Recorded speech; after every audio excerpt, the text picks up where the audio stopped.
Of course there's no bolt sound. I turned my microphone off.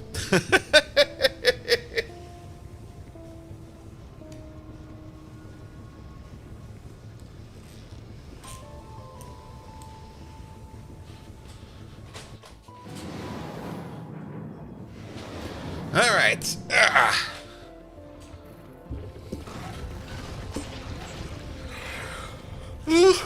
Nah, I still have to pick up another club mate from the crate. And some other stuff. The lamp's on. Yada yada yada. Alright. It's time for some Factorio. I'm only semi-excited for Factorio for these days. But next week we'll be off. And I hope by then maybe the Factorio fatigue will be gone. Or maybe something else. Who knows? Who knows? Alright. YouTube is up. Twitch is up. I am up. I also watched the season finale of The Boys.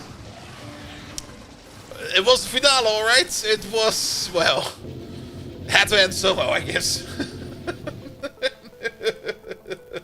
But no spoilers about that. Go watch it yourself when you want to watch it. Or don't, if you don't. Oi, no spoilers! Oi, cunt! No spoilers!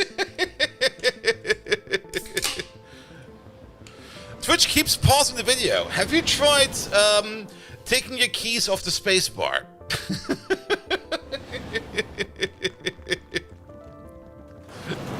I did read the entire The Boys comics over the weekend. They are very different. You're in a whole other window? That might be the thing. Alright. Let's see. Anything else we need over here? No, this is fine. Let me just refresh this over here real quick.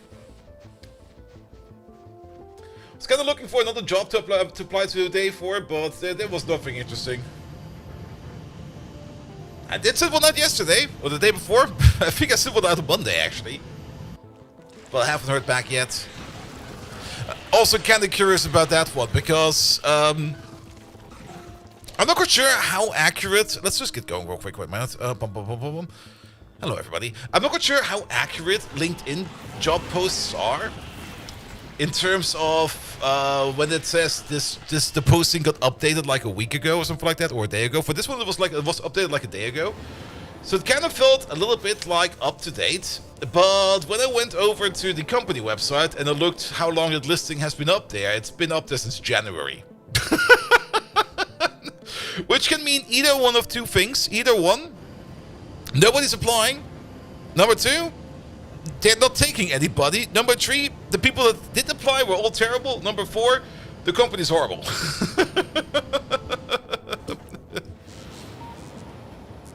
How fun did you get with the fishes too? You did the 13-hour sleep reset day? Wow. My sleep cycle has been very good this week. I'm very happy about it. Even though I do get kind of tired and a little bit cranky around midnight because I'm getting tired. I'm very happy that I wake up naturally at 8 a.m. I'm just going to be like, 8 a.m. Time to get going. But how fun did we get with fishes too? We basically finished it. We got to the screen that says thank you for playing, yada yada yada, and then we kind of stopped it there after we scanned the squid. But there were definitely some fun moments in there. Yeah, Subnautica 2, I'm looking forward to more of it. But sure. Thank you for the follow, mate. Alright, let's jump in first and foremost. A lot of companies just don't take them down, and if LinkedIn they pay them for shutting them in, and the company decides that might leave them open in hopes they get a unicorn. Maybe. Who knows? But yeah, I'm looking. But to be perfectly honest, there's not really that many cool job openings around these holidays. It's also kind of one of the reasons why I'm also going to Gamescom, because they usually have a big job wall over there. They can talk to recruiters directly.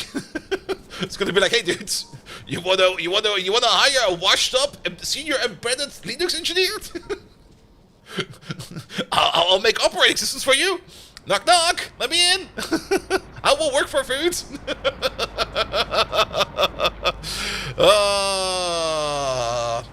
Nah, it'll be fine. I'll just look for something.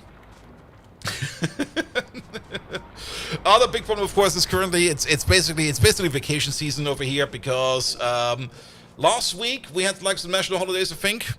This week we don't have any. Next week Monday's off, and I think after that there's another one. I'm not really keeping up with these national holidays, to be perfectly honest. Not that I really care much. Good. Now, I did definitely do a little bit off camera, but I'm not quite sure what exactly I did off camera because I kind of lost track of how we ended the last stream and how we started the next one. If all else fails, KMV, Rheinmetall, Bundeswehr. The Bundeswehr is at Gamescom. I could ask them. I'm going to be like, hey, can I program a missile for you? It'll hit its target. I can guarantee that. And biters, if there's any biters around. Work colleague is going on a 3-week trip to the Philippines. Nice. Missile programming is EADS.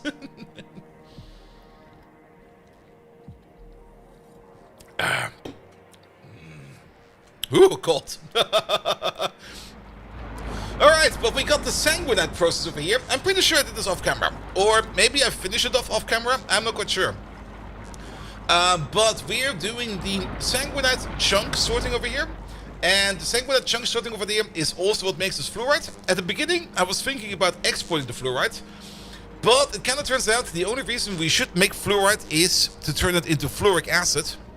There's nothing else that really directly needs fluorite.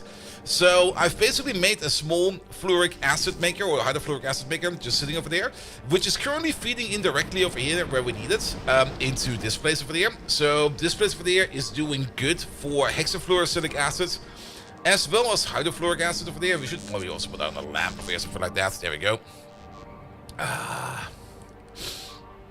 Which also means that things like lead and especially salt over here are working like a charm. Now, I'm not quite sure if we already had the salt delivery. I think we had. I did do 2 more things off camera, and that for one is the brown circuit assembly machine over there, which is sitting over there, and we now got like a boatload of brown circuits over there. Sorry about that. That was lunch. So we got an embiggered brown circuit making machine over here, and I also already made the green circuit making machine over there because I thought to myself, yeah, let's do brown and green circuits right away. We will also, of course, need to put in a machine for red circuits and preferably as well a machine over here for blue circuits. I was still kind of surprised, and I think I am still surprised that we need so much wood for our circuit production over there. And red circuit production does require a boatload of paper as well. And we should maybe take a look at if anything else needs paper. If not, we're going to make the paper on site. If we do figure out that something else needs paper, then we're probably going to make a big paper making machine. But all in all, the green circuit machine is, well, it's as basic as it gets. We just unroll solder from the solder coil. We put it onto the belt, which then puts to the green circuit machines. We make the resistors, the basic electronic components over there, just on site. We jump them in over there. We unroll the tinned wire coils over here into tinned wire, and then we just send it off. I think the build over here is not really that optimal. I think I could have done better, but I kind of built this while I was watching something else on the side, and it kind of works. So that should be fine. But this over here is making green circuits, quite a bit of them. We don't really have like a shipment yet, but we're gonna get a shipment soon, which does kind of mean that we should start thinking about how we are gonna be getting materials over here inside of the mall. Or in other terms, we will need something like a mall train over there that will pick up stuff from anywhere, and we'll start putting it in over here. Good. Am I dropping frames? I should not be dropping frames. Unless... Wait a minute. Is that still running? No, that's done.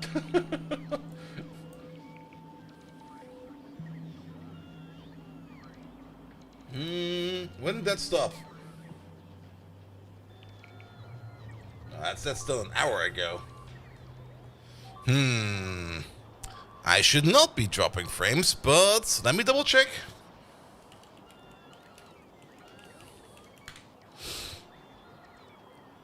Let me also check over here. Where is it? Log files. No. I want to see the stats. I am definitely not dropping frames.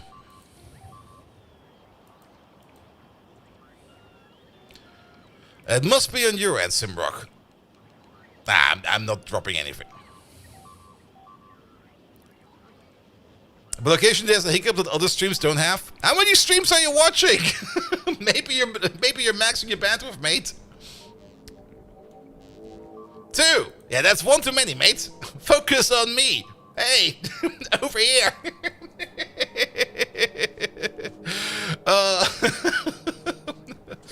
Nah, I see no issues on my end, either from the inspector side or from the OBS side. So whatever's happening might be happening on your end.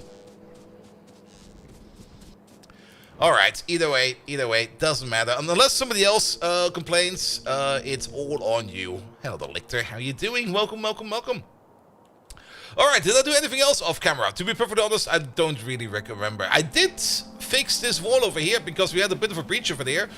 This wall over here is being supplied by via the mall over here directly. So this over here got a little bit embiggened. It does not have any kind of fuel or acid connected yet. I might not even do that because even the wall before this did not have that connected yet. If I do want to connect fuel to it, I might connect it, but at the moment this over here should be fine, and to be perfectly honest, I don't really care too much.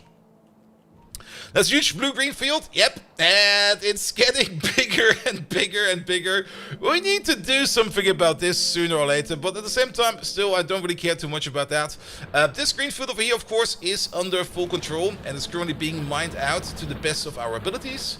So that is good as well, and there's still quite a bit to be mined out over there. This field over here, we're kind of trying to turn green, and it's very much green.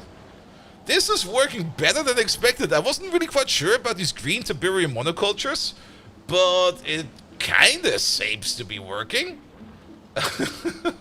I'm still not quite sure how Tiberium actually spreads in terms of code and functionality. But all in all, this seems to be working fine, and we are mostly, if not only, we are only getting green Tiberium out of this entire setup, which means also that the refinery over here can be working 24/7, and this little power plant over here can be running 24/7 as well, so everything is fine over there as well. This field over here, we would still need to do some kind of fixing on it. We do have like a little bit of a mining border, but I'm not really paying too much attention to this field. At the moment, it's more like in a barren state. I will try to do better over there later. Good, over here of course we make the hydrofluoric acid, and one of the things that we do get out of hydrofluoric acid is calcium sulfide, and luckily enough the sanguinite processing over there does also make calcium sulfide, so we can just export this stuff over there into the same train station and then just send it off to wherever we need it. I'm still not quite sure what we're going to be doing with calcium sulfide. Let's have a quick look. Calcium, that was calcium sulfate. We can turn that into sulfur dioxide gas. That's the only thing we can do with that, right? Yes, that's the only thing we can do with that. And sulfur dioxide gas, we can turn that straight up into sulfuric acid. Is there any other use for it? We also do need it for paper bleaching. Could be good. Could be good. Moose Moose! Hey there! How you doing? Artificial puffer atmospheres, I don't really think I want to get into the puffers. The entire Angels biochem biological setup is kind of weird and annoying, and I don't really like it. So we have to check it up. But sulfur dioxide gas can definitely be turned into sulfuric acid, which is definitely a very good choice for it to do. We can also turn it into pulping liquor, which we need to make better pulp. Which also makes it things like brown liquor, and brown liquor, what can we do with brown liquor? Brown liquor we can turn back into sodium sulfate if we put in some more sodium hydroxide, and then the sodium sulfate over there, we can turn that into we can turn it into glass, we can electrolyze it into sodium and sulfur, and we can turn that into white liquor. What do we need the white liquor for? Is there some kind of weird chain? White liquor is... used it, there we go. White liquor is something that we do use in another pulping process, and we can then get black liquor out of it. Alright. Black liquor we can turn into green liquor. Green liquor we can turn into white liquor. And then white liquor over there, we can turn that again into... Black liquor. So there is a bit of a loop in there. Okay. Good, good, good, good, good. You've spent most of all of your free time playing Factorio's Bobs and Angels Tiberium. Oof. I hope the Tiberium fields are not eating you. But the bleeping of the biters is definitely kind of getting super duper annoying, but there's not really much we can do about that at the moment. But I guess one step at a time. There we go.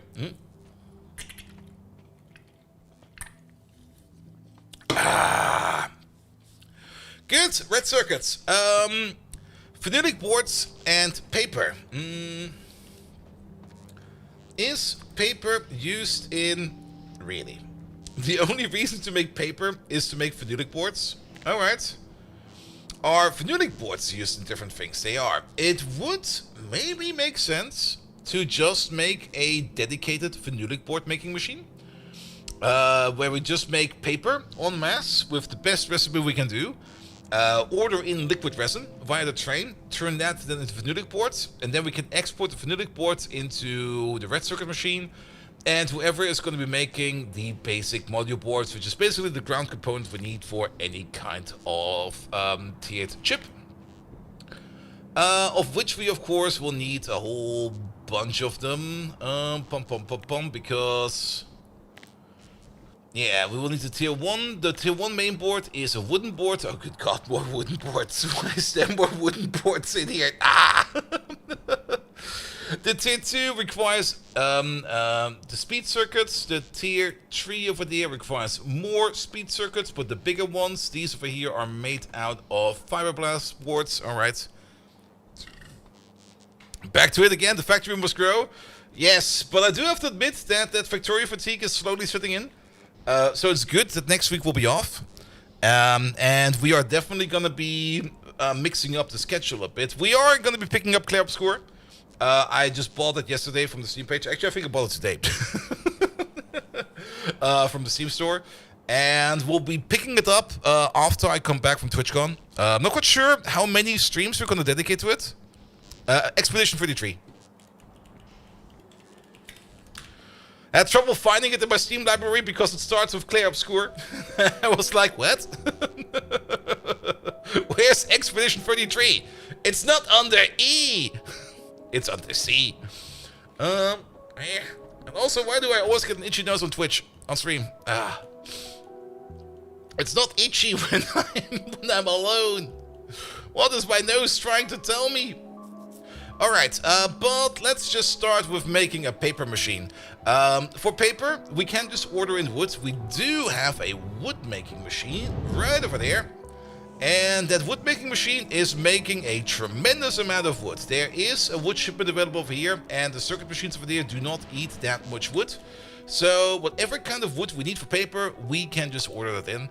And what we need to check out over there is, of course, the best paper recipe. We are going to go for the best paper recipe, which does make sodium carbonate and sulfuric wastewater, as well as oxygen, as well as paper on its own. Sulfur dioxide gas. Maybe, can we fully recycle the sulfuric wastewater and the oxygen back into sulfur dioxide gas? That would be good. We also require cellulose pulp and sodium hydroxide. The pulp itself has 3 different recipes. There's the one with the white liquor that goes to the black liquor, but wait a minute. We got also pulping liquor and brown liquor. Oh, why do we got so many liquors? Brown liquor and sodium hydroxide turns into nitric water. Alright. What would be the starting point over here for... there we go. White liquor is the starting point. Sodium hydroxide, sodium sulfate, and water turns into white liquor. And we only get 35 to 40 black liquor back for every 40 white liquor we put in. So that is the decremental part. The conversion from black to green is 1-to-1. The conversion from green to white is also not exactly 1-to-1. It's close to 1-to-1. Also, this one over here turns lime into limestone again. Limestone we can cook back up into lime. It sounded like an alcoholic though. I doubt you want to drink that liquor. Yeah, I'm not quite sure. I've never seen black, white, green, or blue liquor in front of me. I know it's a crafting, like a thing that is part of the paper making process, but I've never really seen like a depiction of it or like a picture of how it would look. I could maybe look it up real quick. All right. How about brown liquor paper making? It's definitely a thing. Black liquid explained. Altum Technologies. Wait, what? Oh, complete blend of black liquor and paper mills. Black liquor. Oh, there's a Wikipedia page. There we go. In industrial chemistry, black liquor is the byproduct from the craft process when digesting pulp wood into paper pulp, removing lignin, hemicelluloses, and other extracts from the wood to free the cellulose fibers. The equivalent material in the sulfite process is usually known as brown liquor, but the terms red liquor, thick liquor, and sulfite liquor are also used. So it's, yeah, it's as you would expect. It's a very, very, very slow-flowing black gunk. All right. So, but do we need to pulp for anything else? A liquor lesson. Here, we're doing liquor today. Yay, drinking. No. Oh. It is also part of alien plant life sample, cellulose pulp, and mineralized water where we can maybe chance ourselves a garden. But we don't really interest ourselves in this process. So the entire liquor process is gonna be locked into the paper making process. Yeah, the beeping. The beeping is fucking annoying. It's probably the reason why I'm just getting annoyed with this. I don't mind the biters. And usually, we had big bases before. I mean, if you remember the pie base, there was like non-stop fighting at the walls going on. But the difference with the pie base was that the walls we had would not get completely and utterly obliterated by the biters that are attacking us. Like this amount of damage that's happening over here every fucking time is what's kind of annoying over here. Ooh.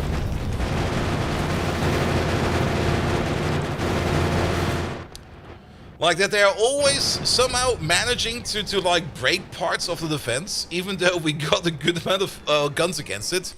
The non-stop bleeping is the one part that is really fucking annoying. Alright, but enough about that. Hello there, General Tsao, how you doing?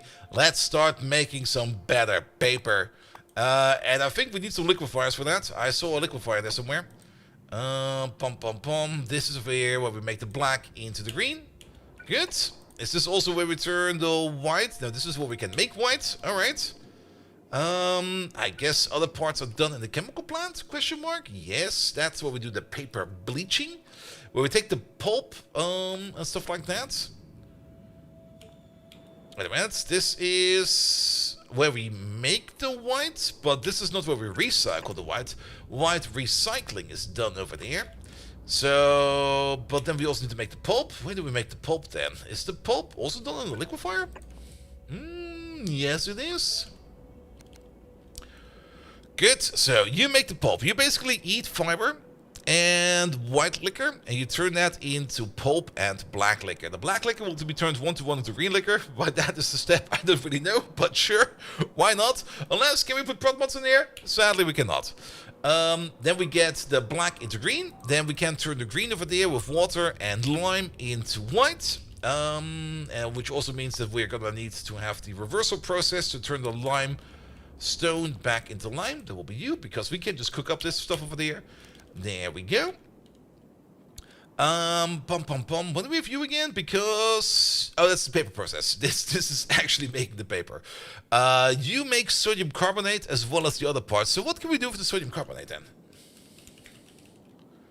I do know that we can definitely export the sodium carbonate because it's not really that easy to create, and it is kind of used in a whole bunch of other processes. We can just turn the sodium carbonate into sodium hydroxide solution 1-to-1. We do need it for the sodium cobaltate. There we go. We require it for the osmium processing. We require it for the glass mixture. We require it for the chromate, and we require it for the sodium alumate, which we are already doing over there. This is the big and Already very much done with everything aluminum making machine. And over here we do have a process over there, right over there, that is making sodium carbonate. But we do have the option to import it, so I guess we're just going to export the sodium carbonate because it's probably a good idea to have a source of sodium carbonate. Alright, alright, alright. Let's maybe start with you. At Blue Belt, we could start thinking about putting in beacons around this thing and speed modules and everything, but nothing in here takes productivity modules.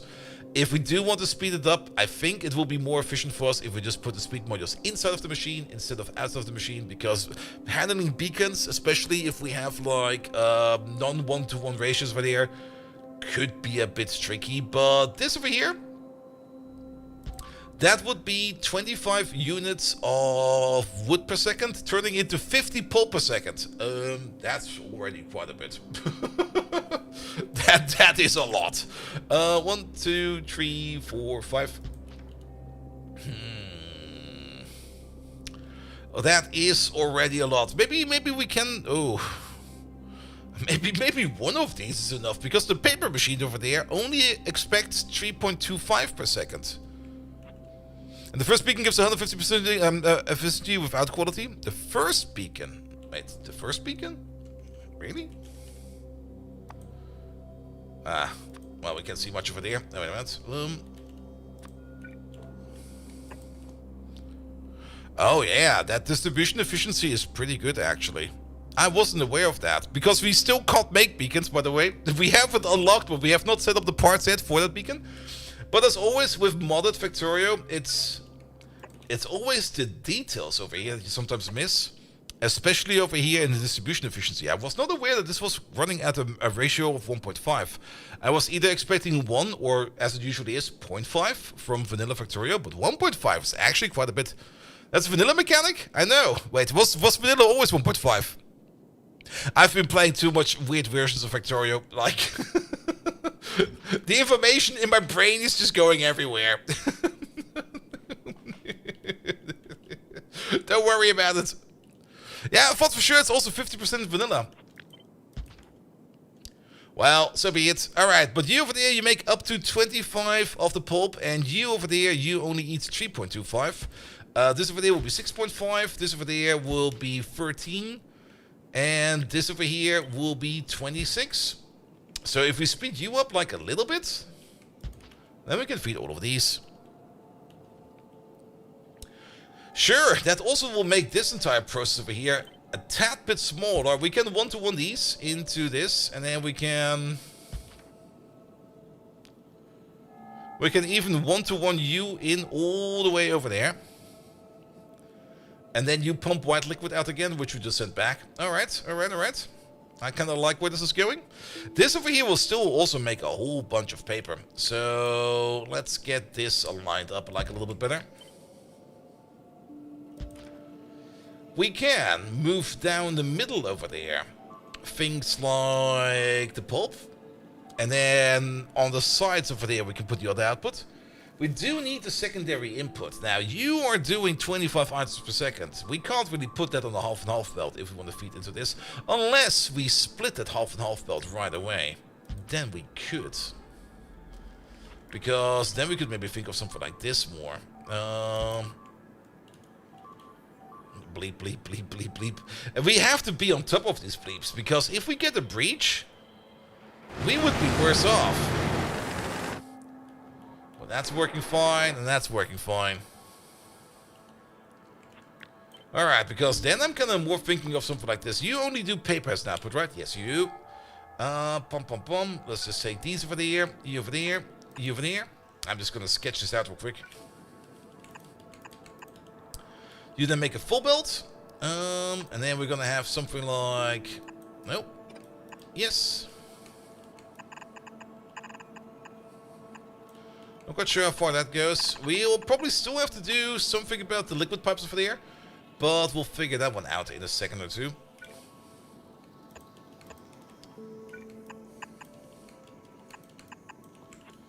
Here we go.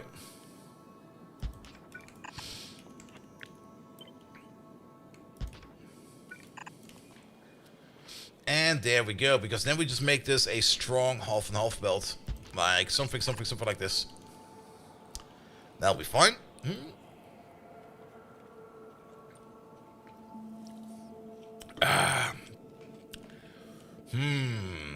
Can we make this work?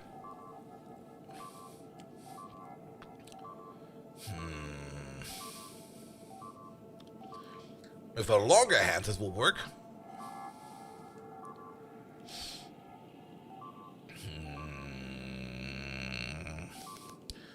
This is a lot in inputs and outputs. Like 4 liquids. Not only is it 4 liquids, or 2 liquids in, 2 liquids out, it's also 2 items in and 2 items out at the same time. I am kind of thinking of just pulling out the items like this. But we would still need to solve everything in there, and that's kind of problematic. If we just move all of this up by 1. I swear. My nose only itches on stream. And then we get some pipe out real quick. Pum pum pum pum pum pum pum. We could do something like this real quick.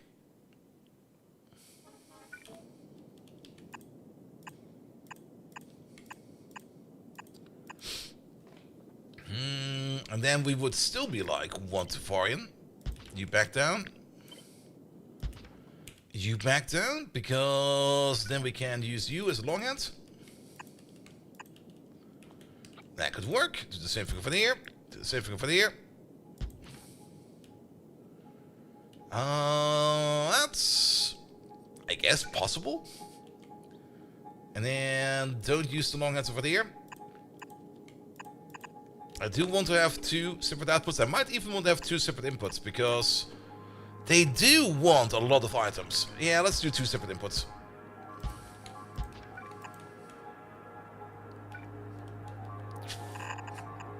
And then, how many items are we pushing out over there? We're pushing out per machine about, what is that, 11, maybe 12 items? A blue belt is barely gonna be enough for this. We have to actually be accurate over here. It's 8.12 plus 3.25, that is 11.37.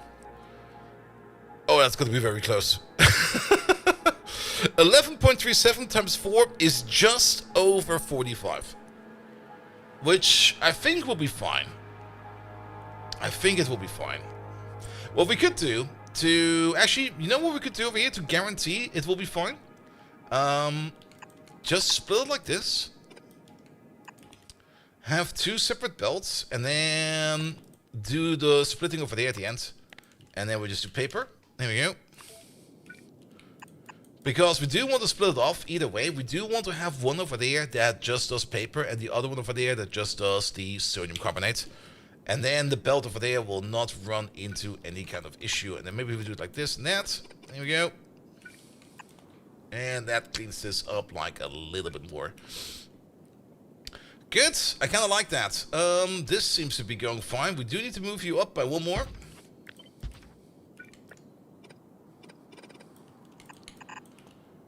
There we go.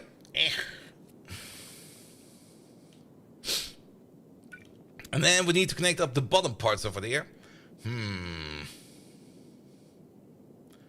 These over here we could do a little bit more direct. And I'm actually, maybe we can actually move you down by 1 again. Sorry, this was actually fine. Because if we can take this entire thing, delete you real quick. I'll just delete all of that. Flip you vertically. Put you over there. We can just connect these 1 to 1.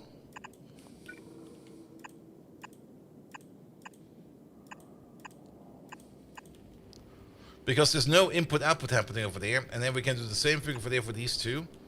Let's maybe push this up by 1. Which also means we have to push you down by 1. And then water will be over there, you will be over there. Same thing for you. Water will be over there, you'll be over there.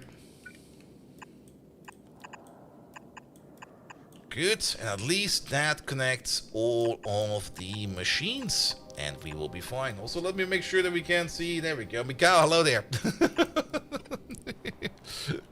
Somehow, you lost your streak. God damn it.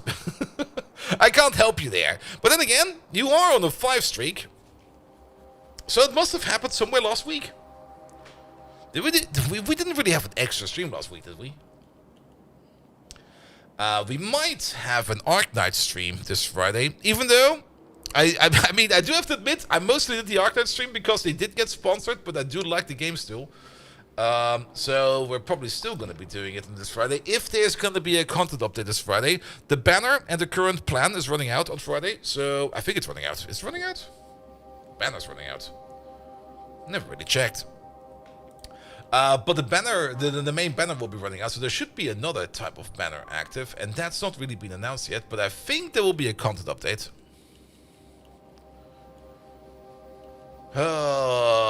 But yeah, with Stream Elements currently being on fire, and they are promising everybody that they will still be paid out. I don't believe that. I have high doubts that anybody will be seeing any kind of money from Stream Elements anytime soon. But I am kind of looking to see. I mean, there always was a sponsorship deal going around with Griffline into Stream Elements, but with that now basically probably drying up, I'm kind of curious to see if it shows up somewhere else, or if they need to negotiate for something else. So I'm kind of looking around if I can see if I can find any other hint of where Griffline is currently going with their sponsorship opportunities. Maybe even having to reach out to them directly. I might just write them an email after the stream. I did kind of poke around in the content creators Discord for Arknights, but that one over there, that one is a bit special. That one is more a lottery than a sponsorship portal. But that's just how they operate. Or to put it differently, they provide sponsorship opportunities where they basically put out like a post for like, here, if you stream, you can be eligible. And if you're lucky enough and eligible enough though to meet the requirements for the sponsorship, then if you're lucky and you're chosen, basically they're raffling off their sponsorship. So everybody who meets the requirement basically gets an entry ticket, and then either you're lucky or you're not. And that kind of sponsoring, I fucking hate that kind of sponsoring. That is not sponsoring. That's just the worst you can. That's basically gambling. That is just gambling. That's gambling with people's money. Oh, bleep, bleep, bleep. There's a song in Germany that goes like that. Alright, but this one over there is gonna be more one-to-one. Let's put you over there then. Good, and then we also need you over there to top it all off. Did they do it directly? Did the intermediary do it? The intermediary was Stream Elements. Stream Elements. Good God, I'm still confusing the fuck out of both of them.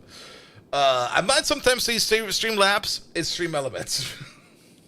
I'm actually kind of happy if Stream Elements goes tits under, because then I can no longer confuse them with the other party. No offense, but your names are way too confusing. Now,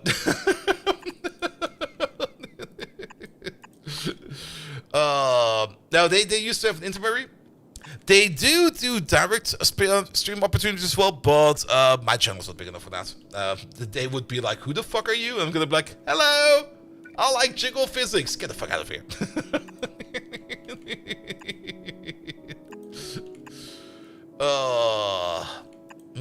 Bum bum bum bum bum bum.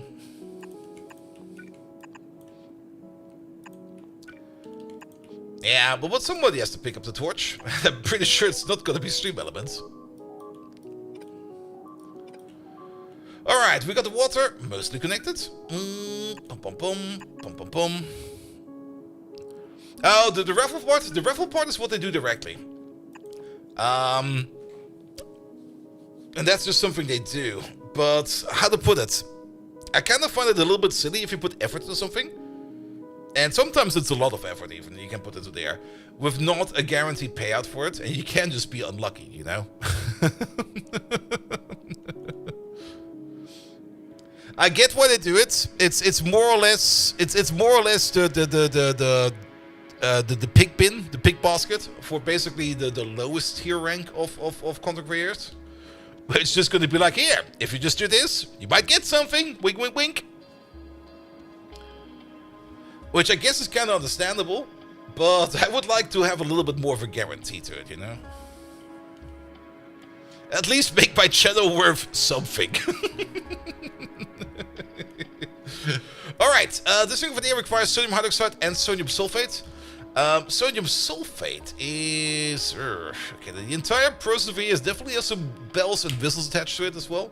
How about we take a quick peek over here at how to make that sulfur dioxide gas? Because you over there, every time we do paper bleaching Mark III, we do get 100 sulfuric wastewater. Sulfuric wastewater we can process over there into... there it is. Into sulfur, mineralized water, and purified water.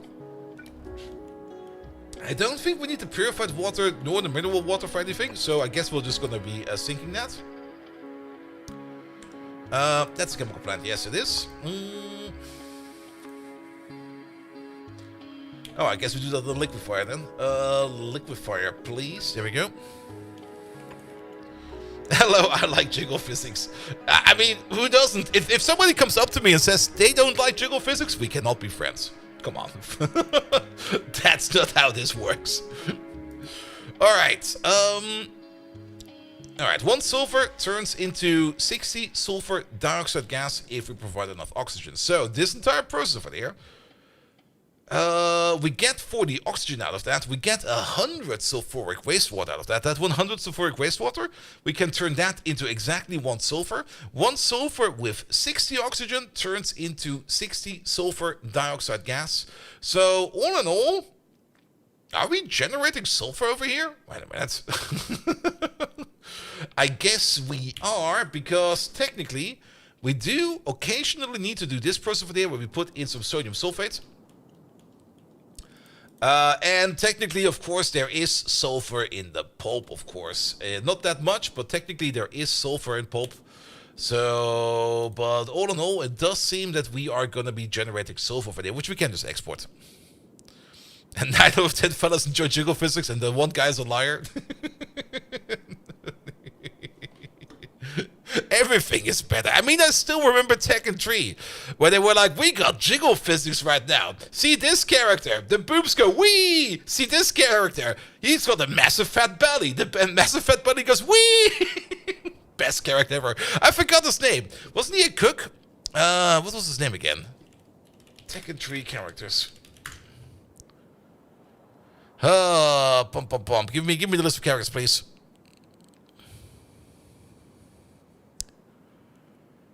Not Ogre. Was he not in Tekken? Am I misremembering him? Oh, was he from Street Fighter? Fuck! Was he a Street Fighter character?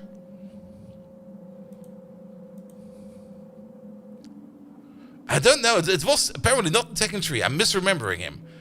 I guess he was from Street Fighter, right?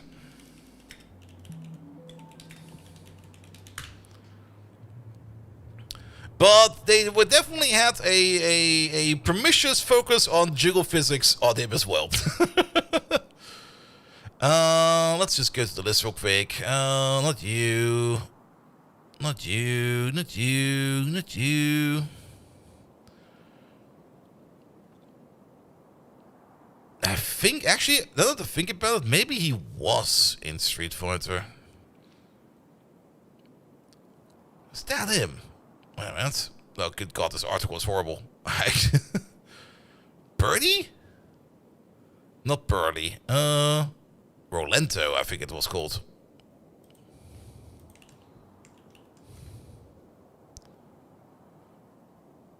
Nah, not Rolento. Is it Birdie in Street Fighter?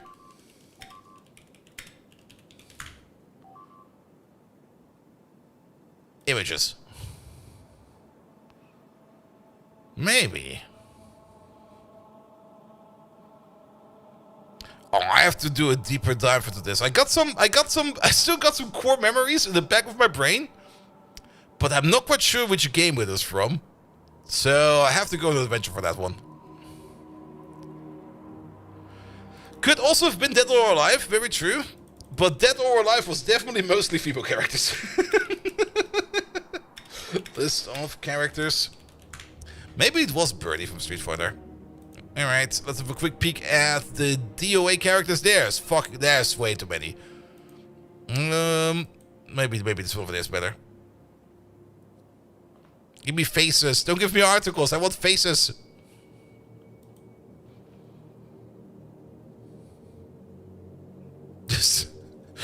You always know how many ads a website has if it just doesn't start loading at all.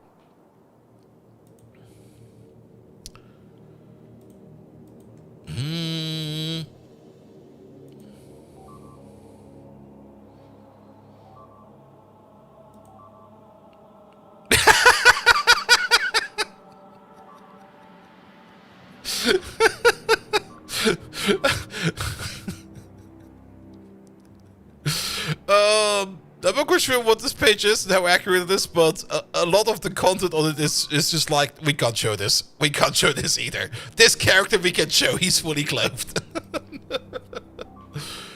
Who knows? Who cares? I don't give a fuck. Would know you're an ad blocker, same. Though I'm running more ad blockers now, because I wasn't really... I mean, most games I played don't really do any kind of tracking.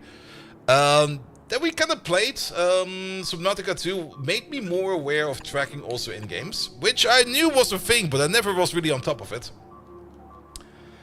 So I'm now running even more block lists that just block tracking or DNS trackers. I already had a whole bunch of game blockages on there, but the one for Subnautica were not on there yet. The entire Crafton stack and everything like that, but whenever I look into my DNS filter, the amount of shit it blocks is pretty impressive. Alright. So we're definitely going to be bringing in sodium hydroxide from the side. We're going to be turning that into carbonate, so we don't need to worry about that. You need nothing except fiber. You need a little bit of lime to get you going. Lime over there is a 1-to-1 conversion in both directions. So lime over there is just a catalyst, and then you over there, you also maybe need a little bit of sodium sulfate to get going. Sodium sulfate, is there... How do we get sodium sulfate? There we go. Sodium sulfate we can get by just pouring sodium hydroxide into sulfuric acid, and then out comes a little bit of sodium sulfate. Alternatively, there is other recipes. There's technically brown liquor recycling, but that's a different paper process, which we're just gonna be ignoring from now on. There's also hydrochloric acid from salt, but I guess we maybe just sprinkle like a little bit of sulfuric acid on top. Technically, we can make sulfuric acid with the extra sulfur that we're making over there, and then just feedback loop that into there, which means we just need like a little bit of sodium sulfate just to get the process started, and then after a while it will keep itself going over time. So, sure. Also, this is only a top-up process. This over there is a negative cycle, so we don't even need the top process that often. The top process over there only needs to run like every now and then. Which means we will need ourselves an inline tank or something like that. Something like this thing over there. Which will wire up to you. And you are only going to be enabled if white liquor, I can hear a lot of bleeping, is less than 500. Okay, bleeping has stopped. The bleeping, man, I fucking hate it. I fucking hate it. Good, but the sulfur that we make and the oxygen that we get is... Yeah, we're technically only going to be sulfur positive. I don't think we need to actually make any additional oxygen, because the oxygen that goes in over here gets turned 1-to-1 into sulfur dioxide gas, and the oxygen we get out of there, we get 1-to-1 back in forms of sulfur dioxide gas. The only difference is going to be is that we're going to be running extra sulfur coming out of this, which if we do want to turn it into sulfuric acid, then we would need to put in any kind of machine over there that makes more oxygen, or we just end up exporting the sulfur. Good question. Not quite sure what we're going to be running over there yet. What I do know is that we can make a whole boatload of sulfuric wastewater over there. It's 162 over there. That is going to be something like 130, not 100, 324 over there in total. Let's just say it's 330, just to round the number up. 660, and then over there it's going to be 1320. And each one of these over here consumes at the rate of 200 per second. So we'll need at least 7 of these to comply with whatever we're doing over there.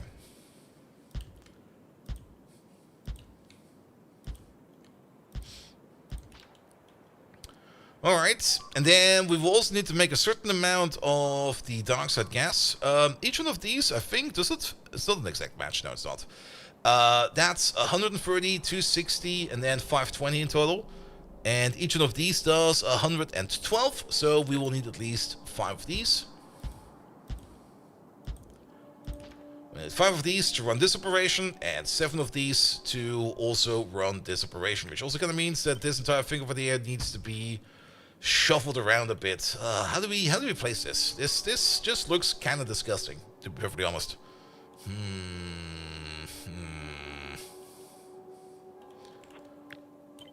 We could place it over there, but I kind of dislike that in a bit.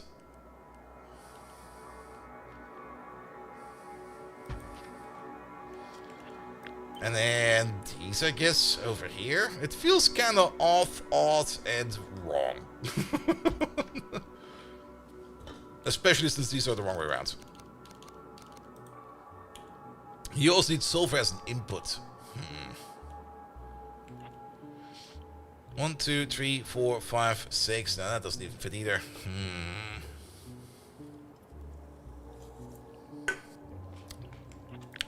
I guess let's just make a block out of this. There we go. Add 1 more, even though we don't need 1 more, but this is just to balance the entire thing over here like a little bit better. At least I hope it will be balanced a little bit better. Flip these around. There we go. And then how about we just do this real quick? That didn't do anything. You over there, you over there, you over there. There we go. Not over there, please. With you at the ends. Is Megatron dead? I have not really paid much attention to him. He's not dead, he's just not active, and I'm not really motivated to fuck around with him right now. I know he's kind of popular, and I should put more effort into him, but at the same time, if I'm not motivated to work on him, he will not be around. And I do still have nice plans for him, but at the same time, it's just like,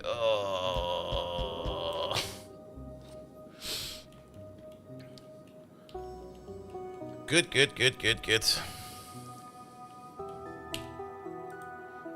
Megatron is also more... He's in cryo sleep, more or less. I don't really want to fully give up on him. I mean, I do kind of like him, but at the same time, I sometimes just find him so fucking annoying that I just don't really want to work on him at all. And it's also partially just my own ambition, where I'm just looking at him, and I'm just looking at him and going to be like, this is not really what I wanted. It's not good enough. But at the same time, that's more or less just paralyzing my desire to develop him further. Which is also kind of stupid. He's just sitting in the corner of I don't know what to fucking do with him right now. The worst corner to be in.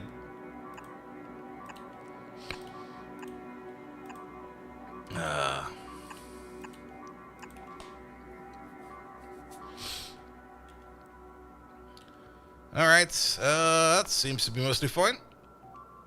Yeah, it's mostly fine. Good, alright, this is a bit smaller. We can definitely move this around a little bit easier. This is definitely going to be an odd-shaped factory, as always. And then we're also going to need this around here somewhere. I'm kind of also thinking of just doubling this one down, just so that it looks a little bit better. Not that it will get any kind of better effect to it. It will only look better. That's the worst kind of argument over there, but... I mean, technically we could just skip one of these machines. And we'll get the same effect, but I'll just do this. It'll be fine. It'll be fine. On the plus side, we don't really need to worry much about balancing. If we just place you over there like this.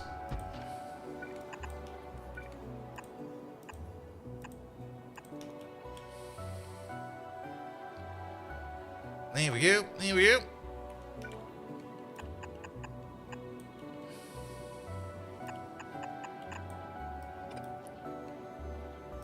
And then how about the lamp over there, and the lamp over there, and the lamp over there. Good, this will be the side facility over there that we're gonna need to run this operation. I'm still not quite sure where we're gonna be placing you. The entire shape of this thing is just odd. The support facility is just bigger than the actual facility. I guess it will be over there. It didn't work after hearing 15 minutes of fouting. Of the most understood one useful truth about manhood. I'm not sure. Wait, sorry. What do you want to share? I mean, if you just want to vent about something, you can always vent about it, but just don't go overboard with it. It's the same with like criticism. If you're basically telling somebody what you don't like about it, just tell them nicely what you don't like about it, and don't start shouting or becoming very creative with your words. Just be upfront and gonna be like, I hate this. I don't like that. You there? No. This is stupid. I did the same thing to Or Perry from Stream Elements. I wrote him a nice letter that I was very dissatisfied with his service and that he should do better. That was more or less the gist of it. I did make it a little bit more creative with more pointing out that people are not getting paid. That was 3 weeks ago I wrote that, and I think about a couple of weeks later they're going to be like, oh, we're closing doors.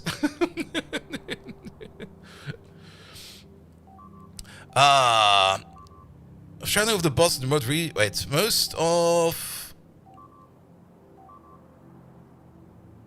I'm still not quite sure what you want to go on about. Bum. When in doubt, put it in the Discord. That's usually a safer space. Though I might answer that later then.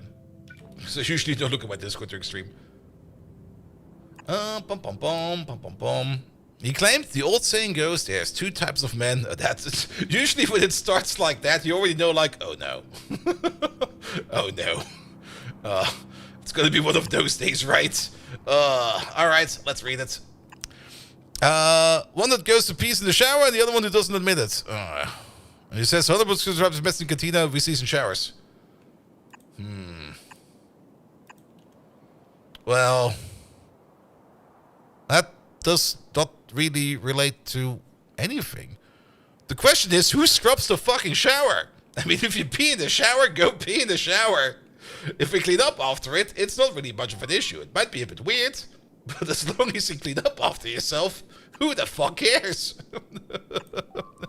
It saves water when you pee in the shower.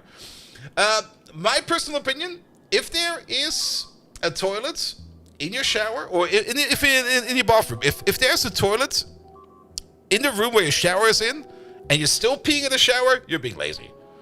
If there's no toilet in there, and you have to take a wee, I kind of understand. It really also depends on how your bathroom is laid out. But at the end of the day, it's just going down the drink.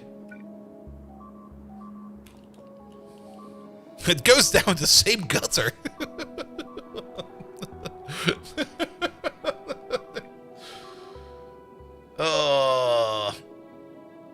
That one over there is getting power. Bleep, bleep, bleep. It's only walls. Alright, what are we missing over here? The oxygen that we're making over there, we can fully recycle. So... I guess oxygen will be over there.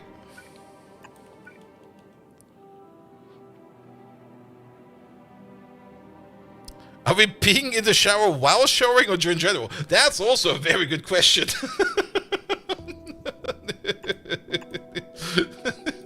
That's also a very different point to be made over there.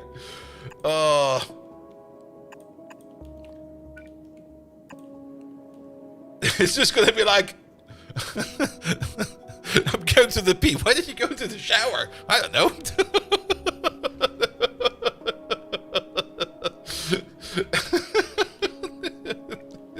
It was available, I guess.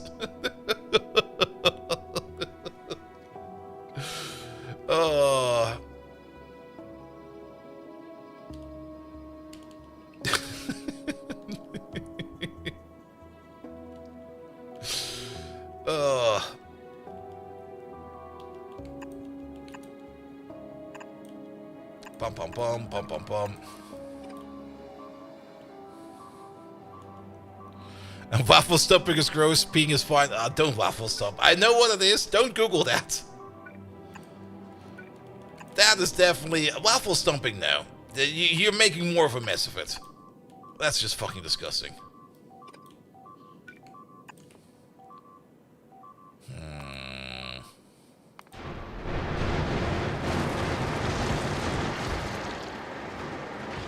Seems to be working fine. This was about while using the shower cap and someone pooped to death, so it gives the story another twist. Don't tell me somebody did a waffle stomp. But don't really... Okay, I mean, you could, of course, pin it to manhood, but... it's just about, okay, somebody's being a lazy cunt and the other one isn't. It's more about... I mean, unless... It really kind of depends on the situation. Of course, I'm missing a whole bunch of information about it. If it's young lads, I'm sorry, but young lads will always do stuff like that. If it's basically like college dorm people, they're gonna be like that. Nothing you say will ever change the fact that people in college age are just gonna be absolutely fucking disgusting. I was one of them. I definitely was one of them. But that's just college. That's how that goes.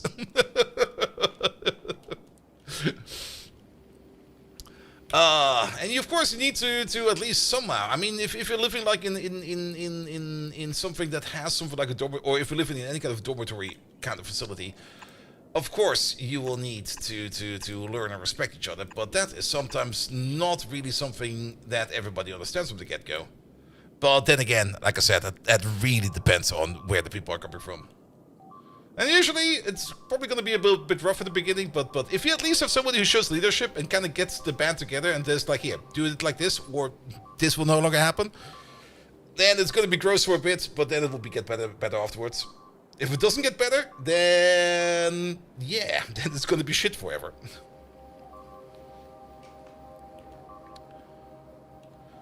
Good. Alright, the sulfur dioxide goes over there.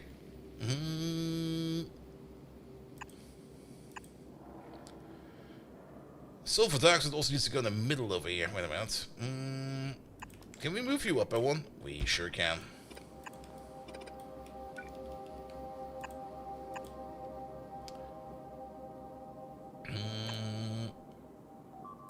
Kind of reminds me of another story of when I was living like in that student bar thingamajig. It was technically owned, not really owned, but the main landlord was the city, but the house itself was not rented; it was pachted, which is basically just a specialized form of rent by the university itself. And we were sitting in it, running the bar, and living in it. And as such, most issues had to go. Most like in-house issues, like plumbing and stuff like that, had to be done via either the city or the university. And the university had their own special set of people that would do like janitorial jobs. And at some point in time, our shower just didn't run anymore because the drainage was just completely blocked. I don't know exactly what was going on there. But they sent over their smartest, most brightest janitors they had. He came over there and he was like looking at the shower. He put some water in there to see if it drains or not, and well, water didn't drain. And he was like, "Ha! I got this new tool. It's the best tool ever." And he pulled out like this air pressure gun, this water pressure gun, air pressure gun. I'm not quite sure what it was. And he gives it like 3 cranks, puts it like on the water outlet, and then water drains. And he was like, "Job's done." And he left. And everybody was like, "Cool, that seems to be working now." So I took a shower. Somebody else took a shower. A third person took a shower. And then suddenly we get the message like, "Hey, dude, the ceiling is leaking." And we're like, "What?" Turns out he blew the pipe out.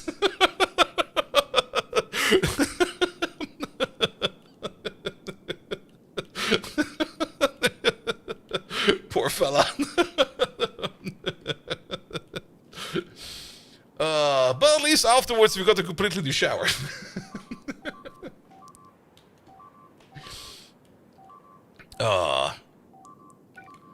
Alright, I'm not really paying too much attention over here. Let's see. Can we get a little bit more focus there? A real plumber would know what happened with the tools? Yeah, but he was not a real plumber. He was just like a janitor.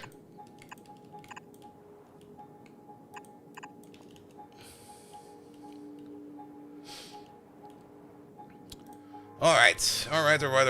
This entire thing over here, you know what? Let's just grab it and start building it. Let's maybe put some train stations around it, but I just kind of dislike looking at the blueprint the entire time. I kind of want to have it in front of me. So what do we need to request? We need to request wood. The wood we still need to turn into fiber, by the way. We're not going to be requesting fiber on its own, but we do need to make fiber. Do we need to make fiber? No, what do we need actually? Wait a minute. Yeah, we do need to make cellulose fiber. Pom. Which we can make out of wood, and that's just a straight up assembly process. That is one thing that's missing over there. Fiber. Can we prop about this? Nope. Alright, this makes 4, and that makes 4. We need about... Oh, we need 1 more. Actually, maybe 2 more of these. And 1, 2, 3. Okay, it's smaller than expected, but this should be big enough. I don't even think we need this close, this close to be together, because we can just put you over there, you over there. And that will be for the output. And then we would also need something for the inputs. We can put you over there. We can put you over there.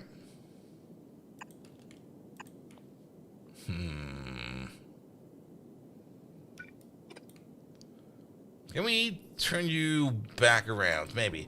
I'm kind of trying to get like 2 belts in there at the same time. Like 1 belt that comes in here, and then also pops it over there. But we can't really... I'm not going to weave it. I know we can weave it. Actually, we can weave it the other way around, can't we? If we put you over there, and we put you over there, then we could do this for the output. That's also not gonna work.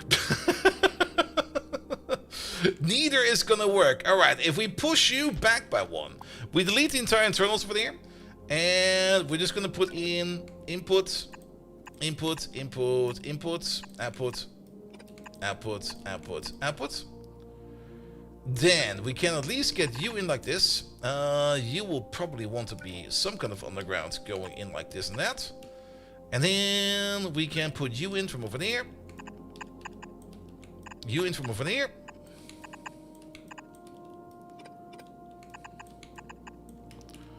That should do it. And you pull it in from over there. It's going to be 12 items per second. So 3 blue bulks over there is a little bit too much, but then we're definitely going to be safe over there. Good, and now we can start thinking about train stations. And let's just start with a train station like right over there. Do we want to go up or down with these? I guess we want to go up with these. Sure, let's go up with these. We can try to place them as close to the entire system over there as possible. This over there will just be pure on wood. This one, please. We need some sodium hydroxide in there as well. Sodium hydroxide. There we go. We still don't really have the question over here solved for the sodium sulfate. That is still an open question. Everything else over there will just be mixed and filtered and moved. You eat even more sodium hydroxide. We do have a sodium hydroxide maker, so we don't need to worry about that. Paper will be coming out on the other side. We are going to be exporting sulfur at some point in time. Which will be good. We could be the sulfur export over there, and yes, this is more of a footprint of a thing. Alright, where are we going to be placing it? I'm kind of thinking of maybe, actually, over here. This should be more than enough space to work around with this. Sure, let's place it over here. There's nothing else over here. Yeah, let's give it a little bit more space, but start building over there. Also, I think I am over there. I am over there. Limestone? No, we don't really need the limestone input. Limestone is a pure catalyst. Gladly, your meeting with Direction was cut short. Wait, what? Ambulance? Did I miss something?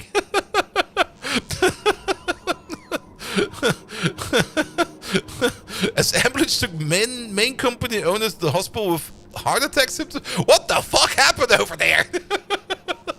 I think I missed the message in there.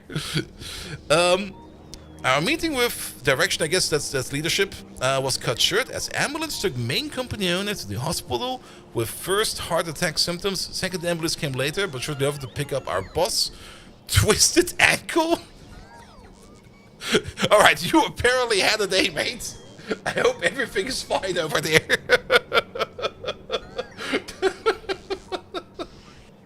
I'm not even quite sure if I can laugh about it. I think I can laugh about it, but oof. Oof.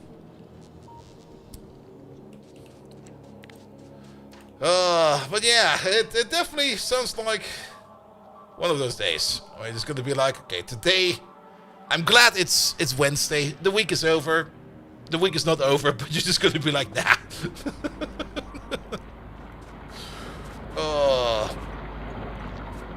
I do remember one work story where police was involved. And that was when I was doing my student internship as part of college. And I basically was working at this mobile app software company. Back then, mobile apps were like the thing. It was like the newest type. Everybody was like Android apps, Android apps, Android apps, and today it's basically nothing.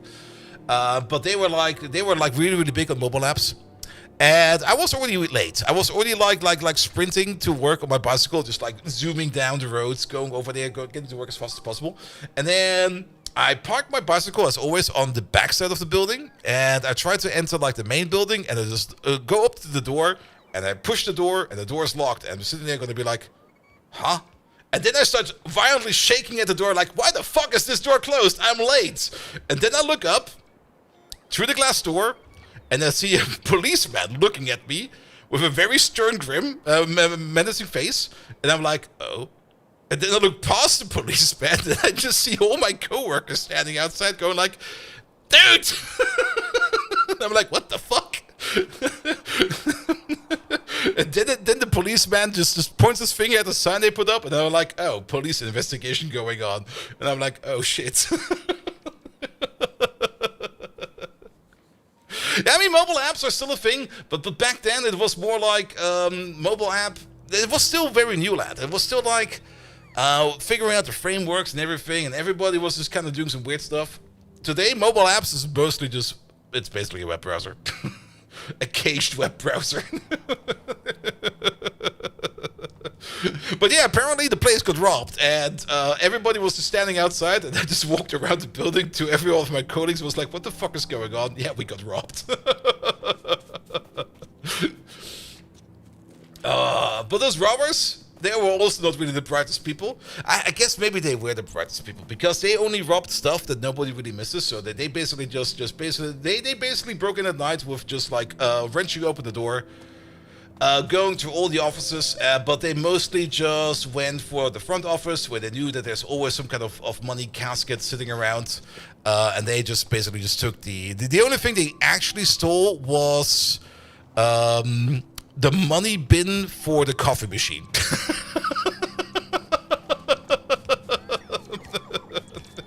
That's the only thing they stole. I'm not quite sure what they stole in the other places, but that's the only thing I heard what they stole. Which was basically nothing. It was like 20 euros or something like that. And that's not really... Then people didn't really have to pay for coffee, but there was always like a little bit of money at the front desk. You could just pick up, or if you went to the supermarket and you bought coffee for everybody, you would just get it paid out at the front desk like ASAP. So there was always like a little bit of money over there. But yeah, that's the only thing they stole. If they had gone like one door further than the front office, they would probably already walked straight up in the material in the material deposit, or the materiallager, basically the storage box. And that one was full of phones. But they just missed that. For there was some money in it? Yeah, not a lot of money. Like I said, it was maybe at most 20 to 100 euros. Just like a little bit of loose money they had like laying around in case somebody needed something. Because not everything you can just do with like a quick bank transaction. They would do that for most of the things, but that was not really on the system for coffee. It was basically when you would bring in. That's something you can do basically anywhere in Germany. If you just bring in stuff for everybody to share, the front office would just pay for it, and it would be like, here, what do you pay for example, if you bring in like cake for everybody, it will be like, not necessarily cake, but if you bring in like multiple bags of coffee, they're going to be like, what do you pay for that? And they're like, here, we're paying for that. So that everybody can have free coffee. Or free tea. I think every place I've worked at had some kind of system like that, where it always was a bit like, here, if you bring in stuff, it's for everybody, then we'll gladly pay for it. A bit of an honor system, not exactly an honor system, a bit of an honor system. Here we go. Alright, we got the machine now in front of us. You just send it to the receipt and get compensated on the paycheck. That's also normally how it goes. But they just had like a fast workaround system for that. I mean, in my previous job, that was how I handled all my train tickets, where it was always like, here, just hand in the receipt for the train ticket and get compensated for it. Good. Don't we have we do have a lime machine over there. Perfect.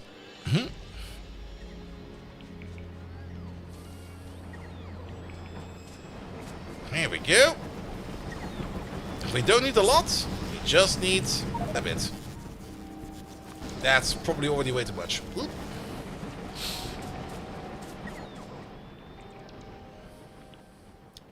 And mostly, it was not really spent on coffee. In the summer, it was mostly spent on ice cream. Alright, you need actual lime. We can already put some in there, right? How much can you hold? You can hold up to 8. So, we put in up to 8 in there. There we go.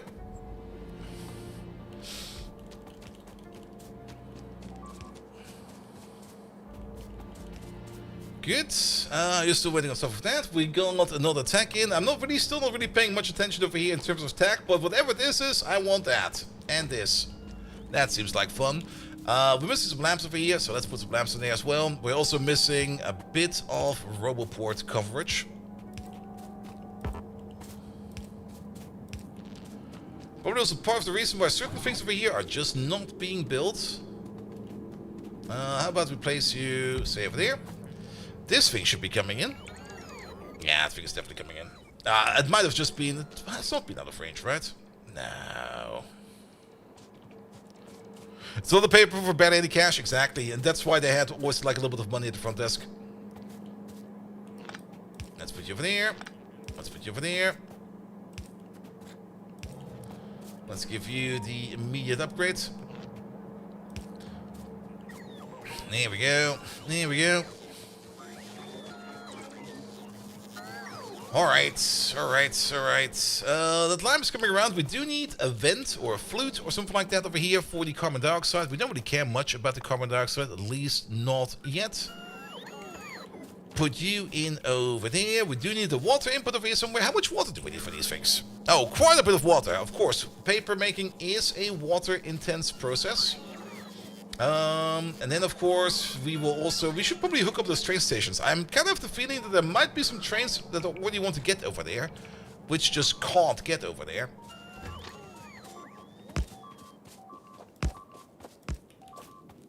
That apparently works.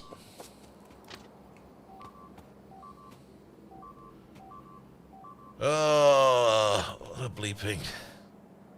That's fine, right? That looks fine. I just see a sea of fire. This is fine.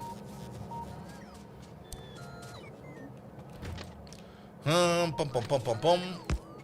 And then we exit over there. I only want to have one exit, like this. And you over there, and you over there, and that'll be fine as well.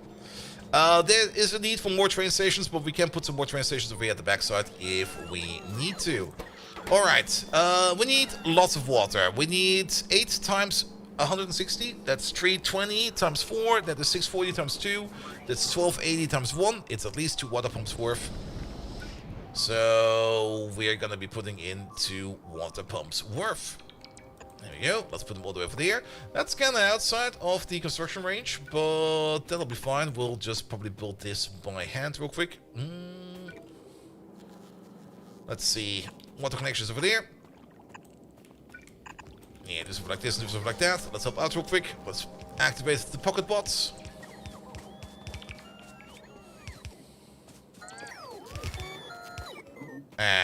We don't call those in. Alright, let's try to put down a roboport over here somewhere.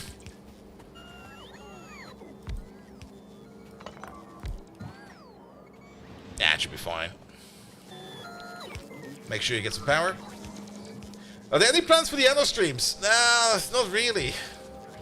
Kinda done with Anno. Anno is a fun game, but it also is... It takes a lot of time.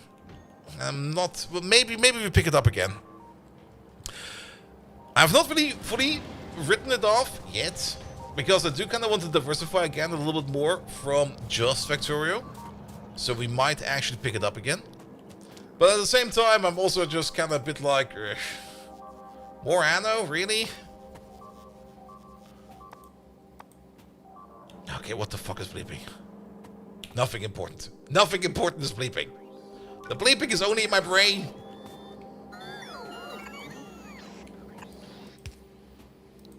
There we go. Good. That is the wood we need. The wood we need needs to be over there. Done. And sodium hydroxide we need for 1 needs to be over there. We might pick Anno up a little bit more. I'm not quite sure yet. I played a whole bunch of it off stream. But yeah, it's I don't know. It's not bad. It's actually pretty good, but at the same time, it's not really as fulfilling as I want it to be. If the bleeping is longer than 10 seconds, yes, you panic. Very true. But the problem is, I'm not really paying too much attention to the bleeping. And then sometimes I am paying attention to the bleeping. And then I immediately question myself, how long has the bleeping been going on for? I don't count the seconds for any kind of bleep event on their own. Which makes it a little bit more annoying, you know? Alright, that will give us the sodium hydroxide that we need on one of the sides. There we go. Perfect. You over there, you also need some water. We got water at home.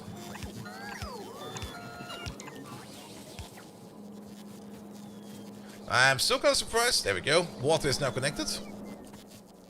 Alright, alright. Oxygen seems to be connected. We do need to start this process over there with a little bit of sulfur dioxide gas. And that also kind of means we need to start this process over there with a little bit of oxygen, right? Wait a minute. We got the catch-22 over here. Don't we have some sulfuric wastewater around here somewhere? We do have some sulfuric acid over here.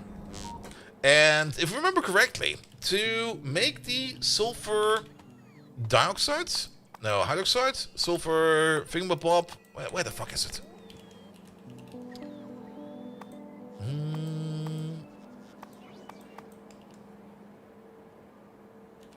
Sodium sulfate. There we go. That's just sodium hydroxide and some sulfuric acid. We have all the parts.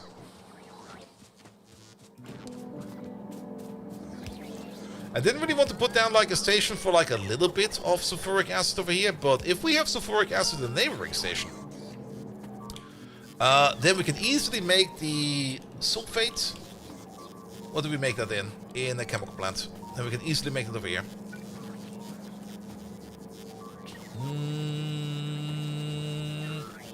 Maybe like this?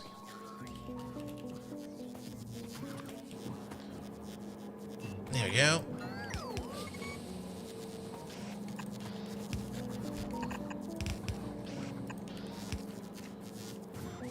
Good, because we got the sulfuric acid all the way at the bottom over there, but that doesn't really give us anything, does it? It starts this cycle over here, which is good. But we will still need the sulfur dioxide gas. Can we electrolyze some sulfuric acid? Is that an option?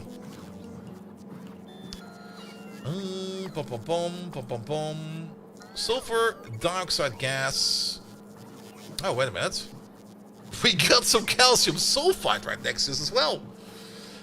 Which we can use as a Kickstarter. Calcium sulfate with a little bit of purified water will make us lime, which we could technically throw into that converter over there, which we don't need, as well as some sulfur dioxide gas, and then we can kickstart this process over there with some sulfur dioxide gas. We do need, I kind of missed what machine that was, sulfur dioxide gas. That's done in a liquefier, so we're gonna add one liquefier to this place. I'm just gonna place you, I guess, over there. Where we're just gonna do like a one-time approach, where we're just gonna be hand-feeding like a little bit of the calcium sulfate into there to make this process over here a thing. We do need some of the purified water for that. We can just hook all of these together. We're gonna get some purified water from over there, which we could probably use to just kickstart the process. Let's see. Let's go a little bit further out.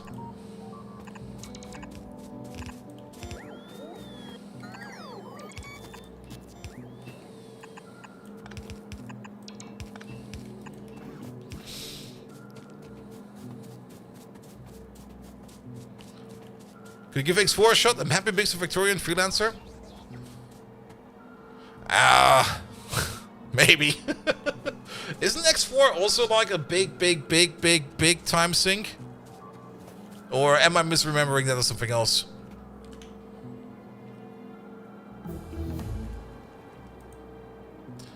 X4 foundations.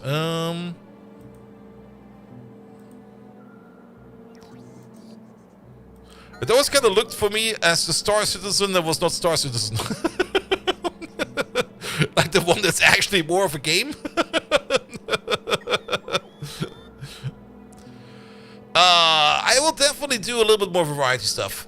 And I'm very open for any kind of input. So do keep input going.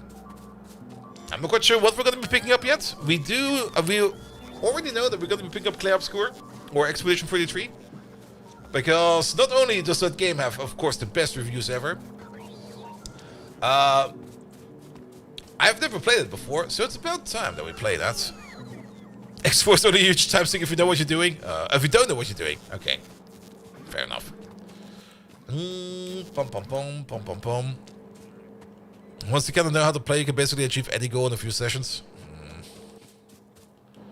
Well, I'll think about it. I'll keep an open mind about it.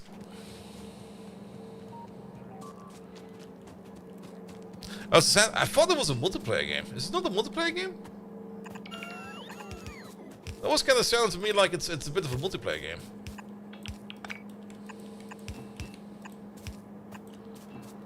If it's a single player game, I am actually a little bit more interested in it. Solo only. Oh. Not that I don't really like multiplayer games. I actually do enjoy them. But how to put it? If I'm playing something for a longer term, I will probably just want to have something that's a little bit more enjoyable and not like constant multiplayer shenanigans. And player requests multiplayer for years now? Okay, fair enough. Good, alright. That process over there is starting. So we got ourselves some purified water, which goes into there. Elite Dangerous. Yeah, I'm probably thinking of Elite Dangerous. Most likely, I am thinking of Elite Dangerous. Like Subnautica 2, basically. Alright, you get the gas going. I'm not quite sure how much it was, but maybe it's... We actually do need to seed this with quite a bit of sulfur dioxide gas, now to think about it. We also have not connected up the sulfur dioxide gas. No, we have. We just don't have it connected all the way over there.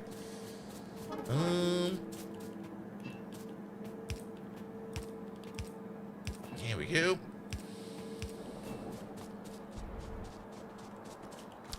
Yeah, I think we actually do need to throw in like a whole bunch more in there.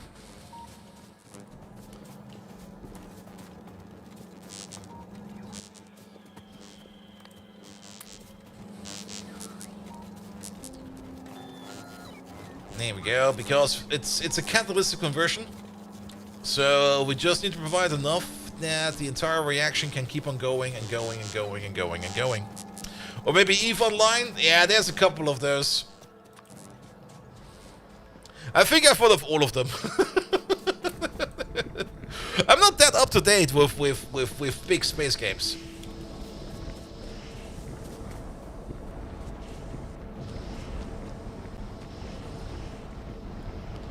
Alright, seems to be working now.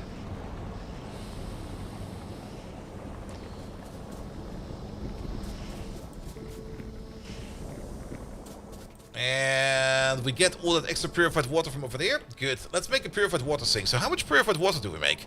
Actually, quite a bit. 280, 560, and then 1,000 and 120. So each one of these sinks, how much do you sink again? It's been a while. Is it 240 or was it 160? We can check over there. 160. So basically, yeah, we're gonna need one. We're gonna need 8 of these. We're just gonna need 8 of these. 2, 3, 4, and then boom, boom, boom, boom.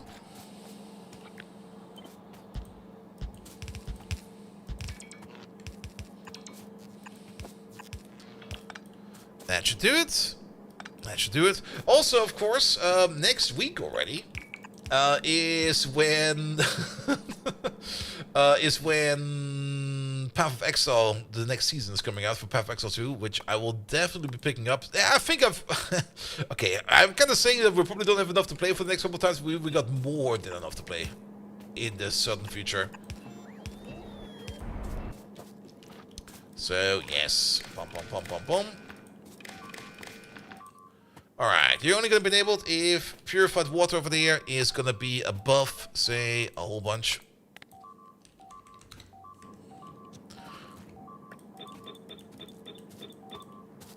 Have you decided on your league starter? Not yet. Not yet. Though I might just pick up the thing I've already been doing for my trading character. Because I've definitely picked up Path of Exile 2. Like a couple weeks ago, like basically after the announcement came out that weekend. I just played the entire weekend Path of Exile 2 because I've missed, I think, the last 3 leagues or something like that. Like, I missed quite a bit of Path of Exile 2 development because I haven't been back in quite some time. Which I don't really mind too much. There's a piece of pipe missing over there. But I kind of had to like be up to date with current mechanics and everything and yada yada yada.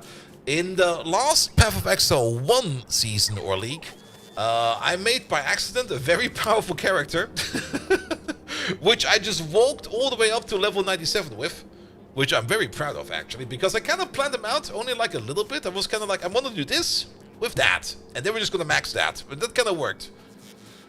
Which was the Bolt Airbnb build, which was the, what was it called? Absorb, Incoming, Retaliate, Block and Bleed.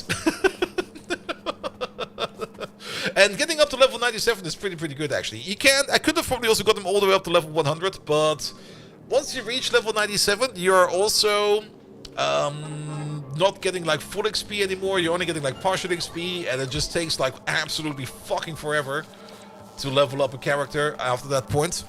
You can't do that with characters that are very, very stable in the builds. Mine was mostly stable. I only died like once every 20 maps or something like that. But that is still probably going to be a net negative in the entirety of it. So I'm kind of thinking of just picking up my second most successful character of Path of Exile 1, which is just the Lightning Wizard. And just go for Lightning Wizard shenanigans. Because at least I know what to look out for when I build that one. And then I can indulge a little bit more into Path of Exile 2 mechanics. Because Path of Exile 2 is still, on the playstyle base, very different than Path of Exile 1. Which I'm very happy about. Because I think the biggest problem that they definitely had to solve was to make Path of Exile 2 as different as possible from Path of Exile 1. But not too different. So that they can more or less maximize whatever they are going for. Yeah, that definitely becomes grinding very much. Very, very, very much. Because there's the optimal experience curve. And after you reach level 97, you're basically falling off that curve. And you're getting diminishing returns.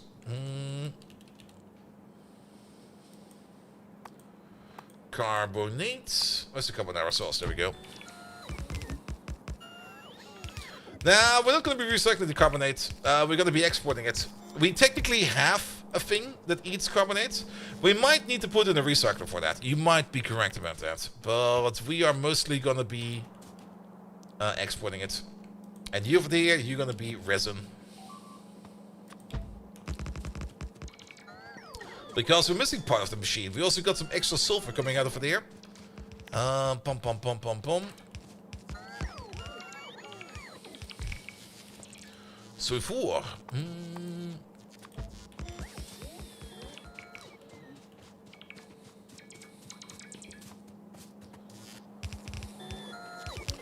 Two bullish banks were diffused under a new brand, and during the rebranding process one of the weekends 2 weeks ago, 6 million clients didn't have access for any form of tickets or currencies. Oof. And the whole weekend, beginning Friday at 10 PM, worst case, unlike its clients, took 5 days to revert operational states. Yeah, that's a mega fuck up. Derek! What are you doing over here? Shouldn't you be speedrunning? How you doing, mate? Welcome, welcome, welcome. Derek, we got you in the game. There you are. Look at you. That's Derek. He doesn't know yet, but that's Derek.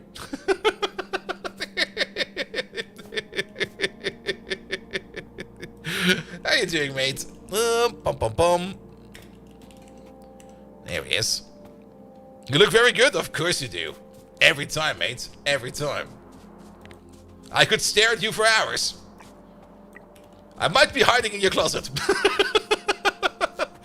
Just got back from a cruise in Europe? Wait. You were in Europe and you didn't tell me? Were you in Germany? If you're gonna tell me that you were close to me, within reach, that we could go to a bar together, and you didn't reach out, I'm gonna be very angry.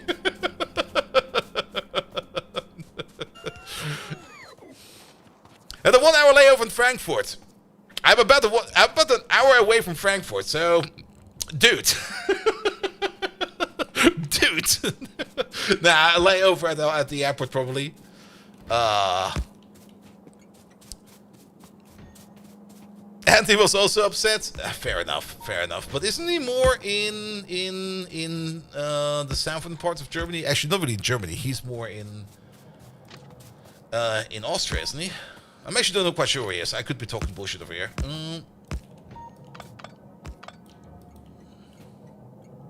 He said there's nowhere near it? Yes. Not quite sure where he is, but then again, I think I also shouldn't really be telling or thinking about it too much. So where you've been then? Have you seen the magnificence of Germany, which is German architecture? Like the beautiful Berlin slums. Wait a minute, we don't have any slums in Berlin. Actually, you've been to Frankfurt. Oh, I'm so sorry. Frankfurt is a horrible place. Also, I kind of want to have a train track go through here. Well, I guess that can still work. There we go.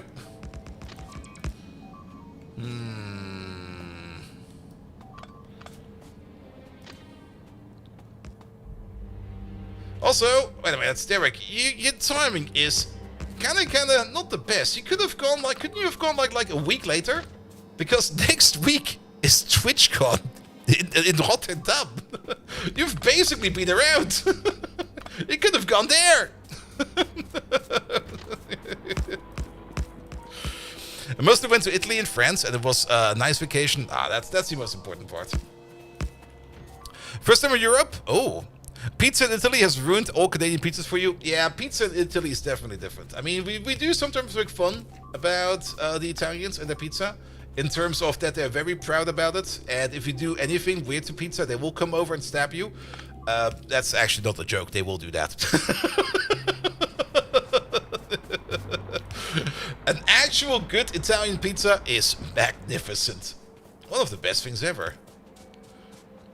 It's been a while since I had like an authentic Italian pizza. Well, actually, maybe not. We do got some very good Italian-run restaurants over here as well, and they usually make also very good pizzas. But the one in Italy is usually like just like a little bit better, just like a little bit better. I had a very good pizza in Slovenia, like on a festival. They made some real good pizzas over there as well.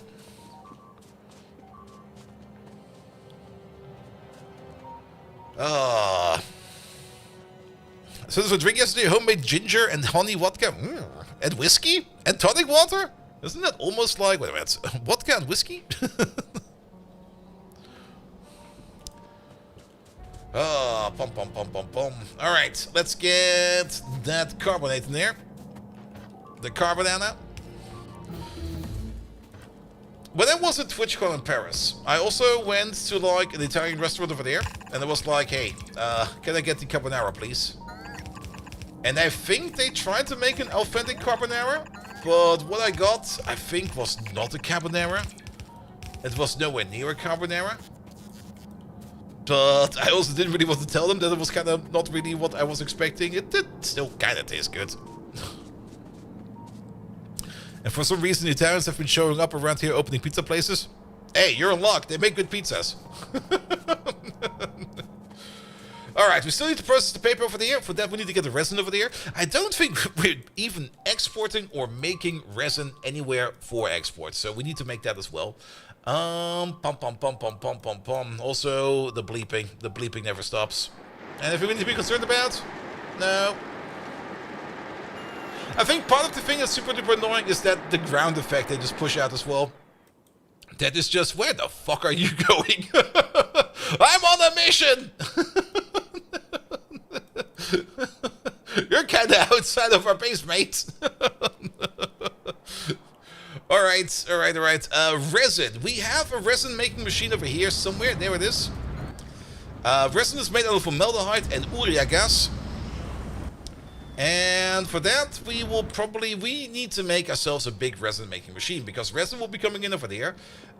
This over there will be exporting the sulfur, but mostly we want to turn the paper together with the resin into the phenolic boards. There we go. And that's done in an, actually, not only done in an assembly machine, in an electronics machine. Electronics machines do have a higher crafting speed than their equivalent tiered other machine. So, there we go. Is the space-time continuing for you again? Wait, what? It's on the left side of the frame? You don't mean this over there, right? Don't worry about this gap over here. I got a reality split in my apartment, and sometimes the shadow demons come in, but don't worry about that. Alright, let's plan it out over there. We want to make these things over there. You eat about 5.62 paper. How much paper do we make again? I already forgot. Paper machines over there. We're making about 8 and a bit per machine. We got 8 machines, so we're making a little bit more than 64 paper per second. And each one of these eats about 5.6. That's a horrible number. Alright, 64 paper per second. If we place 10 of these, we eat 56. Let's place 12 of these. 12 will be fine.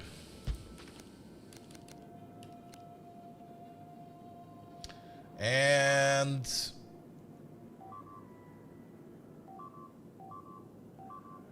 alright, throw you're doing for Top Gear. Okay, fair enough.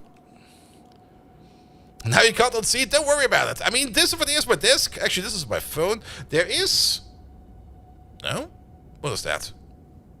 Is that you? Yep.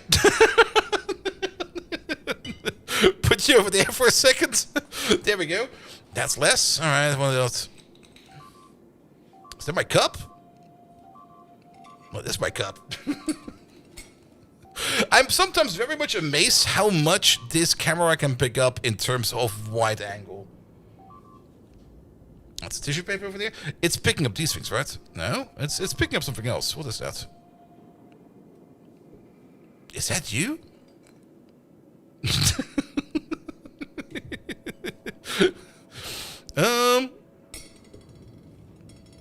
It's not you. It's the can. But this should be the desk, and this over here. Is that my nail clipper? You're picking up something else still. Is that? No? What the fuck are you picking up? It wouldn't be, right? And some Italian pizzas are better than others. True. If you're picking up a pizza from a mafia place, it's probably going to be the best pizza ever.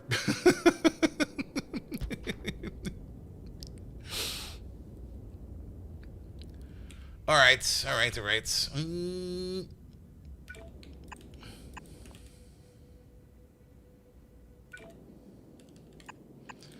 I mean, if you are gonna be eating in the true Italian restaurant and you're not getting insulted, then it's not a true Italian restaurant. Well, not really insulted. You get made fun of, because that's how Italian restaurants operate. And they don't mean it in any kind of harmful way. They actually mean it in a very fun way.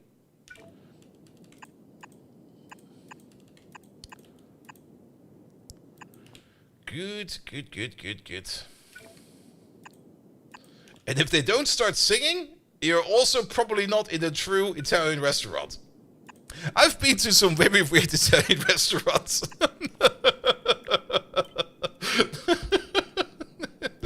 But it was definitely one of the best ones I've been into.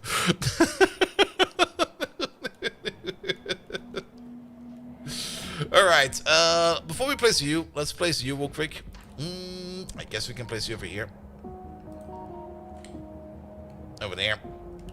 You're gonna be the... what's it called again? The board thingamajig, not the vanillic board one. There we go.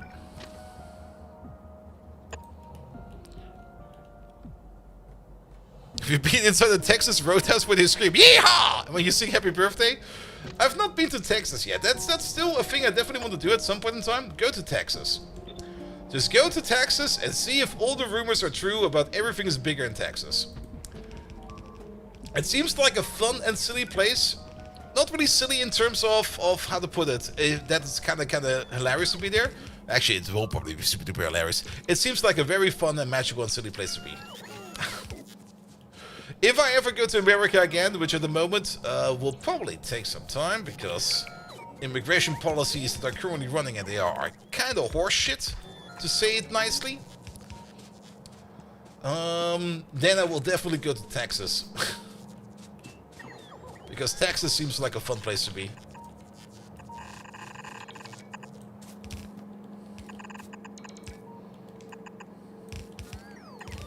Alright, let's balance these out real quick. There we go.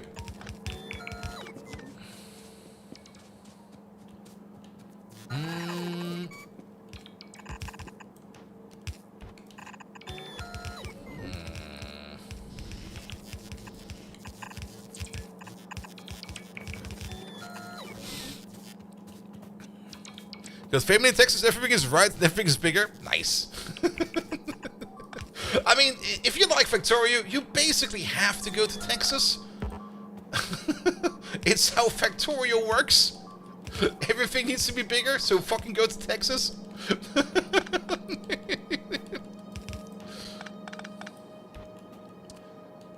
I wouldn't be too interested in guns. I mean, I don't really mind them, because I don't really care much about them. And of course, it's a whole different topic if in America, which is definitely something we shouldn't get into at all. There we go. But maybe shooting a shotgun will be fun. It's Deutsche geht das mal.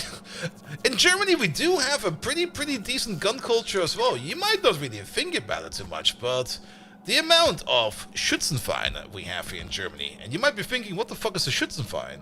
It's basically a club. It's a gun shooting club. It's just a gun shooting club, and we got quite a lot of them. I think around over here where I live, there's at least 10 of them.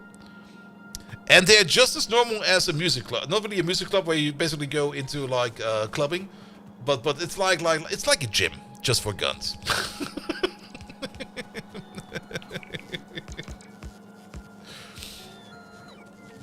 And snapping your fingers to get away the stench is considered very rude and silly. Oh yes, it is. You might get actually spit in your coffee for that one.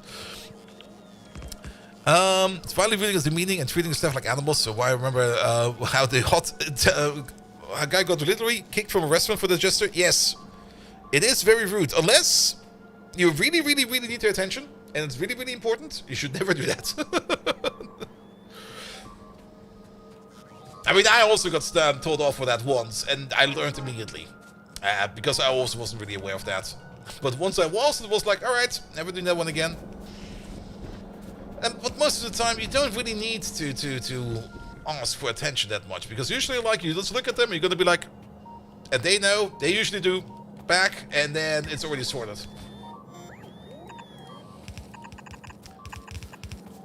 Not to be confused with the, because then he will look at you, and then it will go over to the other person you looked at, and then he will stab him, because we all know that it's the sign for kill that guy. or this one.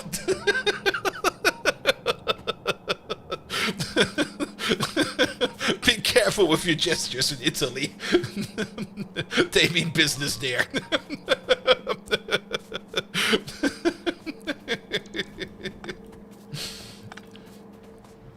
Alright, finishing boards. Basically done. Just bring in the resin en masse. There we go. I kind of have the feeling that... No, everything is running there. As an American, you're also finding quite rude, so it's prevalent over there, especially in the older generations.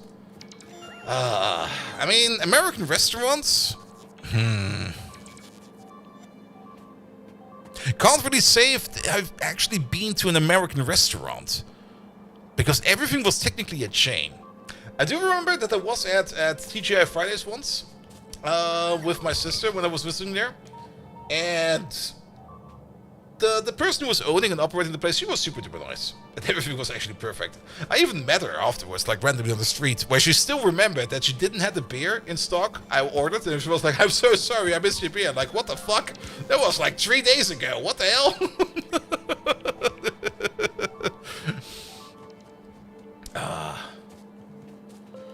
But yeah, there's also a big difference, of course, if you think about it. And that's still something that I hope will change at some point in time, but tipping culture in America is horrendous.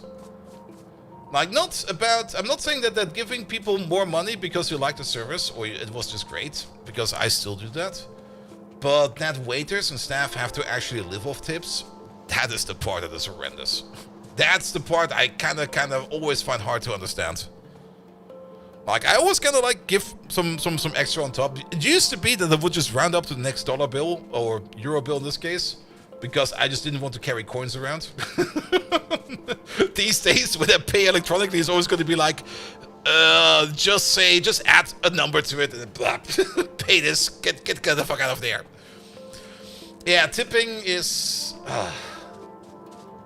I find it horrible that people actually have to live for the tips. I mean, I do kind of understand it a bit. It does give you the motivation to give the best service you can, but at the same time, it's also like you don't need to have to work that hard for it. It should be fine. About the mandatory 50% check tip on the receipt, I would never go there again. If it's going to be mandatory, I would be like, no. I'll gladly tip. I always tip at least a little bit.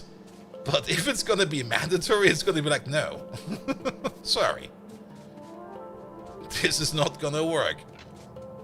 Please pay your employees better. The last 5 years have gotten out of control. It kind of depends, I guess. I mean, I'm not up to date with it. But wasn't there... Like, wasn't it said not too long ago that tips no longer cost you any taxes? Or is that just something I kind of pulled out of my ass from somewhere?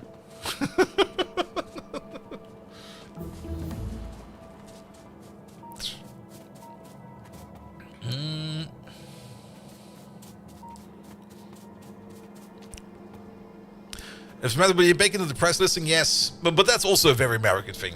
Here in Europe, everything basically final price is final price. You rarely see a service fee. You do see them sometimes, but everything is usually just baked in.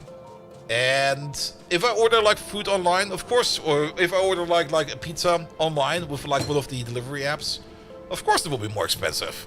I don't mind that. I expect that. It will always be cheaper to either go over there and pick it up myself, or to eat over there. So I don't really expect them to run at the same price. And of course also those broker apps more or less take a little small cut. Which is also fine. I understand that. They're trying to get a bill passed from the federal level for no tips on tax, or no tax on tips, but I'm not sure it passed. It also feels like a very big point of money laundering, if you kind of think about it. Because suddenly everything is going to be a tip. Oh, the service? Yeah, the service is like $1. Everything else is a tip. I mean, I do understand what they're trying to do over there, but at the same time, it's going to be a bit like... Then again, you can also just not declare tips, I guess. You're just going to... Actually, it's all in the receipt. You can't really pull that out. Nah, it doesn't matter. Tips in France are often paid in cash. Can't be traced for trade taxes, and you're technically supposed to declare it. Well, yes. I mean, that's the old school of doing it. Where usually you pay for the stuff you had, and then once you leave, before you leave, you just put some extra money on the table, and then it will just get picked up by the waiter. Do you have the last resin recipe open? Maybe. Resin. There's, of course, the resin out of... we got wood into resin, and then resin with ethanol gas into a liquid resin over there. Let's have a look. I'm not quite sure if we have all of the resin recipes. Oh, wait a minute. The bisphenol one. We don't have this one yet. We do have the melamine gas and formaldehyde. That might be easier. This one over there is... We should definitely at least try to do the best one we can. How do we make melamine gas? Melamine gas is blue metal catalyst, and it's still Uri, I guess. Okay, fair enough. But this converts it 1-to-1 into melamine gas. And then some formaldehyde on top of that, which comes out of methanol gas. Alright, and then... urea gas is still just ammonia and carbon dioxide. Good. What's the other one for resin? Also, the later recipes usually do also make more out of it, because this is 20 urea and 20 formaldehyde into 10 liquid. Oh, it's still formaldehyde. This is 20 melamine and 20 formaldehyde in 20 liquid. And melamine is technically just 1-to-1 urea gas, isn't it? Because melamine gas comes out of urea gas. It's basically just one more catalyst step in there. That just makes it like a little bit better. And then this one over there is completely something else, but this one is still locked, which is bisphenol, which I think we're technically already doing. At least the phenol liquid and stuff like that, because I think that goes into explosives, if I remember it correctly. Maybe not, I might be misremembering that, but sure, let's set this up.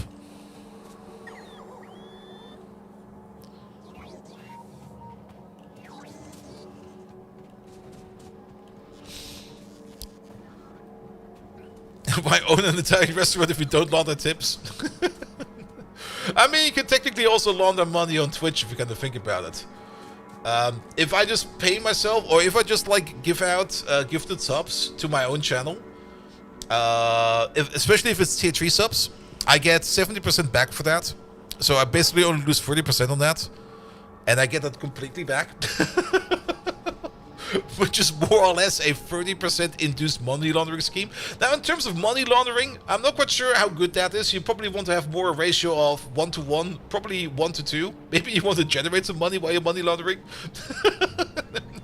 But technically, you could money launder on Twitch. I'm pretty sure that some people are actually doing that. Also, why are we missing this one over there? What are we missing over there? Pom pom pom pom pom pom. You're there. You're missing blue circuits. Yeah, because we're not really doing that many blue circuits at the moment. Is blue circuits not doing anything at all? We're missing integrated electronics, which is missing gold. Yeah, probably because we turned the gold off a while ago. Because gold is no longer going up in the air. Gold is going into the train station over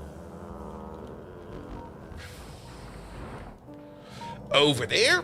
And we are exporting it into our gold wire making machine right over there. Which has been working like a charm. Actually, the gold wire machine over there and the silver wire machine are both completely and utterly full. Actually, the silver wire machine is not full yet. Why is the silver wire machine not full?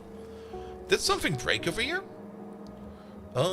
Silver wire, you are waiting on more molten silver. Alright, fair enough.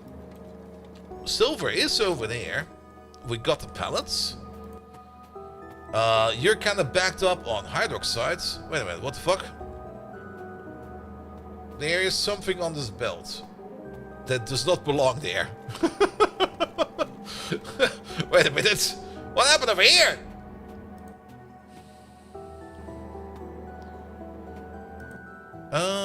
Oh. That's cyanide, isn't it? I think that is cyanide. And you know what happened over here? We never set the filter over there. And because we never set the filter over there, we just ended up putting stuff into... Wait a minute. This one. Shift L. You do this, you do that. And that one. There we go. And we have the same issue over there. This one, that one, and this one. Shift L. Alright. And then we need to sanitize the belt over here real quick. Let's just use this in an active provider or something like that. Let's see. Somewhere where we have also some power going around. I think here will be fine. You move it over by one, and you over there, you're gonna be silver. Not like that. Silver, not like that. Silver cyanide. Good, good, good, good. Nobody distinct. Hello there. Welcome, welcome, welcome. Alright, but that will be good. That will make the Factorio boards over there. After we get some resin going. Now, for resin, we will need methanol. Methanol is something we can get from the oil refinery we are running right over there. How much methanol do we have available over here? The methanol pipe seems to be full, so we can use this methanol over there. We also have a bit of a blue metal catalyst setup over there, which we could use to make some resin over there. And then we just need to find a space for a train station over here somewhere where we can then start exporting our resin over there. So, what are the machines that we're going to need for this? Let's have a quick look over there real quick. Resin. Resin Mark II. We're going to need a chemical plant, and a chemical plant, and a chemical plant. We also need some ammonia. Ammonia is a gas we have available over here. So, maybe we just do the resin processing. Yeah, somewhere around over here. We can just pull the pipe up. And then we'll think about that. I'm also a little bit concerned how much power you're demanding over there. Is this power plant fine? Oh. What happened to you? No, seriously, what the fuck happened? Oh. Ha! Did you get stuck? You got stuck, didn't you?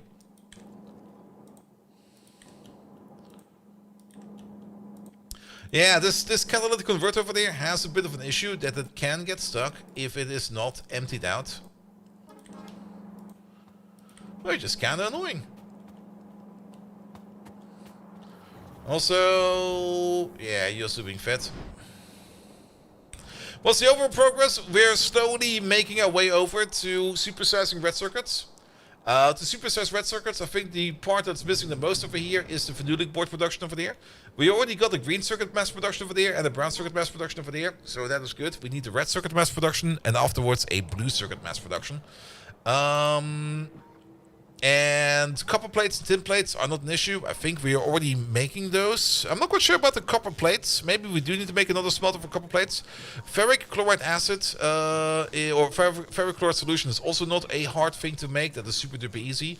And then over here, it's just then solder, transistors, and basic electronic boards. And transistors over there is silicon wafers, silver wire, and plastic. All these parts we have available. So once we got the resin machine in over there, or the Factorio boards machine over there, to be exact, we can easily start supersizing red circuits. And afterwards, we're going to start thinking about supersizing blue circuits, or actually making like a proper blue circuit build. And for a proper blue circuit build, the one thing that we're going to need over there is going to be integrated circuits. That's then all the gold wire will be coming in. On top of that, it's gonna be going with the blue baseboard, which is copper plates, silver plates, and ferrochloric acid, as well as fiberglass boards. As for fiberglass, for that we will then need to make a bigger glass making machine, which we have not done yet, but we can do that afterwards. A buffer box from blocking it up? Maybe. Maybe we need a bit of a buffer. There's this thing over there. It shouldn't lock up like that, in my opinion. Because we do have like this as a buffer over there. And we do have this as a priority input. But if it backs up, it can just lock itself, which is kind of annoying. Basically, what should work over there is...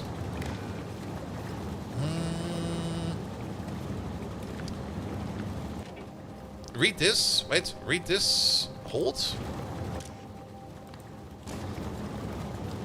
And enable this if everything is 0.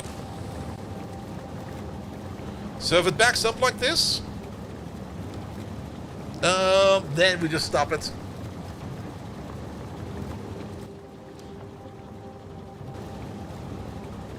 No, this is worse. This is worse. We broke it.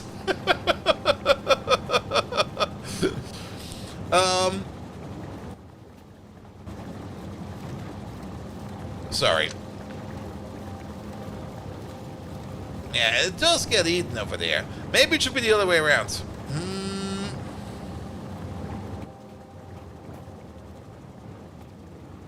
We could maybe read the internals of the machine. That could maybe work, but it kind of just blocks itself over here at some point in time. And it will only happen... there's a certain set of conditions where this can happen. But yeah, I'm also not quite sure if we're going to keep this machine over there. Because technically we're going to turn this into a blue Tiberium field. Like we're turning this over there into a green Tiberium field. Which is working very well, actually. We're probably going to be turning this one over there into a blue Tiberium field. And then we no longer need to worry about that sorting issue anymore. Oh boy. Alright, you still seem to be working over there. Don't worry about it. But we will still need to automate a couple parts of that. But it's not that important right now. This over here will sometimes fail, but not always fail. What we do need to do over here now, however, is the annoying part of turning you off, and turning you off, and then enabling the internal power setup over there, and the internal power setup over there, and the internal power setup over there. And then we need to wait for this over here to recover, and once it's recovered, we can hook them up again to the power network. A buffer might also work. For now, I think I'm fine with it. I'm just gonna hope that we have a better solution later on. I don't want to invest too much time into that. Resin, however. I do want to invest some time in resin. So, let's get over here real quick. Resin. For that, we need some chemical plants. Pom, pom, pom, pom, pom, pom, pom, pom, pom, pom, pom. What do we need? We need to make ourselves the melamine gas. We need to make ourselves the urea gas. Carbon dioxide, I think we can make on site. Maybe we have some carbon dioxide over there. We are gonna make ourselves then the combination of both, which is melamine gas and formaldehyde. And then we also need to make ourselves some formaldehyde. That will be over there. Good. That will be the target.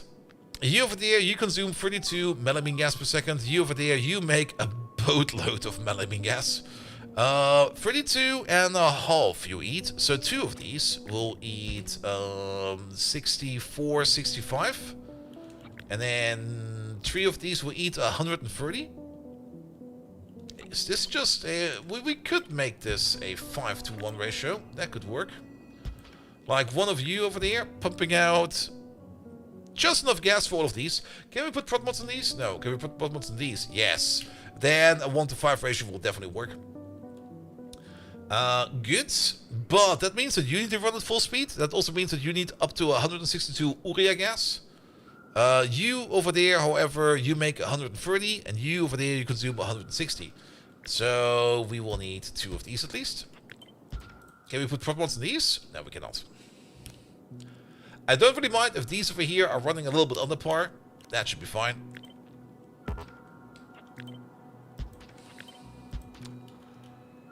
Good. But then we will also need to make a similar, if not identical amount over here of your gas. Alright, alright, we can work with this. You over there, place you over there. You move one closer, you move one closer. Maybe not the bulk inserter, the fast inserters will be fine. You're gonna be doing the blue metal catalyst, which you also require, right? This is all... Oh wait, only you require the blue metal catalyst, never mind. There you go. You do not require blue metal catalyst. Which means we can place you over there, and I guess you over there. That'll work. And then we'll have you over there. You require the green metal catalyst.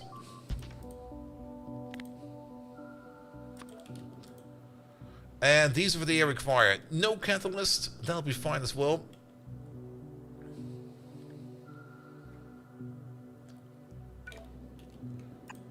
There we go. Let's do this network quick. And then these over there. Those over there.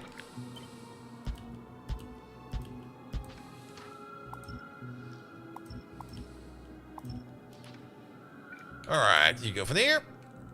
You go from there. We can move this entire thing up by 1. Excellent. Technically, you would need... No, you would need some carbon dioxide. Do we've got carbon dioxide down here? I think we do, actually. We got carbon monoxide over there. Dang it. But not carbon dioxide. But we got tiberium. And the tiberium process over there. If we need to make some coal, we can just make some extra coal over there and turn that into carbon dioxide, so we don't need to worry about that too much. Then again, we do have a carbon dioxide process over here somewhere. Wait a minute, I saw carbon dioxide over there. There we go, you. What? What? I can see a carbon dioxide symbol right over there. It's you. You are making carbon dioxide, but you're not really making it that much. So you are not seeing it, but that'll be fine. But this is all that we need. So let's place it close to here somewhere. I guess we could place it over here. Sure, place it over there. Let's get that ammonia pipe through there.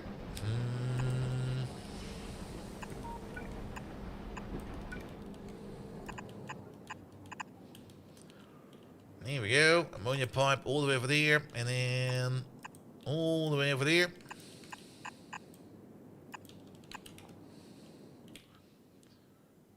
Good, good, good. And then corner piece over there. And a corner piece over there. That will be the ammonia. We do need like a little bit of power over there.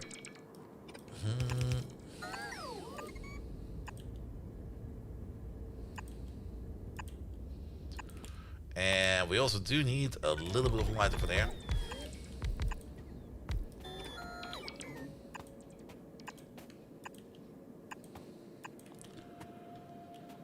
Good. The catalyst machine over there requires a couple of ores. We can just airdrop them in. Same for you. Just don't order in the filter frames. The filter frames we can just bring in. Bring like 20. Oop, wrong button. Oop.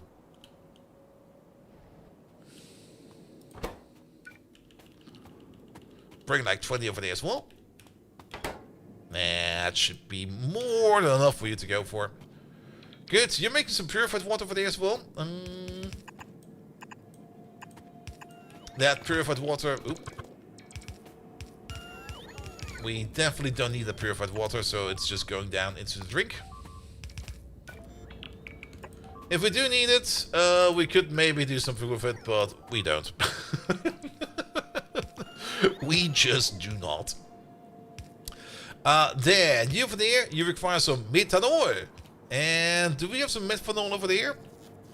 No, we got the other parts over there. But methanol gas is over there. There's a pipe over there, and there's a pipe over there. I guess we can attach it to this one.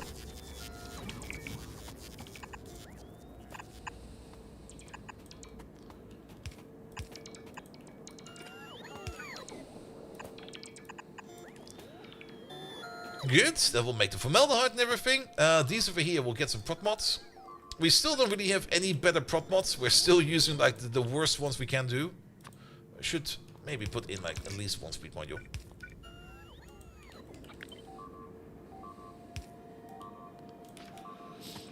There we go. That'll be fine. You're apparently also out of roboport range, but I'm pretty sure we can place a roboport like right over there. Perfect. Alright, but the only thing that's missing now is the carbon dioxide. Alright, where do we get carbon dioxide from?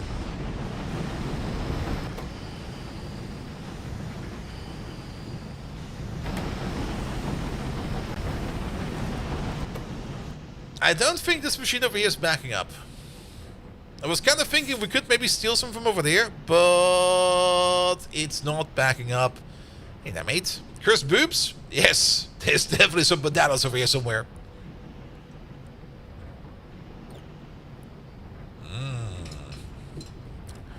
By the way, I've not really been talking too much about my sleep cycle, but for the entire week, and basically the weekend, and last week, after we said last week on Monday, I go to bed at around midnight, 1 AM, and I wake up at 8 AM, and I'm very happy about it.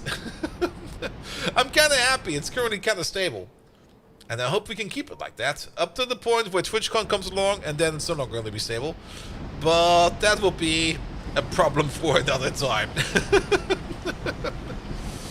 Let's see what we can do. Wait a minute. Oh, look at this. We do have some carbon dioxide sitting around over there. Let's use this.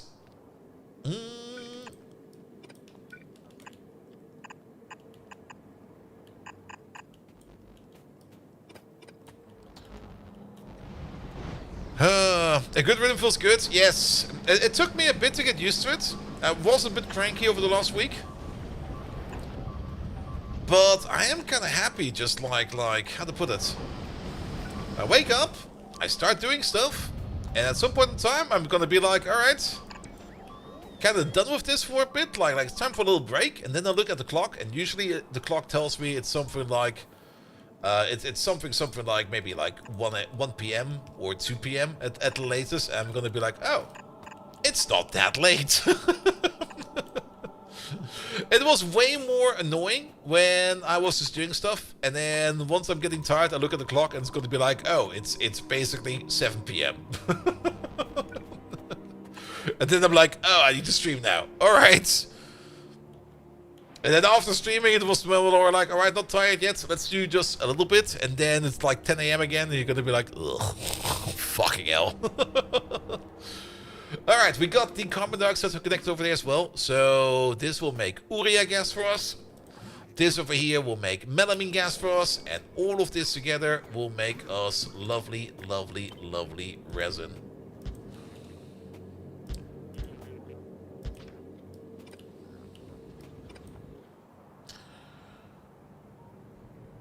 Go from no life to 20 hours a week. That's the best thing you did. I'm also kind of thinking of maybe just picking up like a 50% job.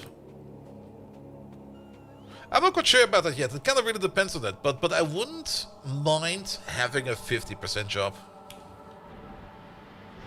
And not go in full time. But it's not always easy to find.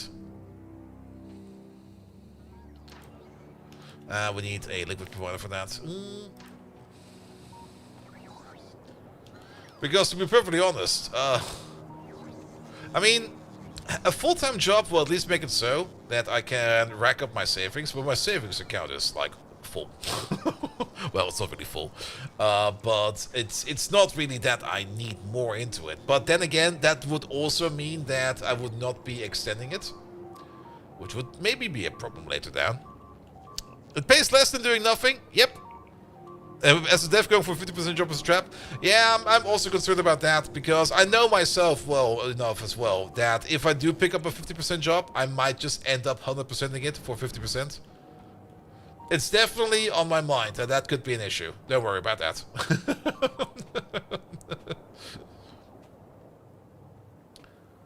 I'm also not quite sure. Okay, let's build this in reverse. Let's just build it in reverse.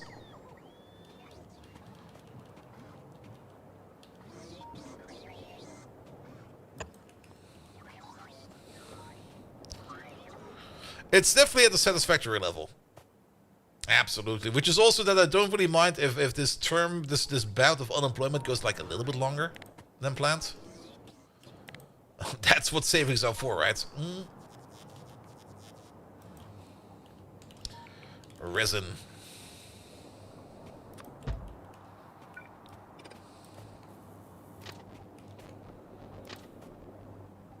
There we go. Perfect.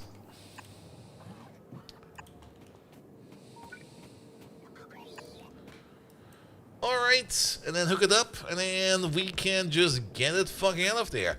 But like I said, I'm slowly looking for something new. Though with the right client, you could be 50% thinking for 100% job using AI. Yeah, it really depends. Like I said, at the moment, I'm just keeping all doors open.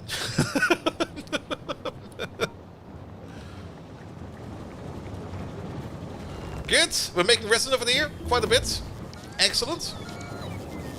At the moment, it's backing up in the pipe, so we'll need to wait for the tank. But all of this over here is working as expected. Excellent. So, resins, get. Also, this is a bit odd. Don't think we can do much about that.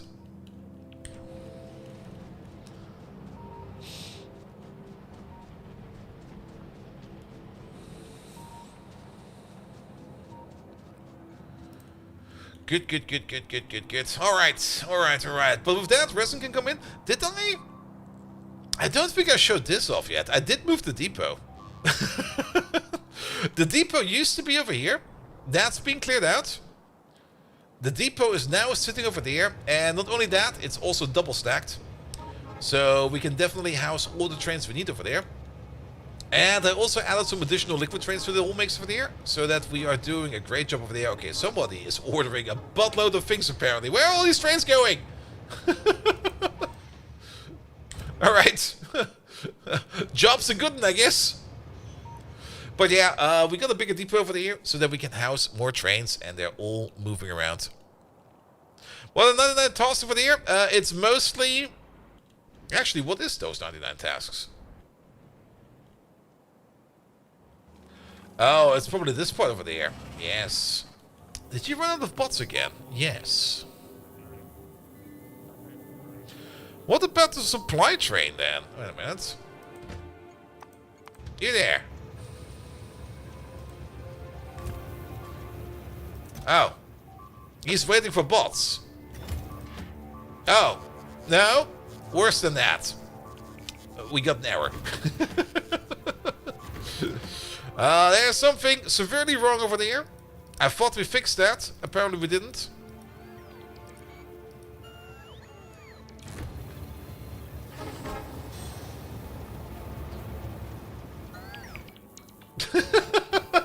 Well, sorry about that. How did that happen? Because I thought we have logic in here that prevents these over there from functioning and putting in ghost entries when there's no train around. We have to observe this. But yeah, this over here, its own little robo network, which I don't think makes much sense anymore. Because it used to be on the frontier. It's no longer on the frontier. We could maybe close the session down over there and just hook up the roboports and just fly stuff over. It will be more robust. But yeah, there are definitely some bots missing over there, but they should be... Oh, wait a minute, they're not in there yet. Here they are. Alright, that should be taken care of now. Good. Alright. We also never connected the rest of them over here, right? No, we didn't. Even here.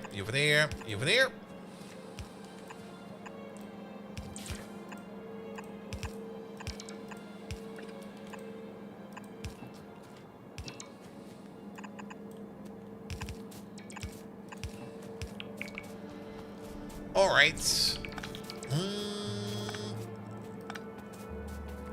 That will be good for the resin then. And now we can technically mass produce red circuits because now we got all the parts ready for that. How's it looking over there? Liquid resin. Well, the machines are running, so I guess it will be coming soon.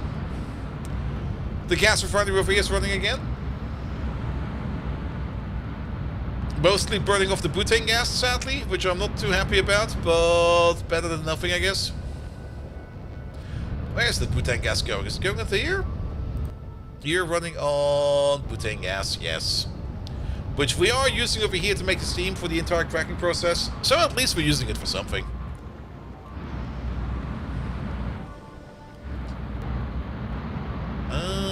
But yeah, methanol gas is good. It's very, very good. I hear some random bleeping, but I don't think it's important.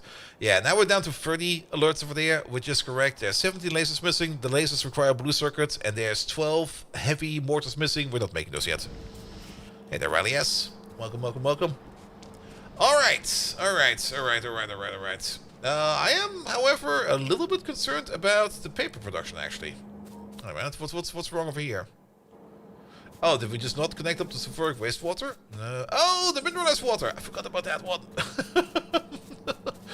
Yes, the mineralized water. We'll need 2 extras.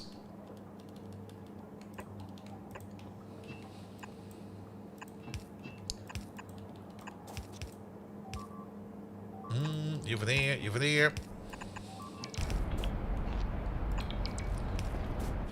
That will get rid of the mineralized water, and then the paper production over there can keep going.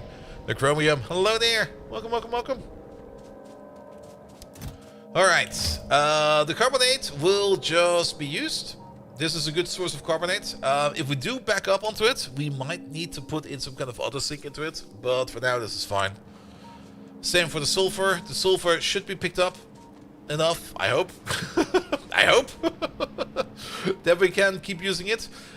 We do need to do the sulfur recycling over here because I don't really intend on putting in any oxygen over there because we've got this natural catalyst over there.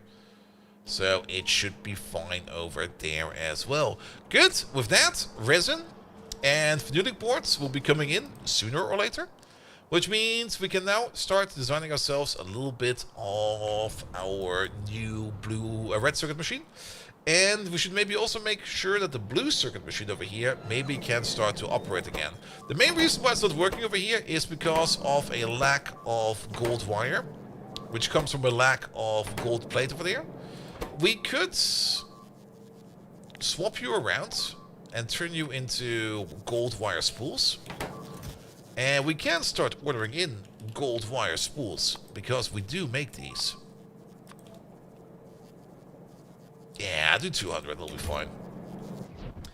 And then we go all the way over there, because the gold wire spools are currently sitting all the way over there. Hey there, Wally, how you doing? Welcome.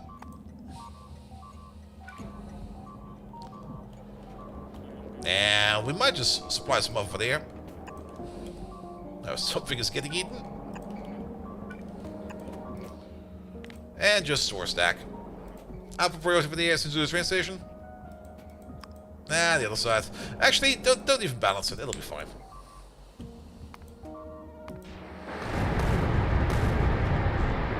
That's fine.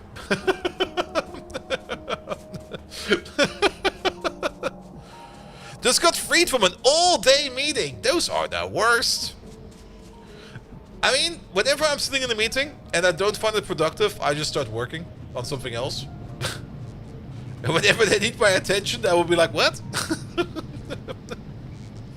I had very unproductive sprint planning meetings before, where we were just talking about topics and stories. And it was going on for like 4 hours or something like that. And we were just kind of talking about how long a certain story takes. And by the time we were done talking, it was like, hey, that story over there we talked about for like 20 minutes, I did it. Get it the fuck out of there. So you work during meetings? Yes. I mean, I don't mind sitting in a meeting if I can just sit in there and just listen. And when I have to speak, I will speak. But I would just end up working. All right, let's make ourselves a blue circuit, not blue circuit, red circuit making machine. Blue circuits, we're almost there as well. For blue circuits, we need to optimize our glass production. But for now, we can have a quick peek over there at the things we need over there to make red circuits en masse. We can definitely say that we need to unroll silver wire. We will also probably need to unroll solder coil. We need to bring in tin plates and copper plates. Can we unroll plates in here? No. Plates need to be unrolled in the big boy machine. Fallen Angel, hello there. Which will be these over there. Over here we can unroll copper plate. And what was the other one? Silver plate? What do we need? Tin plate. Tin plate. Alright. So that will be you. The ferric chloric solution.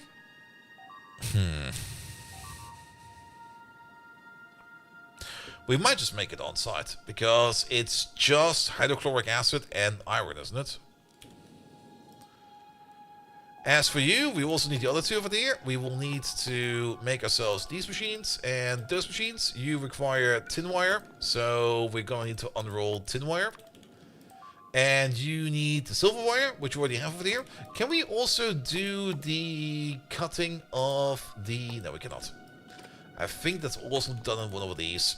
We're going to be bringing in the silicon bulls, but we'll be cutting them into wafers on site. There we go. And plastic, we can get molten plastic in. Alright. Anything else we're missing over here? No, that seems... Well, one thing. No, we bring them in via train as well.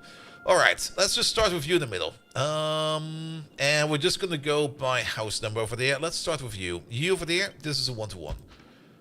You make these at the rate of 0.44 per second. We can... Oh, we can prot mod these. We cannot prot mod these, though. What the fuck? Alright, fair enough. 1, 2, 3. These go 1-to-1.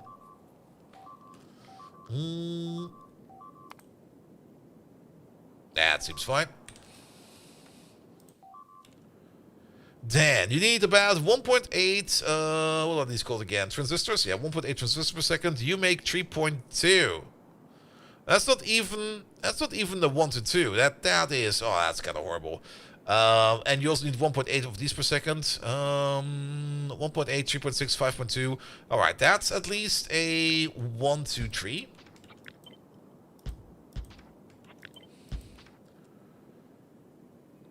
Oh. I think I remember a very, very old pattern for this, where it's 1 of these and 2 of these into 3 of these. It's this 1 point, let's just say it's 1.8. Just take the house number over there.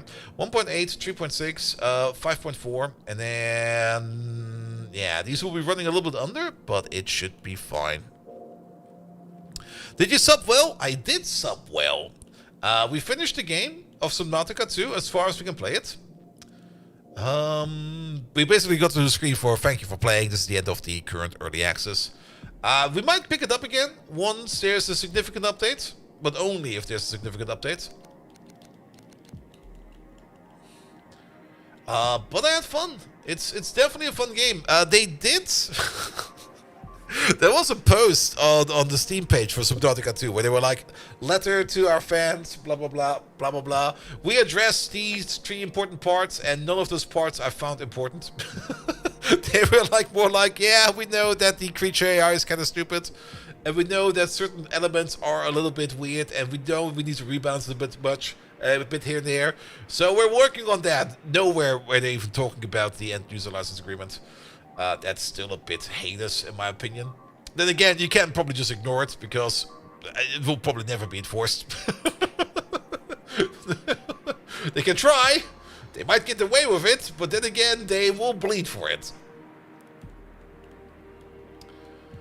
Bum bum bum. But yeah, that's a problem for another day. So yeah, this is definitely a 1 to 3 ratio, or a 1 to 2 to 3 ratio. We can go with that, but... how do we do this? I know with Bob's weird inserters, you could just set this up in a way that you have like an inserter that matches every building over there, but I don't really want to do that. Also, we don't have Bob's weird inserters installed. What about you? You need about 1.28 wafers. You over there, you make 12 wafers per second. Okay, so the wafers will be extra as well. I think it will just be easier if we just scale it up and make a production of transistors and a production of these elements, and then we just place it accordingly. Technically, our red circuit build over here is rather big. Where is that thing? It's over there. But it's not being fed well, and it's still mostly using white belt, and it's kind of terrible. But red circuits are definitely still one of those that are made the slowest. So if we kind of want to speed this up,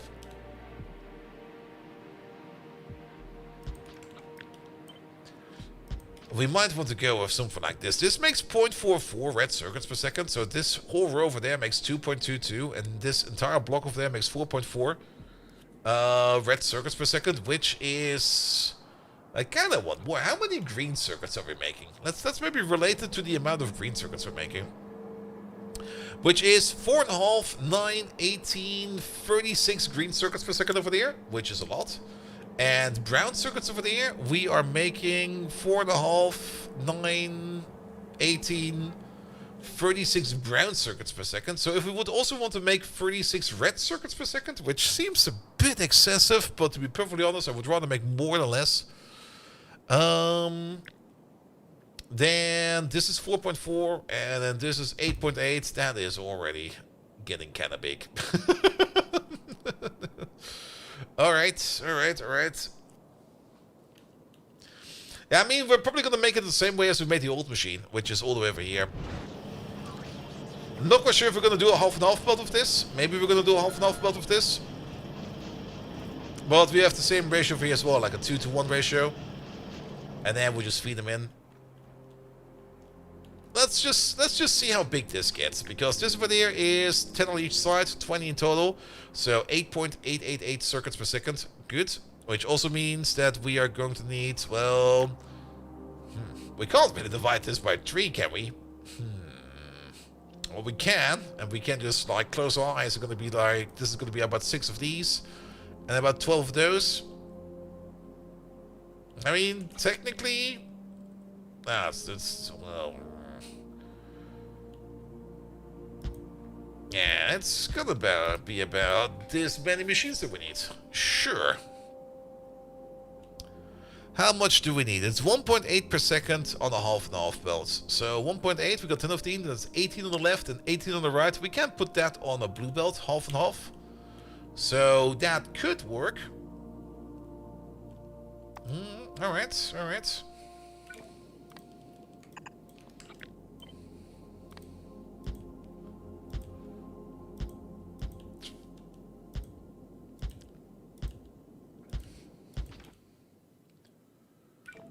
And then blue.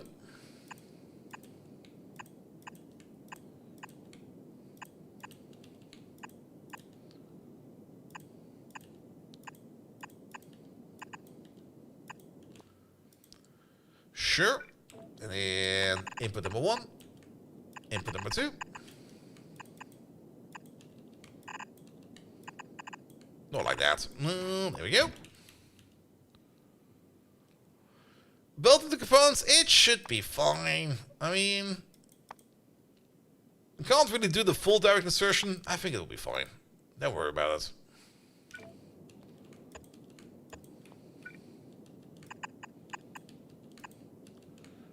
And then in and in.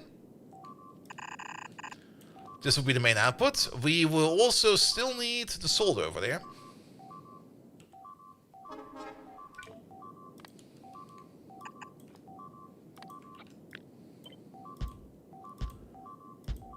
There we go.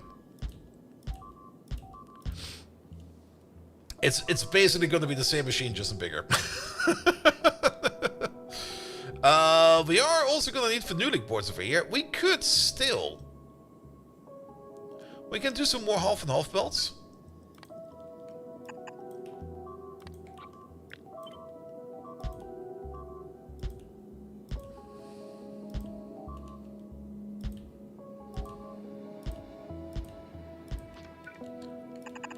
There's going to be a half and half belt over there. And a half and half belt over there. That's going to be the inputs over there for copper plates and tin plates. And then the Factorio board input will be all the way over here on the outside. Which I guess we can use just a basic fast express inserter or something like that. There you go. Put you over there.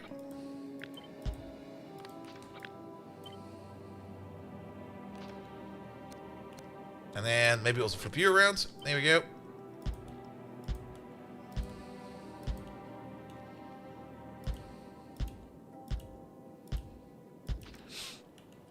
Yeah, I ignore the bleeping. The bleeping does not exist in the space. And that's where the Factorio boards are going to be. And then we're going to have a side machine over there. That's making the components that will just be fished in over there. Good. We also require solder. That's still missing.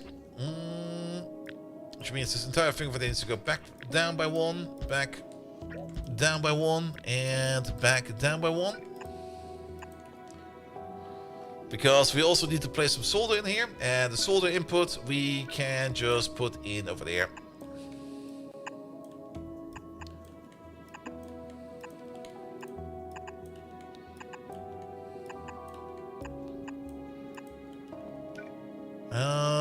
Not quite sure how this build is going to be yet. I'm just going to pull it in from the top for now, but it might be coming in from the bottom. Good, that's at least all of the inputs over here done. And then we need to make a bit of a component making machine over there. Here we go, with the U over there. And then...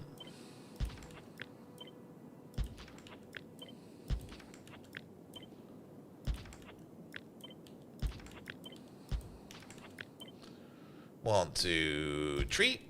And 1, 2, 3 over there.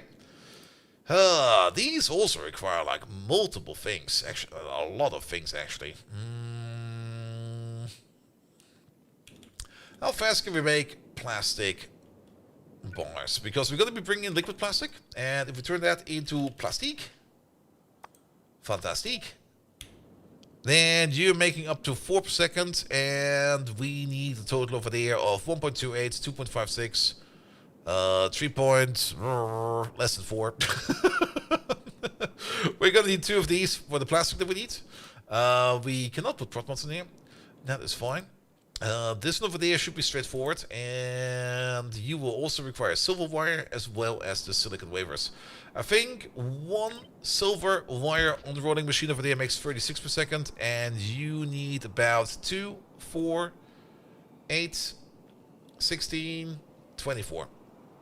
Hey, you do 36. That will be fine. So we'll need 1 of these. You need 24. I'm kind of thinking of still putting 2 over there, and then just you filling up half a belt and you filling up half a belt together with the silicon wafers. Which we also need to do in a big boy machine.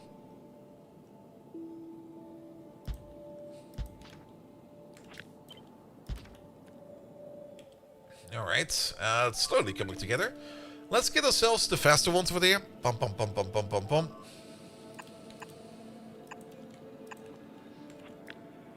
Maybe put them over there, because I kind of have the feeling we might have an input coming in from the bottom over there. And then you're just gonna do this. And that will be one. We can just put the other input for the plastic on the outside. Sure. I will just ignore that fucking bleeping. I don't give a fuck anymore.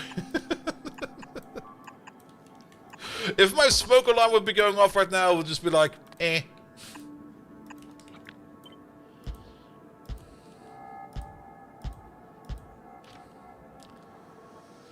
Good. And then we can just use the express inserters over there for output in the middle.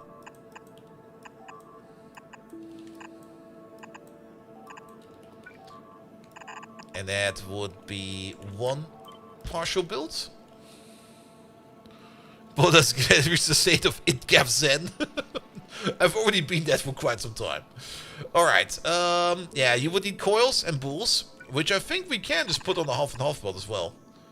Because coils and bools are very nice stackable, because every monosilicon wave over there turns into or any monosilicon bool turns into 4 wafers. So yeah, this can be on a half and half belt. And then the plastic comes in a liquid form. Good. So that could be one part. And then the other part, we could put like one of these like on the side, like this.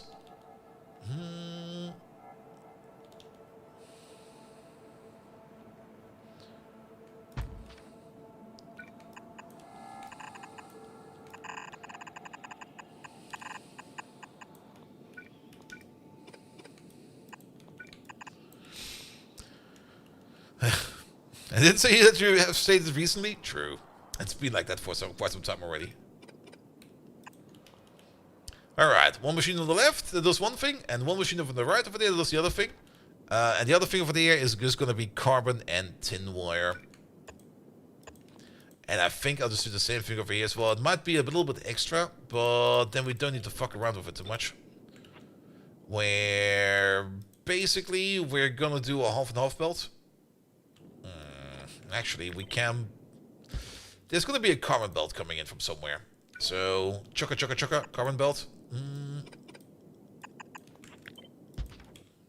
We could make this a proper half and half. There you go. And then, let's just pull you a little bit further down.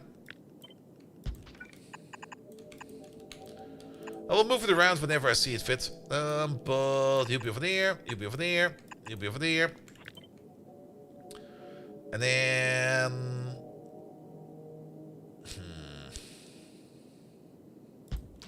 Oh. Ah.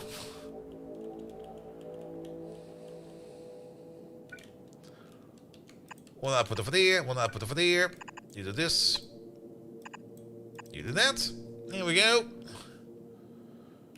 You get an input over there. That will be your output.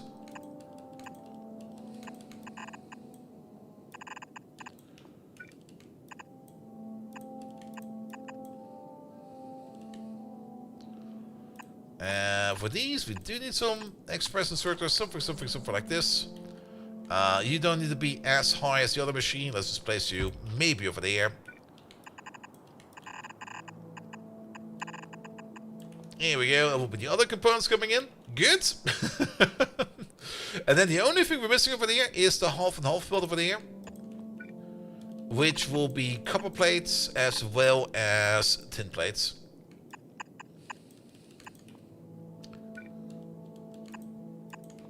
Which I guess we can do the copper plate unrolling over there and the tin plate unrolling over there. How much copper and tin plate do we need? We need about 0.44 per machine. So we got 20 of them. So we need about 8.88 copper and tin plates. Each of these makes 16. So we don't even need to worry about that too much. So we can place one over there. And the other one over there, we are still kind of missing our solder. Move you back by 2. Move move you back by 2.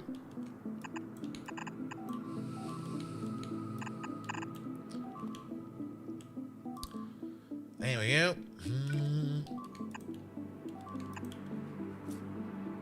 Put in 2 of these. It'll be fine.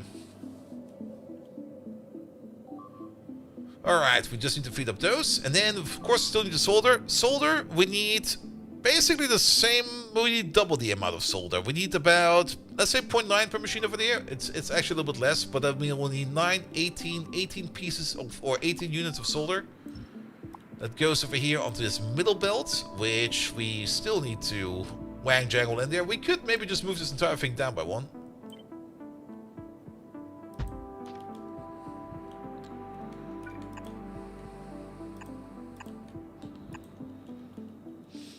And then, I mean, technically, we could do this. We could do this with you and you over there, you over there, you unroll solder, and you over there, you unroll solder. There we go. You make way more than we need.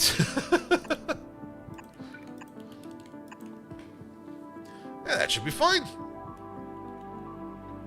Alright, and then of course we'll need the Factorio boards over there, coming in from somewhere.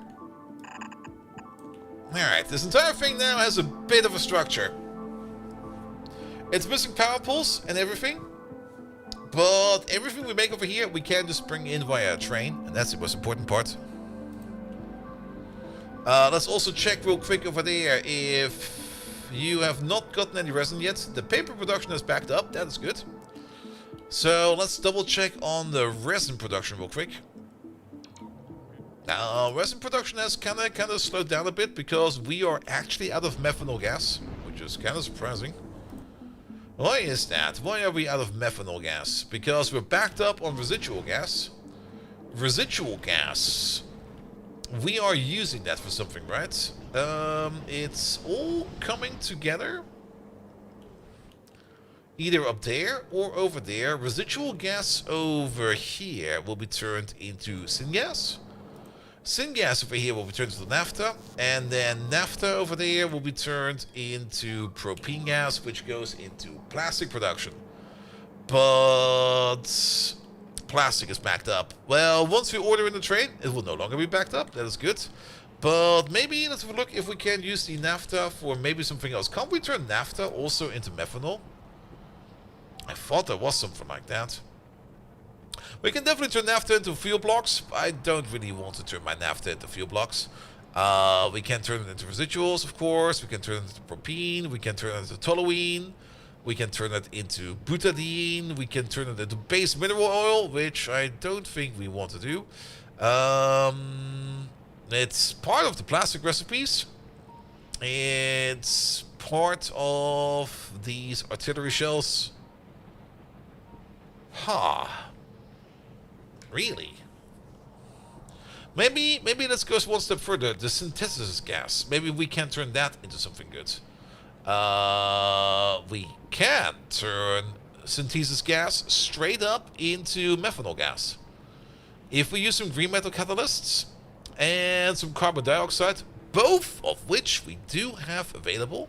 The only thing we're going to need over there is a little bit of chemical plants. So, yes.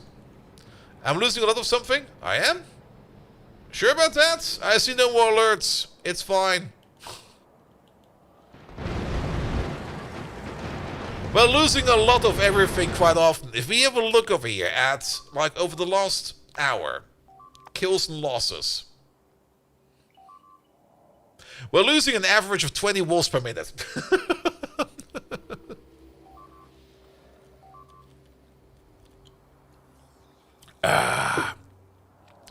We're losing an average of 1 Miku power.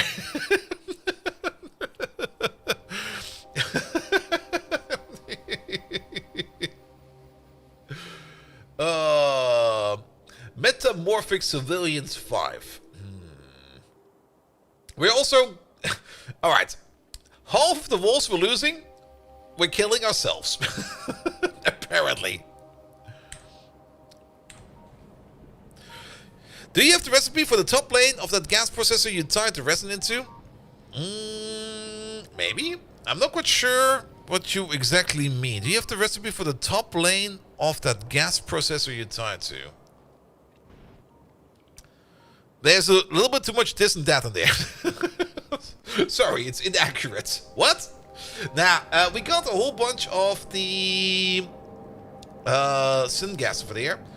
We're just going to move some of the syngas all the way, maybe just over here. Where we're just going to take ourselves a chemical plant or two. And we're just going to do the following. Where is that recipe even? It's this one, right? Yes, there we go.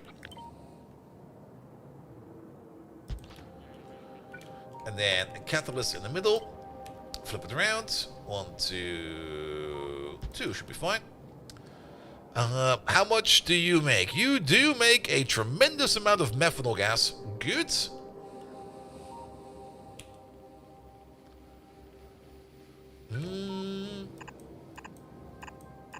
Any physical inputs and outputs? The only thing we have there is the green metal catalyst.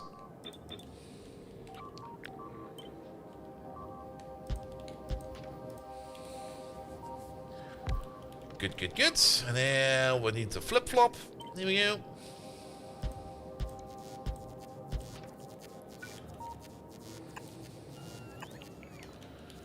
Good.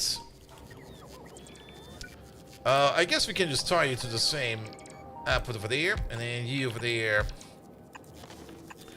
We do need a small storage tank over here, an inline tank.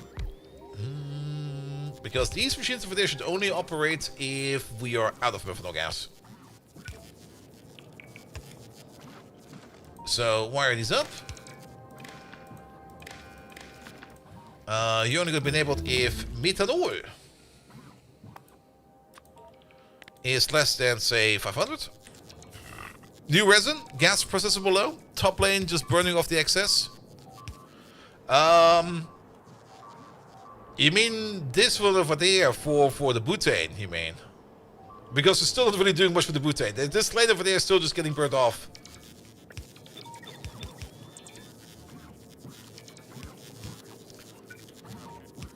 That power pole's in the way. Boo! Well, move you over there then. That'll fit. Ah, we're missing a lamp over there. Good. We're also missing carbon dioxide as an input, which we have sitting right over there.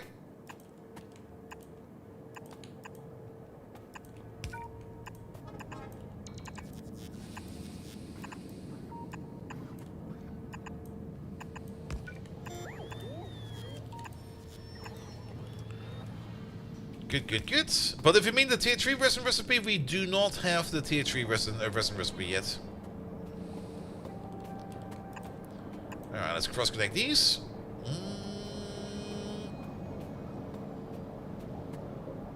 And I guess we can go across these.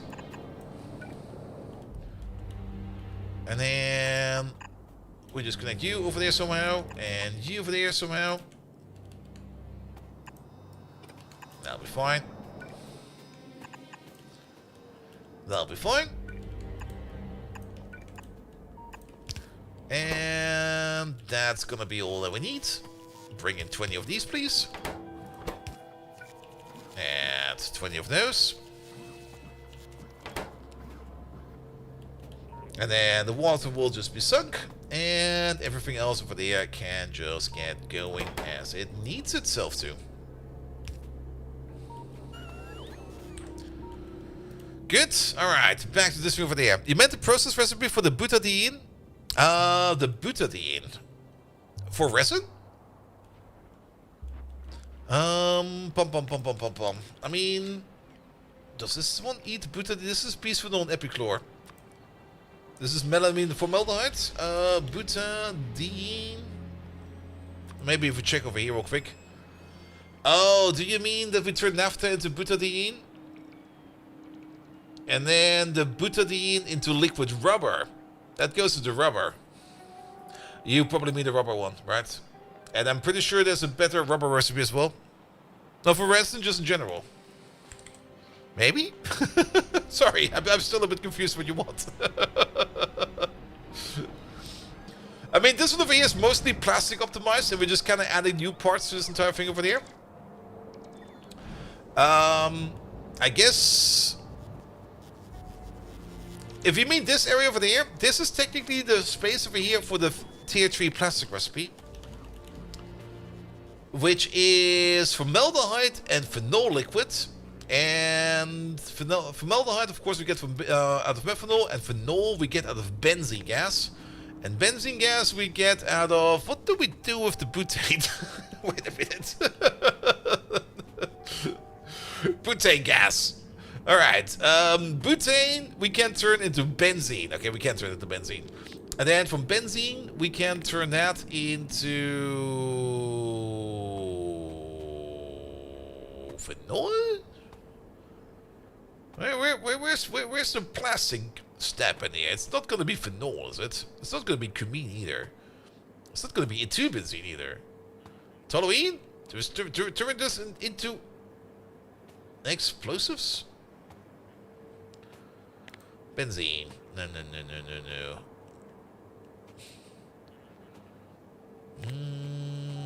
Butane.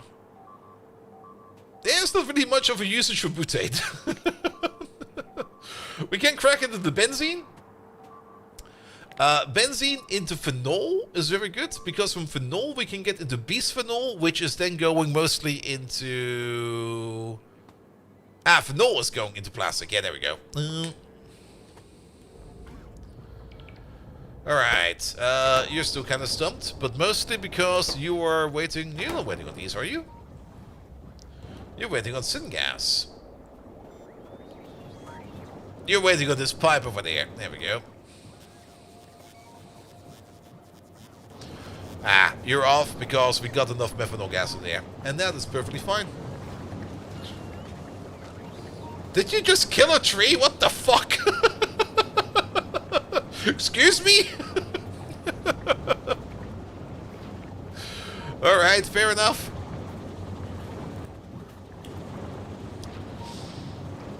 Yeah, these over here will probably be sleeping most of the time. At the moment, everything seems to be running again, but I think it's mostly due to the fact that the synthesis gas pipe over there was like a little bit empty. So I'm pretty sure that this over here will be falling again soon, but either way, if it's too low, we can turn synthesis gas over there into methanol again. And then from over there to resin, we got 100% resin here, which means there's a train coming over. There he is.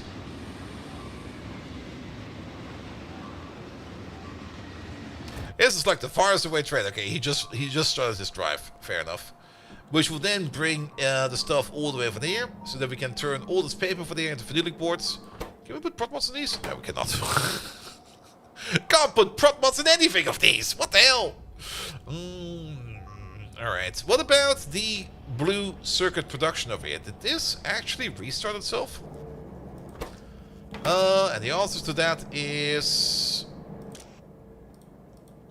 technically, yes. If this one over there would not have been full of random garbage. There we go. Just empty that out real quick. And then we can put the gold wire back in there. And once we got the gold wire back in there, we can make some more integrated circuits again. Good. Alright. Back to the red circuit machine. You there. Let's put you on your side. Let's delete these real quick. Let's make sure that we get everything. Let's put you on your side. I guess we can put the inputs over here at the bottom. And let's just start stacking inputs. So, what do we actually need over here? We are going to need... Let's maybe start with the liquid input. Because those are usually a little bit bigger. How about here? Plastique. Liquid form, please. And then we're gonna need...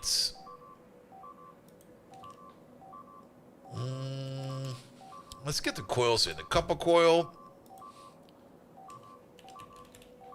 I'm ignoring the bleeping. The tin wire coils, the tin coils. We're gonna need the silicon balls, which I think we're not doing yet. Shit, we're not doing those yet. The monosilicon, I mean. We're gonna need to bring in over there next to the. So we need to bring in carbon. Let's do it systematically. Monosilicon, and the other part we need over there is the silver wire coils.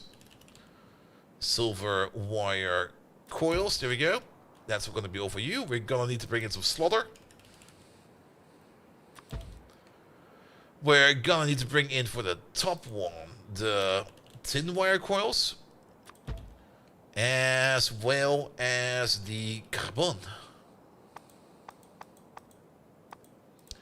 Yeah, with this many stations over here, you might almost think it might be better if we just unify all of this into one station. I do kind of like having the buffers like this, though. And the one thing we're missing over there is going to be the phenolic boards.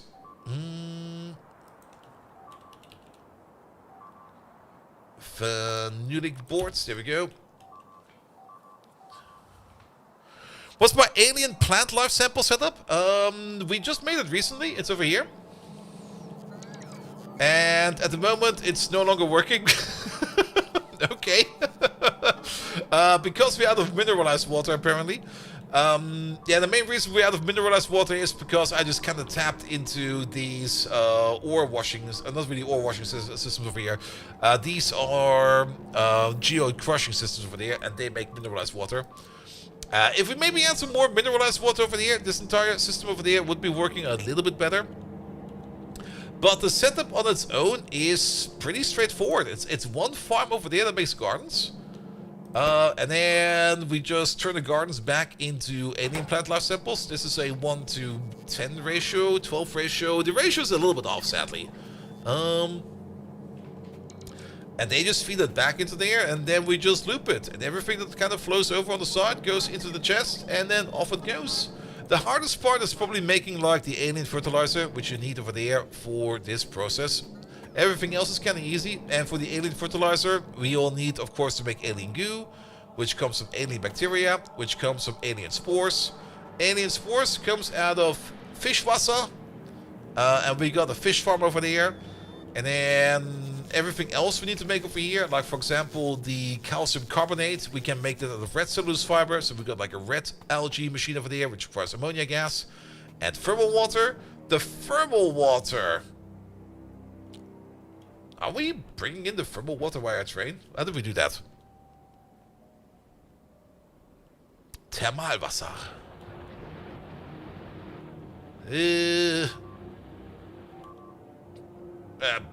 Apparently we're bringing it in via train. Alright, fair enough. But yeah, red algae for the sulfate, blue algae for the ammonia, and then I think that's all the parts that you need. Because you do also, of course, need to make the compost. The compost requires urea gas requires ammonia gas and carbon dioxide. Carbon dioxide is coming from...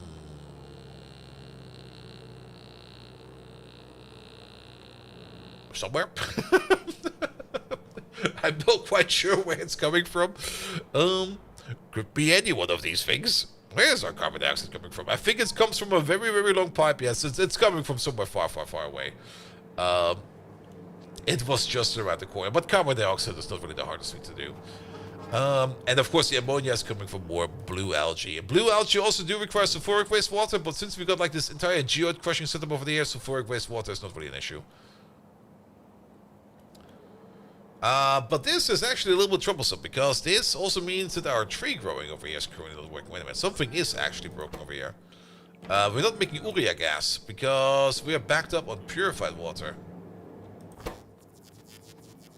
Because there's some random bits of carbon dioxide in there. What the fuck? Alright.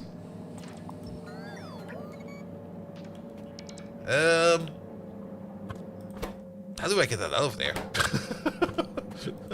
Wait a minute, what? Maybe put the pipe over there? No, that will also work. How do I get it out of there? I guess I have to delete it. Alright, do this, that, then this. That's probably been broken since forever. Alright. Yeah, but this thing over there is also getting kind of big in terms of its inputs, which is maybe not the most optimal.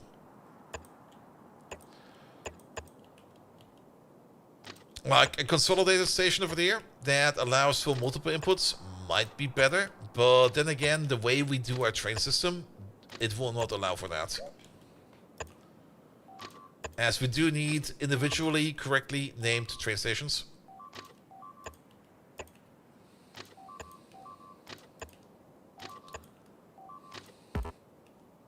Wrong way, dude. Alright, take the entire thing. Up by 2.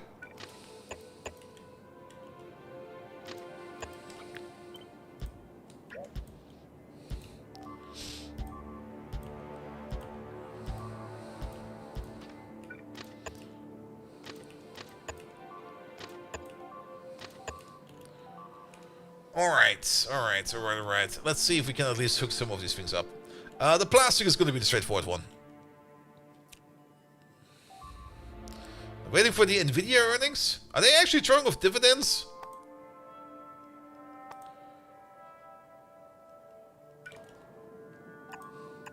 Because last time I checked, American dividends are kind of shite.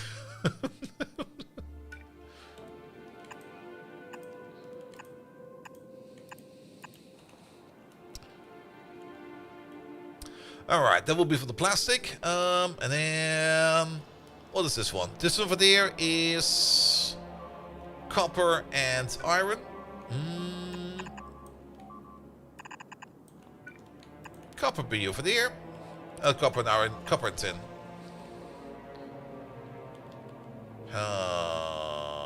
We can do this a little bit more creatively.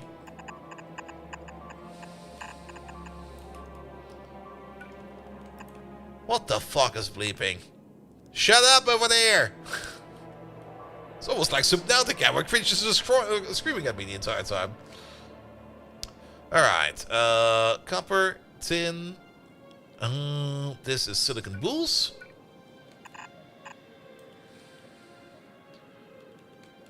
They need to be over there. Let's just pull you out a bit and pull you over there a bit.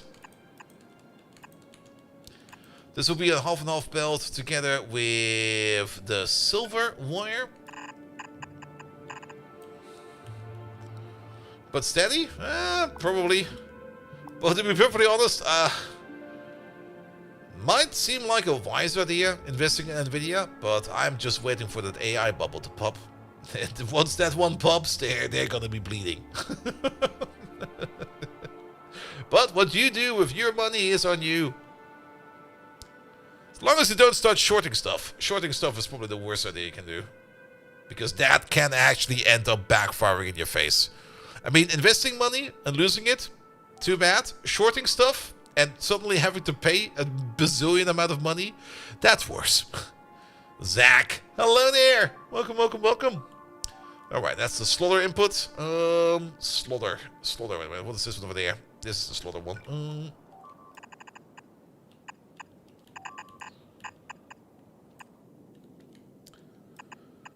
Let's see. Slaughter.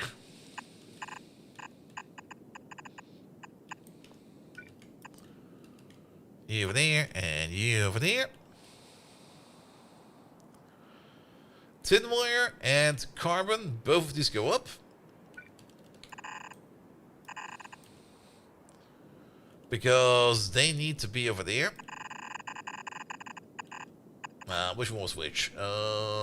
You over there, you're the tin wire.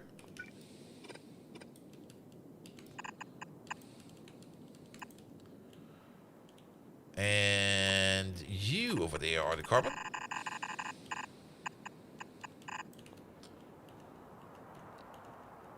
Good.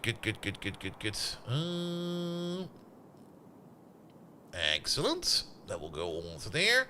And then the only thing that's missing over there at the end is the fenugreek boards, which we're also going to be putting in from the top.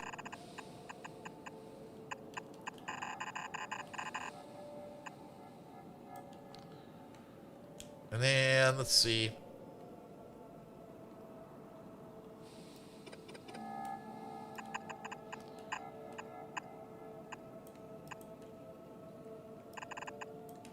I kind of like this. There you go. Good. Phenolic boards over there, and phenolic boards over there. Pretty sure the middle over there is fine. We still need some power poles into this entire thing as well.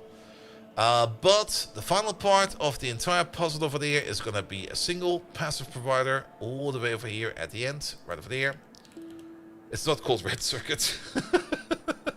What's it actually? Is it called Red Circuit? No, it's called an Advanced Circuit. Ah! Ah.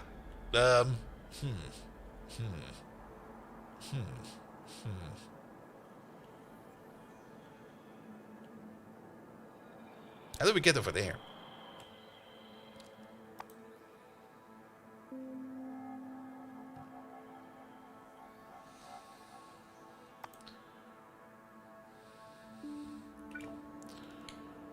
Train ramp? Oh. Elevated? I guess we can go over the elevated, but we can't make the curvature over there either. Nah, we'll just go below.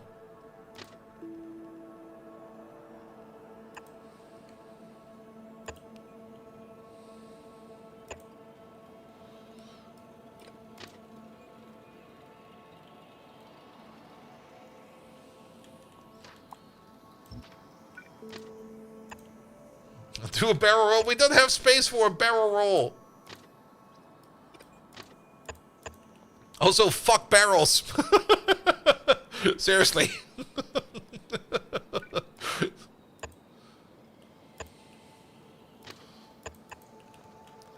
There we go. That's gonna be our red circuit making facility.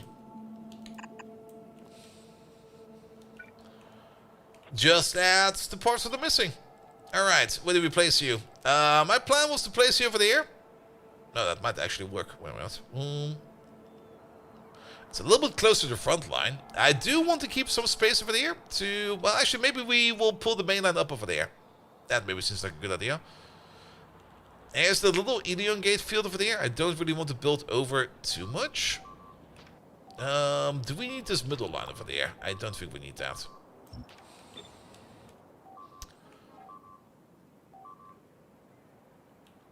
I'm just gonna go over here real quick to see. Yeah.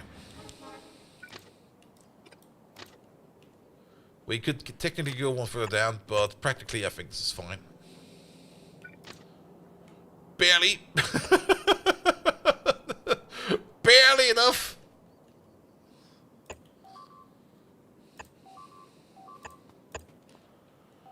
There we go. Red circuit machine. Nah, sorry, no looping. Not in this one. Alright, but there's a whole bunch of stuff missing over here. Power is missing, especially over here in the middle, because we have not even remotely done any kind of power pole in here. We could technically place these. Oh, these might actually work. Oh, they're bots. Thank you, bots.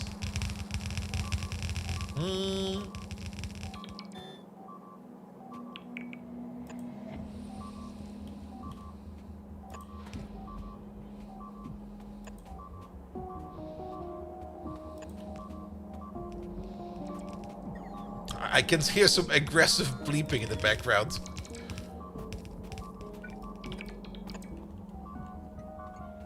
Oh yeah, rails the wrong way around. You are correct. Oh.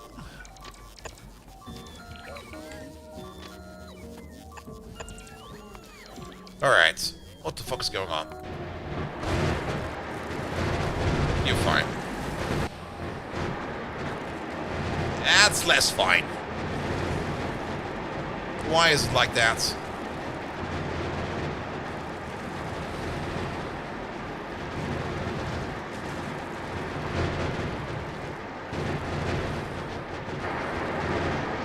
I'm feeling a bit lied to. Titan spinners over there are weak against fire. They're swimming in it.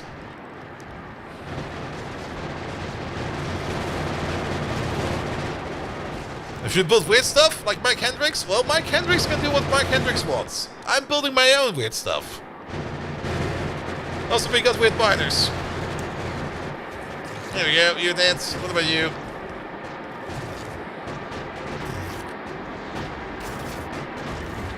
Alright. Yeah, that was a bit of a disaster, wasn't it? It's also still an old wall, yes, but we were mostly up against piercing piercing ones over there, and they should be somewhat weak. Okay, these are not weak against fire. Wait a minute, what? Am I misremembering it? Piercing. Weak to acid, electric laser, and poison. Alright, fair enough. That's exactly that what we don't have over there. Because this is not an acid wall yet. We could upgrade the wall. We have the capability for that.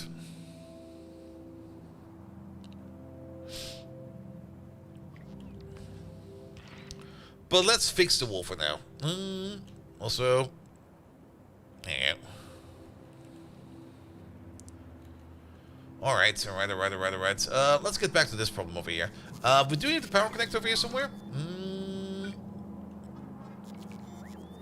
Yeah, the problem with the plasma turrets is that the plasma turrets, the range of them is going like a little bit too far into the own wall. Here we go. Don't connect this. Do not connect that. There we go. Also, the plasma turrets are not as effective, to be perfectly honest. These kind of suck. They're very good at the beginning, but at the moment they do kind of suck because the DPS is just way too low. They do a splash attack. That is good. That's the only good thing about them. That they do a rather large splash attack, but overall, the amount of damage they do is... With the size of the biters we have right now, they kind of laugh at these guns. They're going to look at the plasma guns, they're going to be like, ha, I've seen bigger. They do multiple types of damage. I mean, we have the damage wars right over there. They do plasma, electric, and explosion. Plasma is the only damage type I think most of them are kind of weak against. Boom, boom, boom. There you go. But you can see what's happening over here.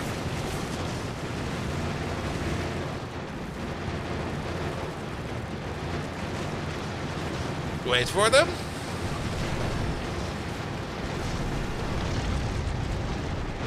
Alright, maybe they're not too bad after all. But the biggest problem with the plasma cannons is their range they have. Also, they're kind of hard to make.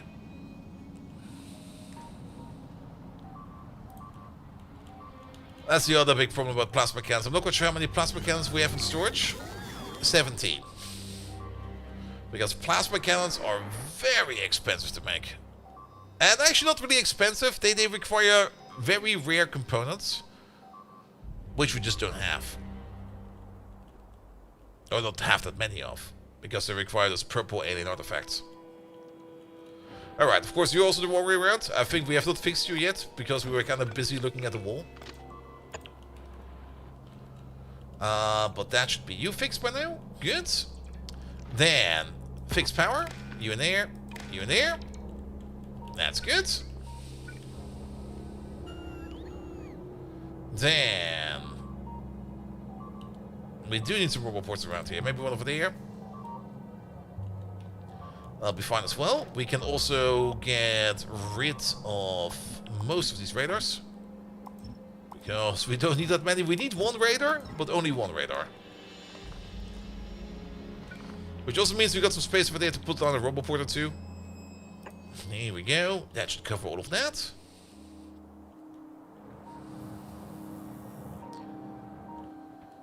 Alright. How about you? You have finished products. We got a whole bunch of Fanutic boards over there. That is good. Paper has stopped. Why is paper stopped? No, don't tell me you're out of fuel. What? Are we out of fucking sex toys? Are you fucking serious? What? No fucking way.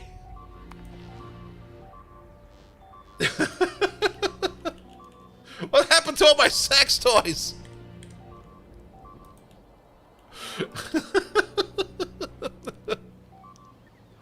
Oh guess we'll need another fuel.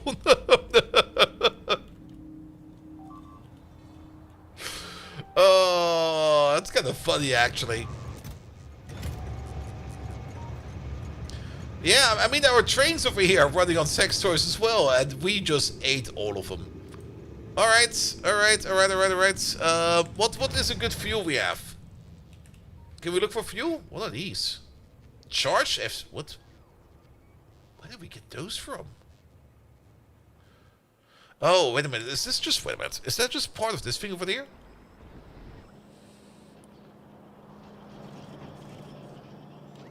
Ah, there we go. That's part of this process. Alright, that's fair enough. I don't think we can look for fuel, as in fuel for fuel value. We do have like a little bit of solid fuel lying around, and we got these enriched fuel blocks. I guess we can move those enriched fuel blocks around.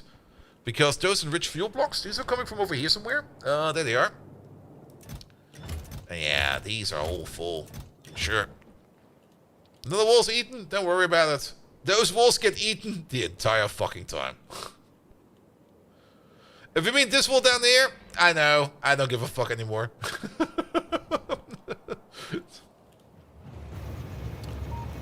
Alright. How about we then order in fuel blocks? Pum pum pum. Bring me like 2 of these.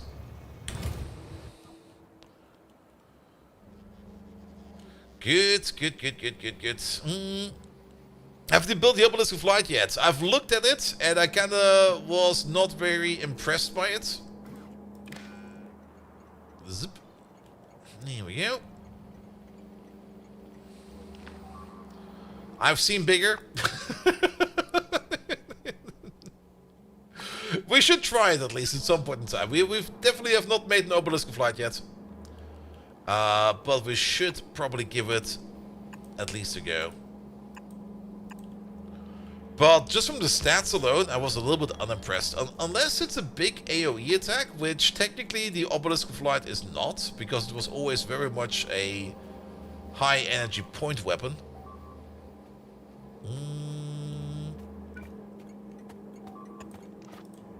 Do not connect to that one, please. Well, that just pop the power pulse? No, it won't. I mean, they're in their own little network. And I don't think that this area over here will eat more than 60.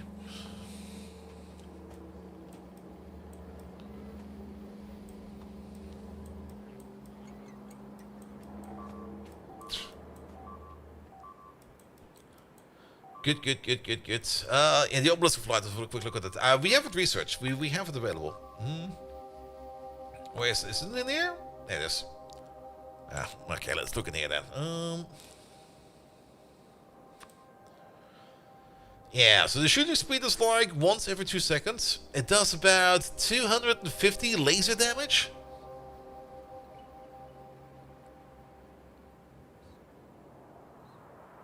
That's like nothing. A biter will look at that. It's gonna be like, okay. What? Thank you for the shot. Unless this does maybe an AoE attack once it hits, but I don't think it does because we would see it over here in the stats. It does have a somewhat decent range of 40, but I think a Bob higher tier laser turret on its own already does more. Like, we are up to these laser turrets. Alright, it does... The laser turret does half the damage of the Obelisk of Light. The laser turret, however, shoots 8 times faster. So the laser turret does 4 times more damage. The Obelisk of Light does not care. Alright, but we do got a whole bunch of blinking things going around, which I think is fine for now. Are we at least now making blue circuits again over here? In our most terrible blue circuits... Where the fuck is it? It's over here somewhere. There it is. Yeah, we are making some. Alright. Energy shield, personal laser defense, vehicle laser defense. Just put all of these rotary weapons too.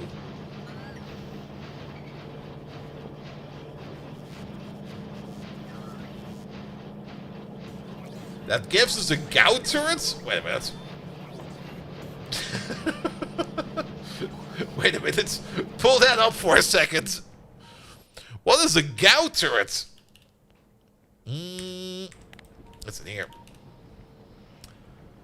It uses the same icon as your normal turret. It has a damage bonus of 200% and a range of 50. Yeah, the Garros from the Warthog. I know. Alright, still the same size.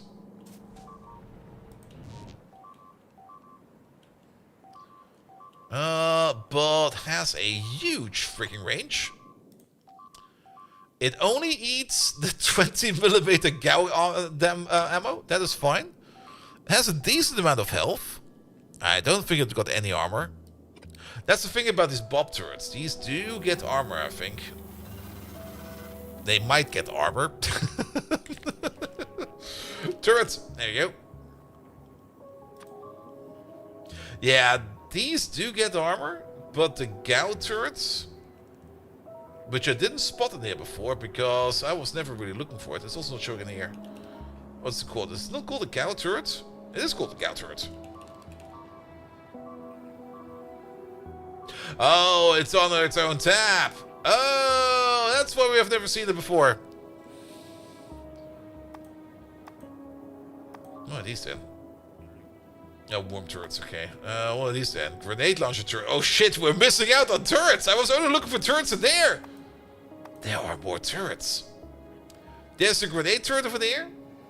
And the grenade turret Mark II. There is the M25 plasma turret over there, which I think is a one-to-one copy of the Bob turret. Actually, this one is shooting way faster. This one is shooting tremendously faster at less of a power consumption. We got the RCW turret. An RCW turret that shoots lasers at a high rate of fire. Okay. And we got over here the SWAT turret. How much damage does the ammo do? We're gonna check it out real quick. Alright, that would be in here, right? Gau. That's gauge. What do you eat? Wait a minute. You eat 20 by 102. There they are. Alright. The normal cartridges for the air, they do... That's a lot of damage. That is a lot. The base damage is 50, and then also impact damage. But what about the HE ones?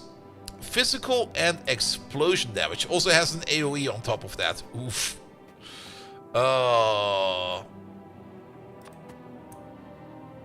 Alright. Heavy bullets, heavy casings, gunpowder. We haven't really gotten into this path yet. Time to replace. This is just copper and steel. This is more copper and steel. Gunpowder is coal and potassium nitrate. Primers are copper and mercury. Alright, how do we get potassium nitrate then? We get potassium nitrate out of stone. Fair enough. Fair enough. And then mercury, we get that one out of... used in recycling. I guess we get it out of cinnabar. And we get cinnabar out of... stone. Alright, fair enough. And then, of course, we get like the 200% damage bonus. Now, there is, I think, a thing about Bob turrets that will probably make them better late game. But, yeah, look at the Bob turrets over there. Right over there. They overall, they got a less of a power of damage bonus, but they get extra 80% plus 1.8 times bonus. That 80% I think is just the standard gun turret bonus, and that 1.8 multiplier is what they get on top of that. And then of course the ammo they're using. Again, the ammo they're using is definitely less of a base damage value. So I think we should run both of them. Or even better. Since the Gauss turrets have the bigger range, we can put them behind the gun turrets. And way easier to make, yeah, but the Bob ammo is also not too hard to make. We're even backing up on Cordite already, which is even better. And the Bob ammo, of course, also eats all the giblets. Alright, why? Is it just out of... It's just out of range, what the hell. Place one over there, please. Yeah, the alien artifacts are definitely a big bottleneck, but... Alright, we're actually slowly running out of blue alien alloys. And we are definitely out of blue alien artifacts. Because we've just been shooting absolutely everything. And if you compare it on the base value, if you compare it blue Bob ammo with just basic normal ammo for the other turret will definitely win. But is there something else behind this? Maybe. Not growing artifacts? Nah, I just didn't feel like it. Also, the growing of the artifacts takes so much resources for so little return that I was just like, I don't give a fuck. If you're good at Bob ammo, you might want to remove the red ammo from the train. The new wall, the modern wall over there, is automatically prioritizing the most advanced ammo. So that we always have the red ammo as a backup, but if we can't use the if we can't use the AP ammo or the normal ammo from Bob, we switch back to the piercing. And it's just done over here with the selector combinator, because we just set the filter over there for whatever is highest in item ID over there, and the Bob ammo is always with a higher ID. So the red ammo will always be the lowest number and will always be the lowest default. Now, some of these do have red ammo in them, and that might just be because either we ran out or there's just some red ammo sneaked in, and once they do prime themselves with red ammo, they're gonna stay with red ammo for a while, until of course they run out.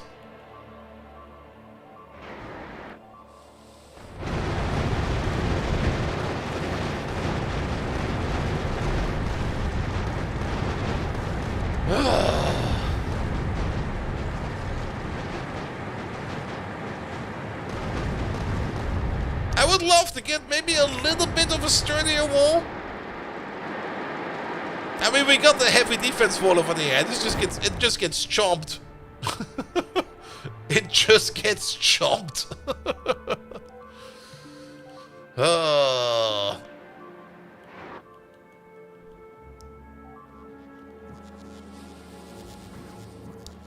Alright, one big part over here for the red circuit making machine over here is that we're missing a whole bunch of these assembly machines Mark II. And on top of that, there's another thing that's kind of annoying over here, and that's all these trees. We do have artillery at the walls. Not every wall has an artillery. This wall has an artillery. This wall over here does not have an artillery. Mostly due to the fact that when we placed artillery over there, we got so overwhelmed with these nests that the entire wall crumbled. So we kind of picked up the artillery over there. Yeah, we definitely have artillery over there. Bob does have better walls, but those walls still seem to crumble quite hard. We do have the ability, I think. No, that's in yellow tech. What the fuck? There is like the laser-proof wall, the electric-proof wall, the explosion-proof wall, and the acid-proof wall. All of these on their own, yes, but since we never really know what we're going to get attacked by, it's basically just going to be rainbow wall. And on top of that, I think the overall health of these walls is not the best either. It's a little bit on the low side, I think. Like, if we go for the electric-proof wall, yeah, it has a base health of 1,500. It does have better resistances, very true. And this one over there is proof against electricity. Well, not that much. I guess the acid-proof wall would probably be the best one to place, because most of the issues we do get is with acid and fire.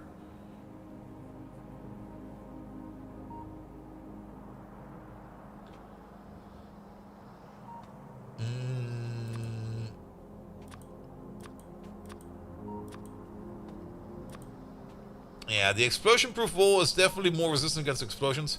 It's a little bit annoying that we need to go like complete rainbow with these walls, because the biters, they keep on changing. They resettle, and when they resettle, they can turn up as something completely different.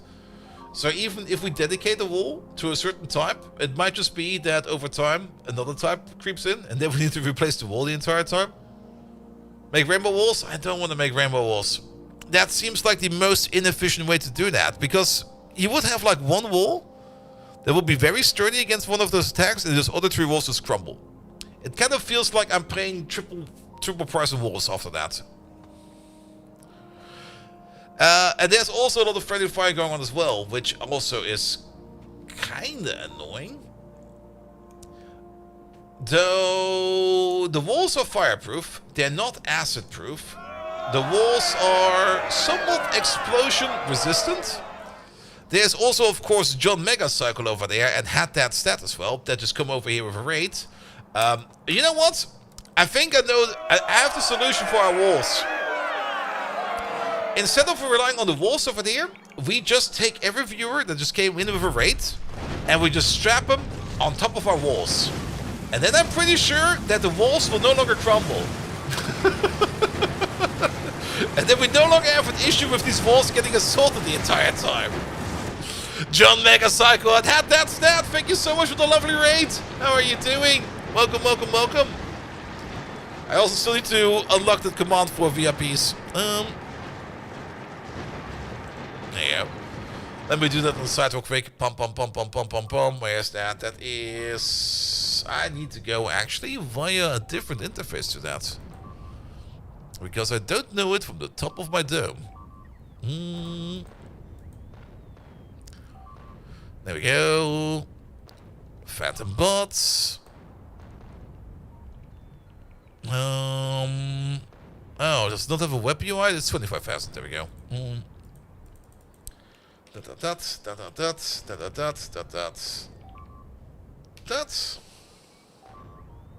No, it's 115. There we go. Proceed. Phantom bot.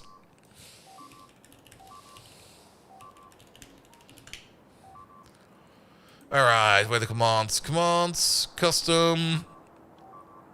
Let's also put the alias in there.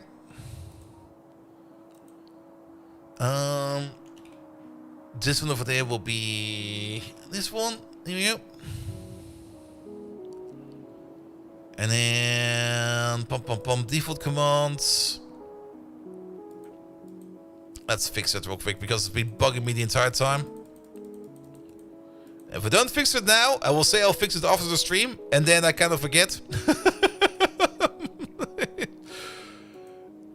Alright. Should be available for VIPs now. Good. 2-time raiders at the same time. They might be playing together. Or it is just complete accident, which could also happen. But I'm pretty sure they're playing together.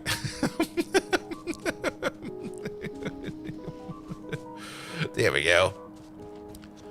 I should actually also do the full shout-out. Wait a minute. We're fixing stuff over here. But nevertheless, had that stat and John Megacycle. Thank you so much for the lovely raid. Wait a minute. Advanced. Did it not do the proper shout-out anymore? Was that another option? Or was it another bot? Fuck, I don't remember. Alright, I'll fix that one afterwards. That one I will definitely fix afterwards. Did I fix CSO? Try it. It should work now.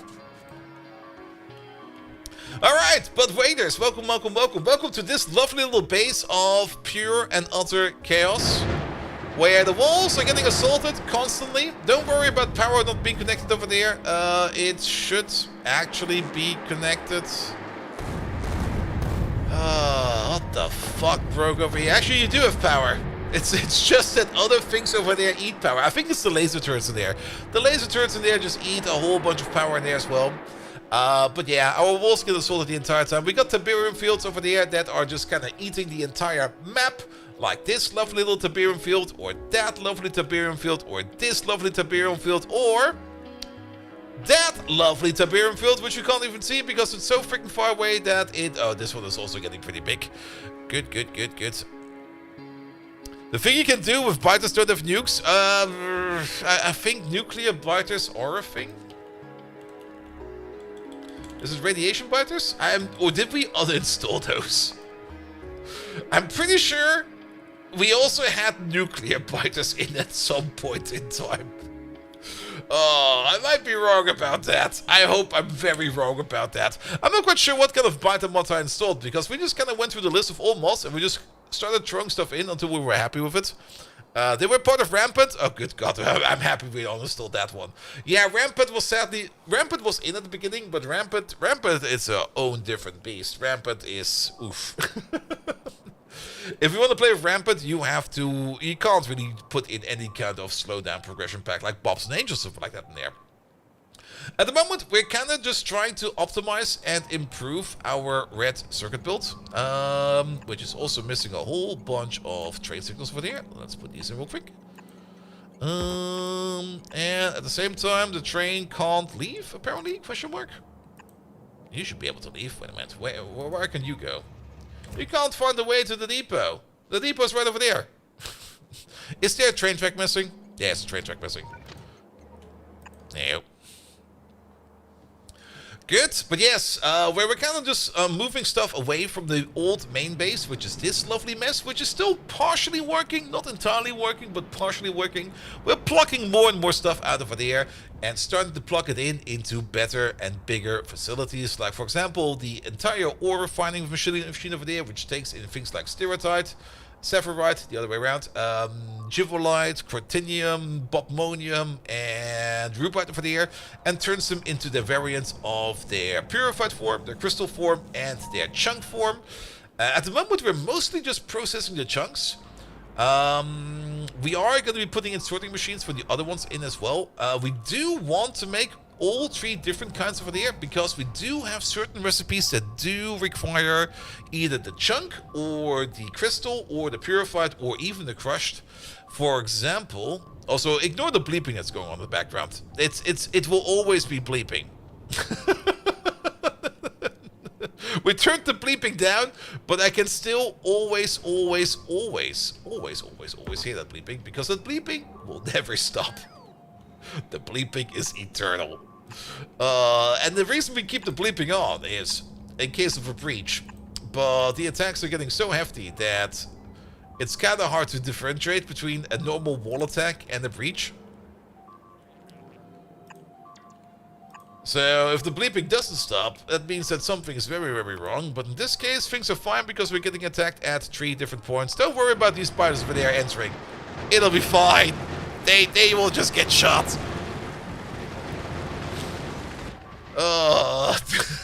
What the hell? Good, but overall, everything is fine. We also got this other fun mod installed, which is the power pole overload mod, which will make it so that if power poles get too much power, they explode. Which means you can no longer run a nuclear power plant on wooden power poles, which is a bit sad at the same time. How much health do they have? Good question. We can check. Maybe not like this, because annoying little runt is running around over there. Alright. Somebody got spit on.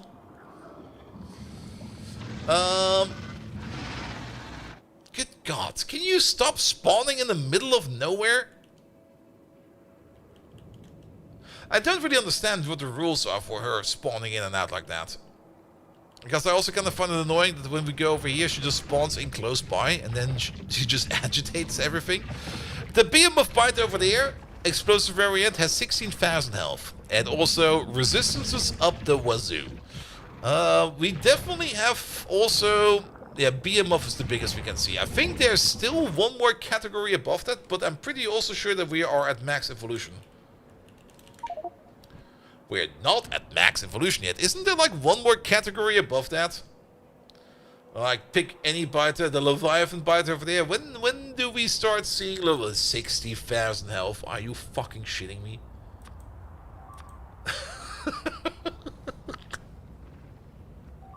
And not only that, biters also have quality, and they do show up. Alright, we have not seen that many epics around lately, but they do exist. We have not seen the legendary biter yet. I'm not quite sure what the criteria is for Leviathans to show up. It might be just in special nests. Yeah, because these only go... Or is this... Oh, this is according to our current evolution. Okay, I see. So we can't really see what the odds will be for a Leviathan spitter. Or biter. But I'm pretty sure that they come out of the super nests. Yeah, quality biters, yes. Also, they already got epic stuff, and I can't even research epic stuff yet, because it's over there. We're still not doing yellow science. Because we're still moving our way over to yellow science. We could maybe bootstrap it real quick. There was a plan for that at some point in time. Then we got distracted. Yellow science is also, I think, the last science we can technically do, with the exception of space science packs. So, but yeah, blue circuits is one thing. We're working on those soon. And the other part is LDS. Everything else we should be able to do easily. LDS is not that hard to do. It's just a bunch of aluminum, which is also the main reason why I made the big aluminum place for there. But we do need to get ourselves into a proper blue circuit making machine. We're now currently looking at the proper red circuit making machine, which is good. But I can also already tell that we are missing stuff absolutely everywhere for this. I thought for sure that we are at least rolling tin. We are rolling tin, occasionally. We have tin. Oh, wait a minute. You know what's missing over there? Oh, I took away all of these radars over there, which is correct. These are all not artillery strikes, please. These are all requesting stations, and of course they are not connected up to the radar over there. Yeah, that should smooth some things over. I can hear an awful lot of bleeping again.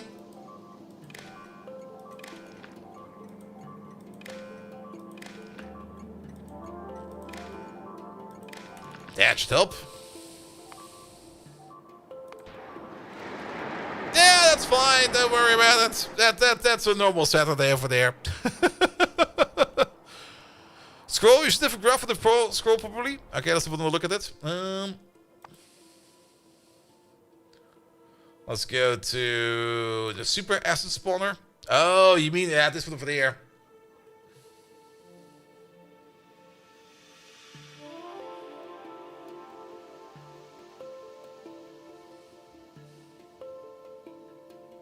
We are like on the edge for that.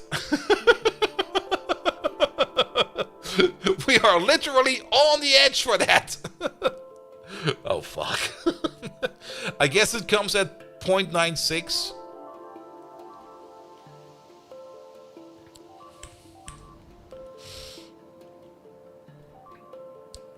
That might actually ruin everything once we see Leviathans coming in, because I'm not quite sure if we can even... How much? Let's have a look at the Leviathans. The normal Leviathan biter is probably fine because it doesn't heal fast and it's just a stupid little git. The Leviathan piercing one heals faster. The frost ones we don't really care much about. The electric ones, they heal rather slow. The spitters heal rather fast. I am more concerned about the Leviathan poison biters. Okay, they got a healing radius still. It'll be fine. Don't worry about it. Maybe we do need to make the big gat gun. We are researching the big gat gun. So maybe that'll help. Who knows?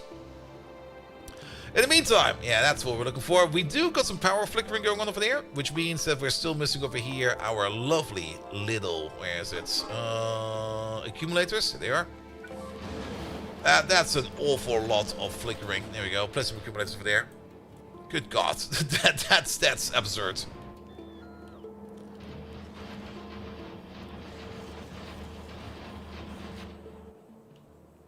At least speed does not scale with rarity. Ugh. Don't give him ideas. Where are these going? They're not going over there.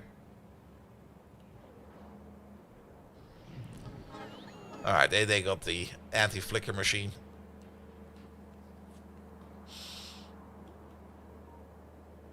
Good, but we're still waiting on 29 of these assembly machines. Ah, there we go. Flickering stopped. Oop. We got the power for it. Well, it's probably just something else that kind of draw a whole bunch of power. Alright, I do notice a couple things that are kind of ass backwards over there.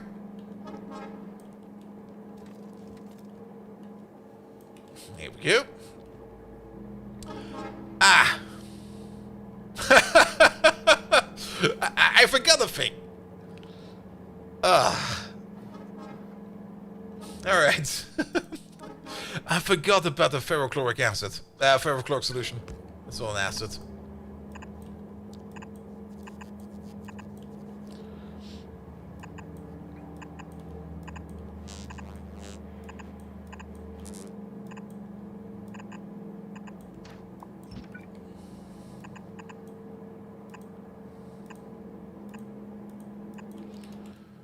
Alright. Yeah, this is not so hard to make. Yeah, at least make it so that we connect these. That will be good. Could maybe move these out by one, but I kind of like where they are, and I don't really want to fuck around with power over here at the moment. But we do need to make the ferrochloric, ferro. Is it what it's called? It's not ferro. It's.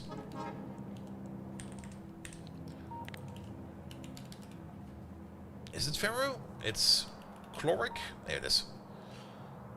Ferric chloride solution. It's just iron ore in hydrogen chloride gas. We do need it for a whole bunch of different things. It's required for the module processor board. It's required for the module logic board. It's required for the basic module board. It's required for the green module main board. Alright. It's also required later on for the blue baseboard as well as the black baseboard. This is tier 4 circuits basically. It's also required for... What is this? Oh, these are the other mixed liquids. Where apparently we put in some ferrochloric solution over there as well. Okay, fair enough. So ferrochloric solution. We do got an iron ore maker over there. And we need it kind of over there. Do we get some hydrochloric acid over here?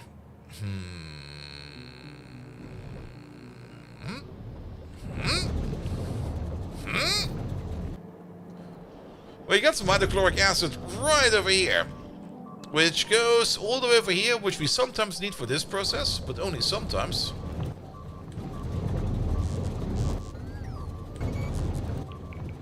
Which means we can just tap into that, tap into the iron over there, and feed it in over there. Meanwhile...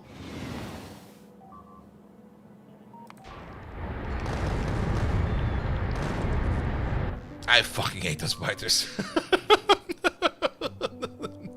That down there are explosive biters. When they die, they explode multiple times. Fun.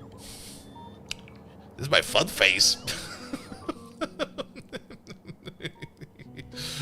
Alright, where do we make the ferrochloric solution in again? We make that in a liquefier. Yeah, we got some space over here. Let's do it right over here.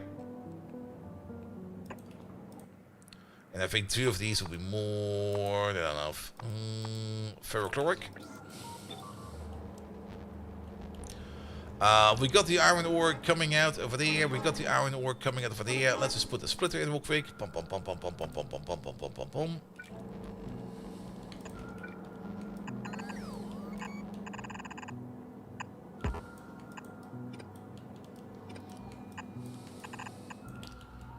Let's bring it in over there. Actually, let's bring it a little bit lower because of power. Here we go. You'll be over there. Good.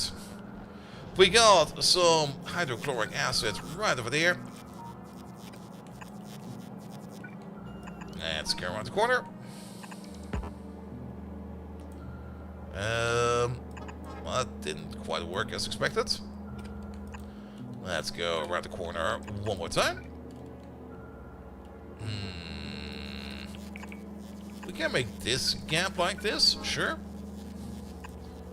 There we go. Back one more time. Can we at least keep these in par? Alright, now we're over here.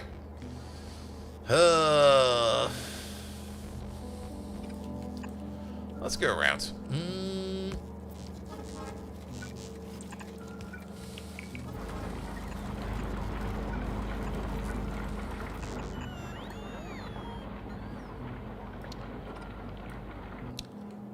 That one kind of works.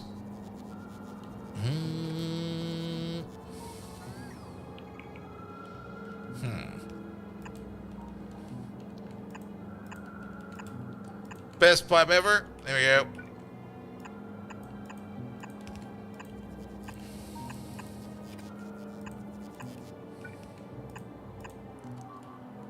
Alright, and then pull you out a little bit.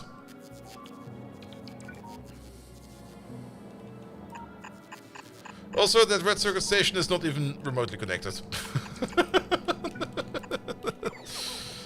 Shame there's no longer pipes? Nah. Maybe steel pipe will work, but who makes steel pipe? I mean, come on, man. Nah, these pipes are good enough.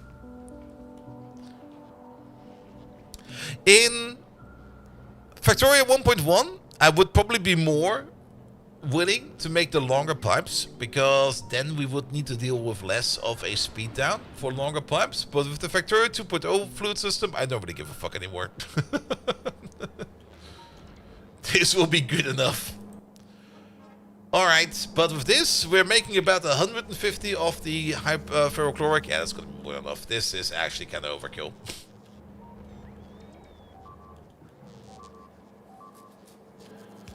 Alright, so what are you still missing? You're missing, yeah, the silicon wafers, because we're not really making the silicon boules en masse yet, so we do need to make a better silicon making machine very soon. These parts are all in. You are mostly waiting on copper plates, because we're not really rolling copper yet. We could maybe roll copper over here. Oh, this one is also flickering a bit. Where's your main power coming from? Your main power is coming from... Oh, you do have... You probably just need some more accumulators.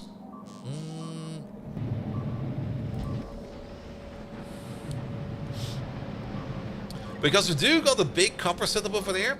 And it could be that this machine over here is just not doing much at some point in time.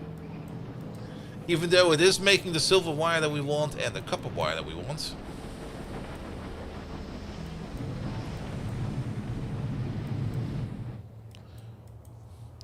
A stick with tier 1 pipes, stone would be a better option though. Stone is constant byproduct to deal with. True. But then again, stone pipes are also, I think, a little bit shorter than iron pipes.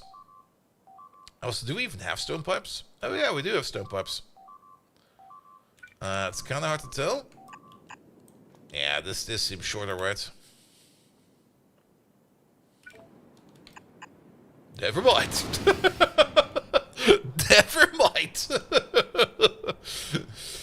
Stone might always be an option, of course, but we do got the super sink. Where's the super sink? Where did we place that thing? There it is.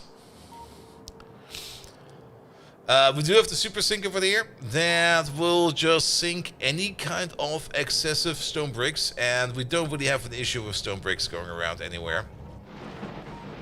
So we don't need to worry about that. We're probably actually a little bit low on stone bricks if you kind of think about it. Speaking of, how's this field doing? Oh, this field is almost done.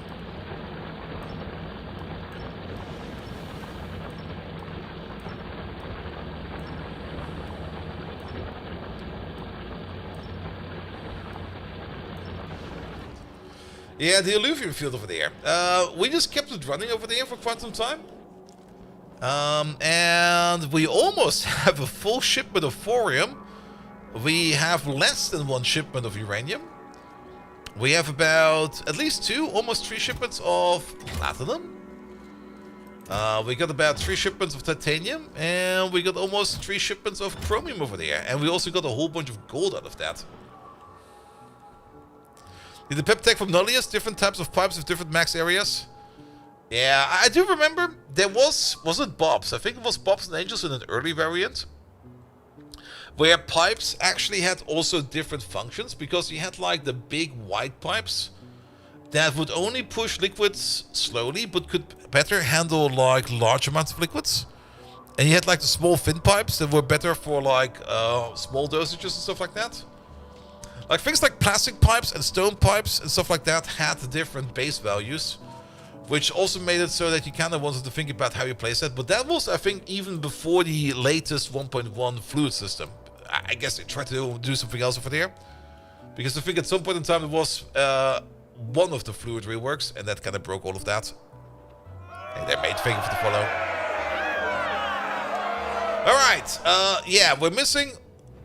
Well, we're not really missing, but we're not really doing proper silicon processing. We do have a silicon processor sitting over here, which is doing something. And you can technically make a decent amount of monosilicon, because we are already doing the best recipe over there. Instead of making like a new one, I think I'll just make a train station over here and just feed you into that. And I think we can just reuse this station over there. Yeah, let's just maybe try to empty out the Juvolite over there. Let's just set it over here to 0. Wait, that's not 0. And 0. There's no train picking up Juvolite over there. Raise the priority. My blue chips are kind of terrible. I'm not really making that many blue chips. We got a very, very basic blue chip setup. It's right over there. We're making some. Every now and then, we're making some. But the entire blue chip setup is horrible. Absolutely horrible. It's the worst setup ever. At the moment, we're trying to optimize the red circuit build, which is this one over there. And after this, we're going to do the blue circuit build. For the blue circuit build, I think we're definitely missing the fiberglass build for that. A proper fiberglass build. And then we will probably also need to have a look at a better silver plate build. Ferrochloric solution is not really much going to be an issue. And you over there, everything for you is also prepared. What's this? Promethium. Alright. Where does this come from? Oh. I'm just gonna ignore that for now.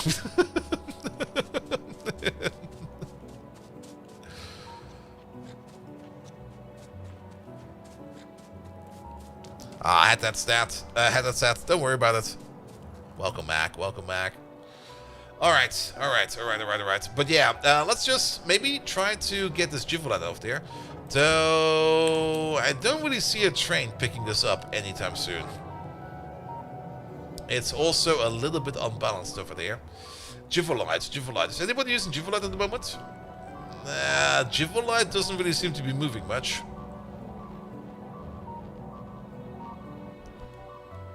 Mostly due to the fact that in Juvolite, Juvolite is also kind of backed up on, this is nickel, right? Zinc.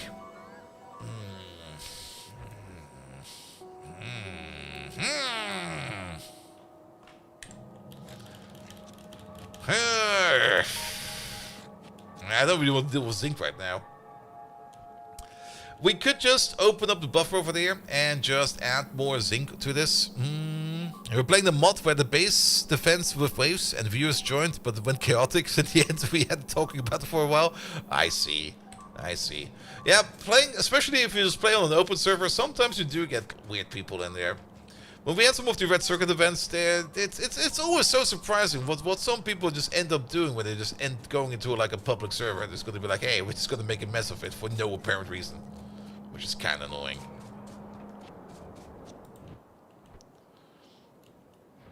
But usually a whitelist helps quite a bit, but yes. Not an open server, but viewers can join? Ah, okay. So a little bit more restricted.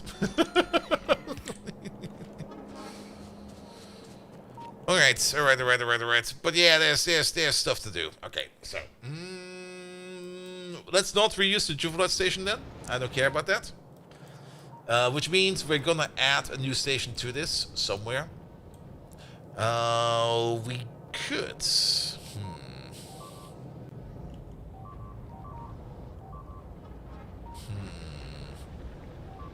Also, why is everything flickering? I guess because we never give you... No, you do. I guess this is not enough either.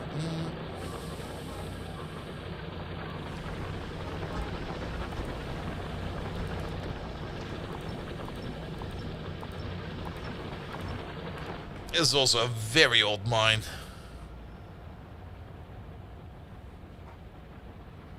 But some without much experience had some mics, and some without mics, so it became a bit hard to organize. Ah, yeah. Well, learning by doing.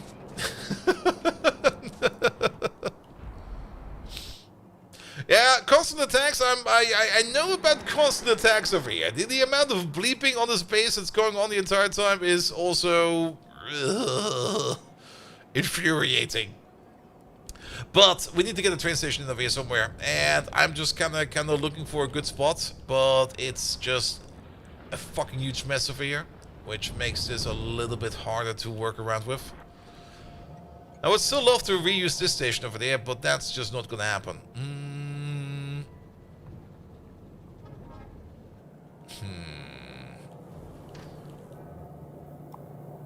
We could maybe get a station in over here at the top. It would be a weird one, though.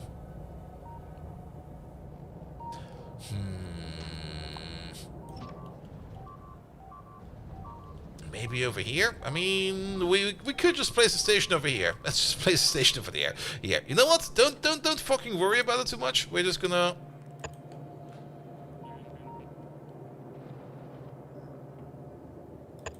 Here we go. We're just gonna do this. We're gonna do that. You're gonna go this way.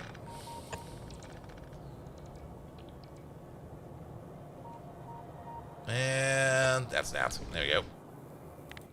And let's hope we can get the train station in here. There will be a passive provider that will be sitting right over there.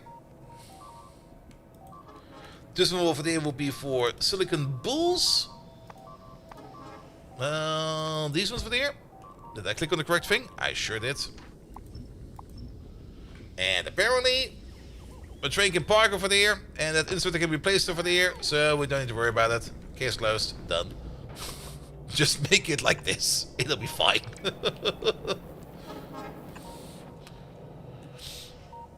What rail crimes are we committing? Oh, I haven't showed that off yet. Wait a minute, wait a minute.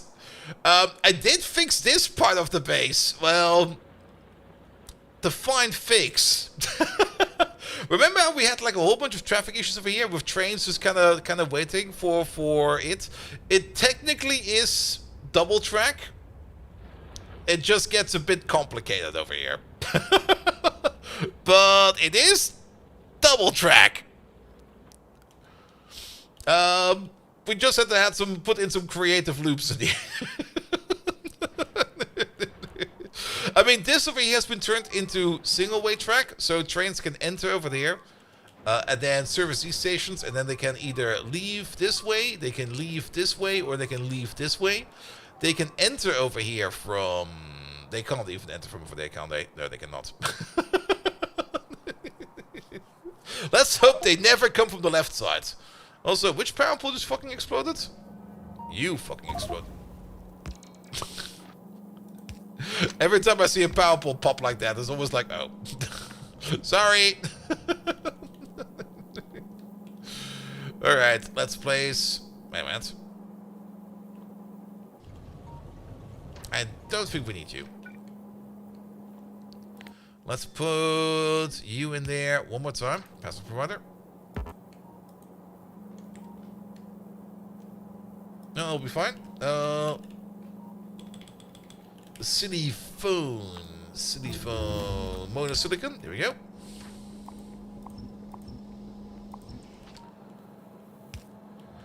Good. And then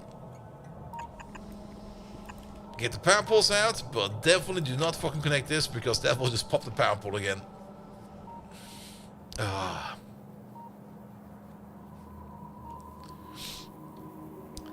Alright, alright. And then we also need to get the silicon over there. Wait a minute, that will be the thing over there.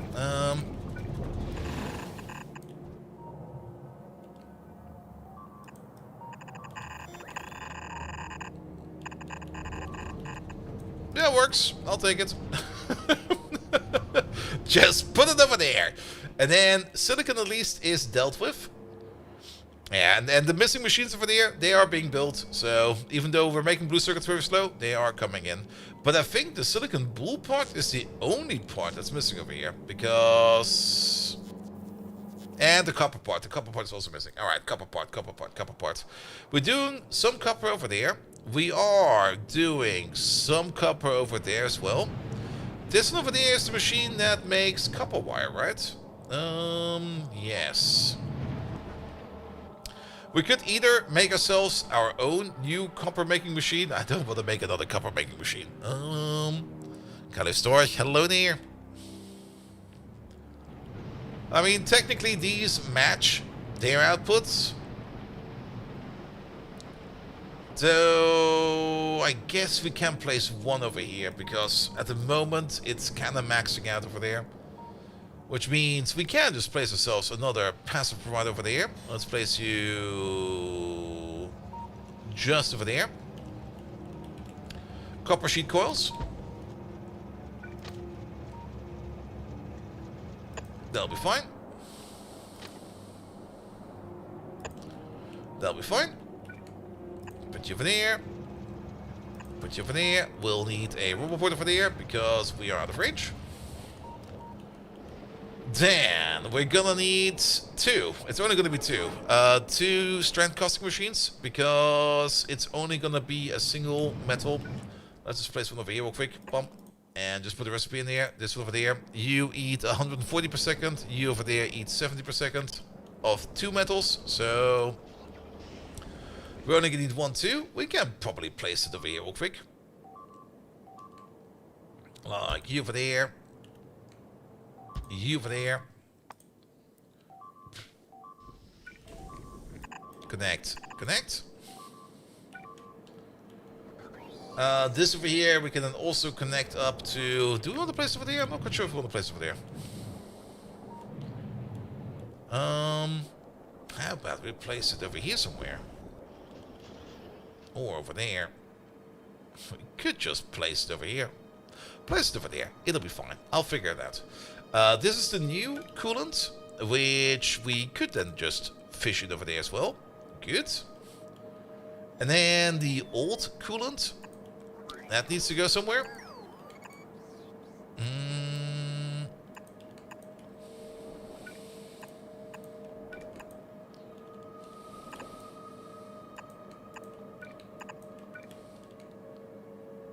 Let's see. Spent coolant. Spent coolant needs to go in over there.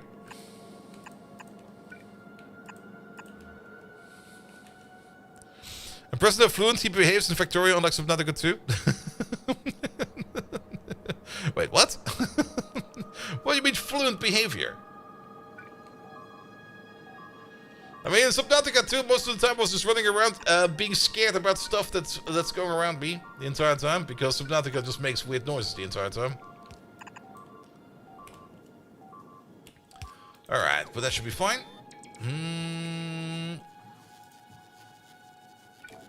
And then output over there, output over there, and then we'll just build it over.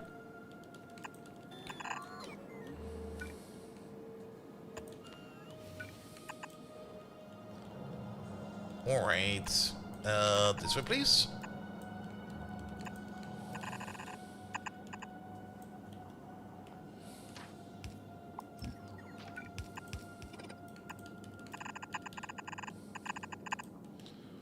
Oh, there will be some giblets on the belt. Perfect. I like that. Alright, but with this at least we can get some copper going. How about that new train station? Is that working already? Where's the thing? It's over there. Well, at least it's filling up, so that is something. We're not really making too many of these pools, but then again, we don't need to.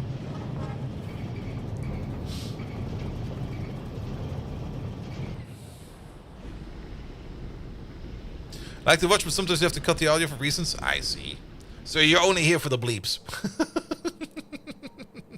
Speaking of bleeps, wait a minute. Hey, these are all in now. There we go.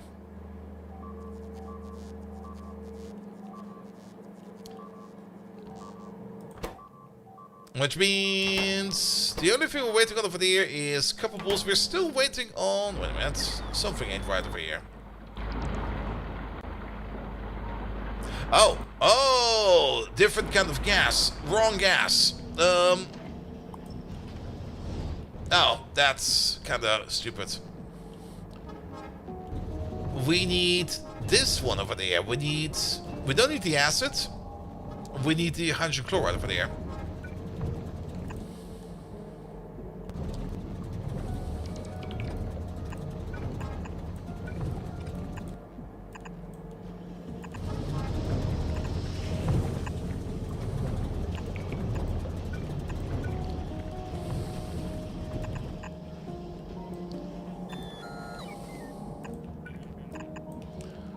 There we go. Fix it like this.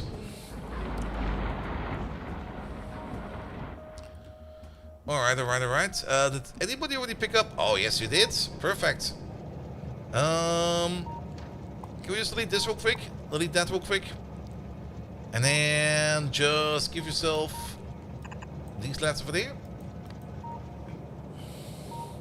Yeah, it's also a little bit weird that you make the ferrochloric solution with just chlorine gas and not hydrochloric acid. Because technically you would make it with hydrochloric acid and not just the hydrochloric gas. But whatever, whatever.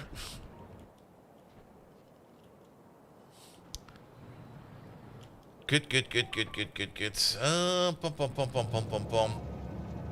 Yeah, this thing has a little bit of an imbalance, so we're just gonna ferry this stuff from over there to over there. And once then we could have reused the train station. This came up a little bit more earlier than expected, but so be it. Bleep, bleep, bleep.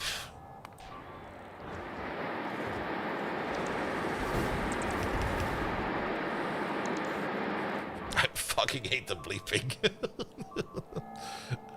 I guess the GAU will be tomorrow. We have researched the GAU. We can at least start making the GAU turret, right? What does the GAU turret need? Does the GAU turret need the GAU? The GAU turret needs a GAU. Alright.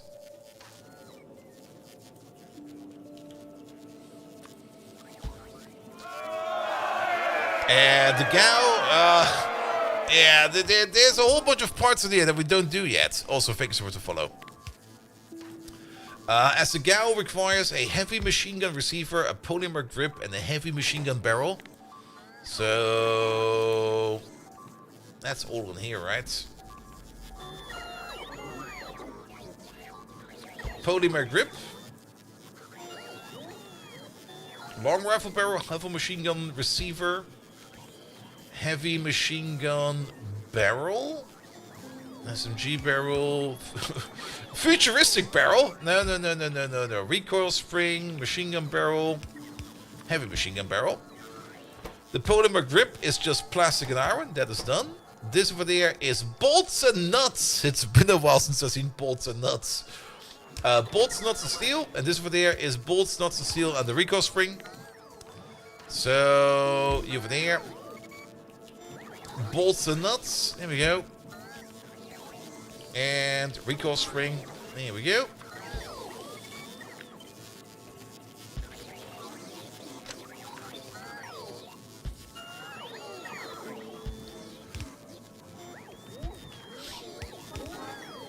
Alright, recoil spring is stuff that we know, and bolts and nuts is stuff that we know. So just bring all of this in, and we can start making the GAU. And then we can also start making the GAU turrets. And then maybe also try to make the ammo. This is not the best way to do this. With like a bot setup like this. But it's a starting point. That's usually the most important part. But I can already tell that we're going to be stuck with the primers.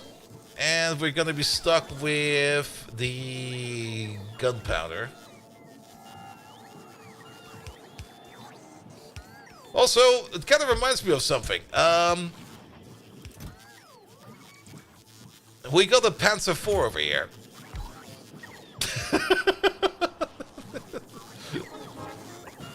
Let's take it for a ride.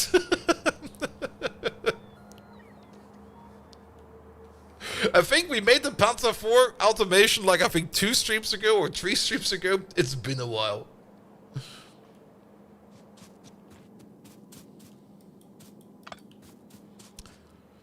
Alright, let's walk to the mall. Maybe we can take a train. Maybe if I turn my legs on, we'll be a little bit faster. Speaking of legs, oh good god, there's so much shit in here now. Okay, these require the tier 4 circuits, as well as some other parts. I was just kind of hoping that that thing would just not hit me. It kind of worked. Yeah, but they would double up our speed movement bonus. They would also double up the power consumption. The Gao turret is the Gao 8 Adventure 30mm rotary cannon. I think it's only 20mm. I don't think it's actually 30mm. Where's the ammo for that fucker? I think it's in here. I'm also kind of trying to move over there. It's 20mm. 20 by 102.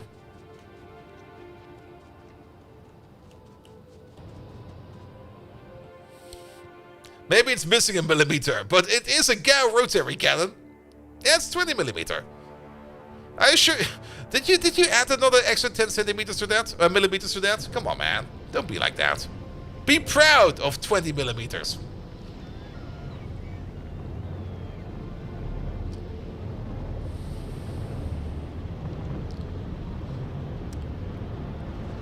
We also need the more advanced speed modules for the more advanced legs. There we go.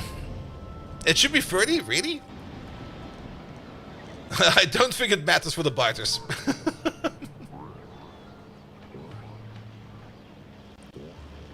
Well, it's been a while since we've been over here. Also, trash all of this, please.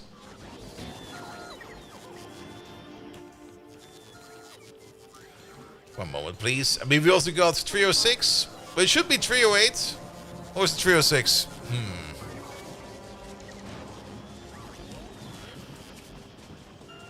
Alright.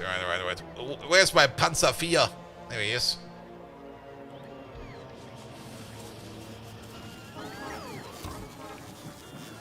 Alright.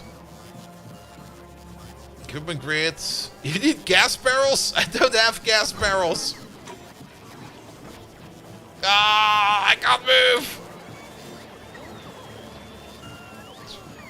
Got the wrong kind of gas.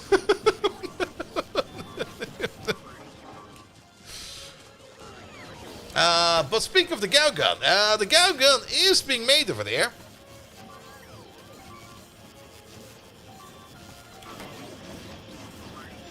So the only thing we're missing over here is the mercury, as well as the potassium nitrate. We can technically just make it over here as well, can't we?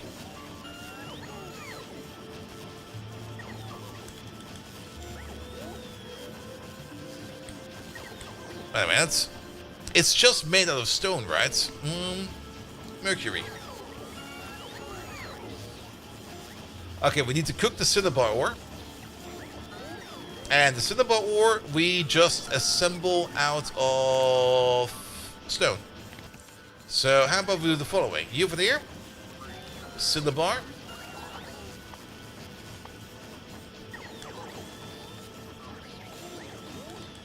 Ore? Oh, don't tell me we're missing a part. Wait a minute.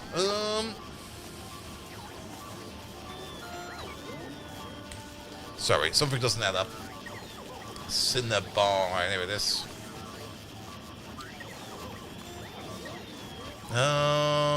It is a recipe. Alright. Right.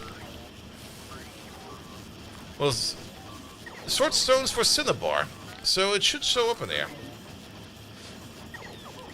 Now, it might just be that the recipe might be a bit bugged in terms of that we can't see it in here. So then do it the old school way. You over there. You over there. You over there. You over there. You over there. Don't fucking do that.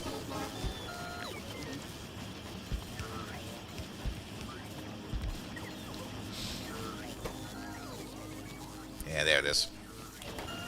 Also, we don't need this. Because we are just going to be putting down over there an oven. An electric one.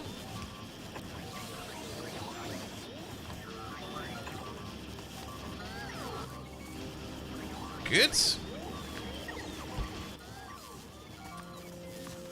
This over here will be... This will be mercury. There we go.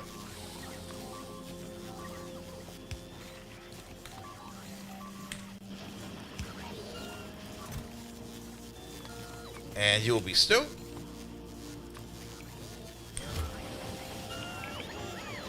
Good.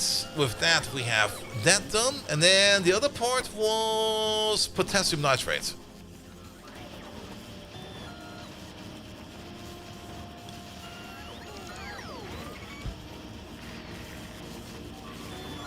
The beeps. Need more beeps? No, please, no more beeps.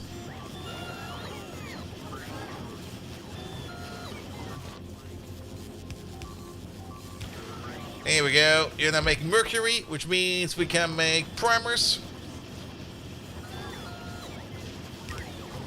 Here we go.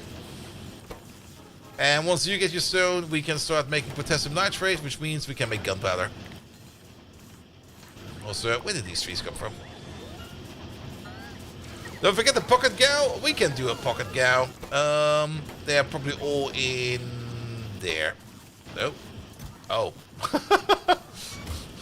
I missed a gow opportunity. Wait a minute. How many barrels does this thing take? It takes 6 barrels. Also, what yeah, that's... Wait a minute.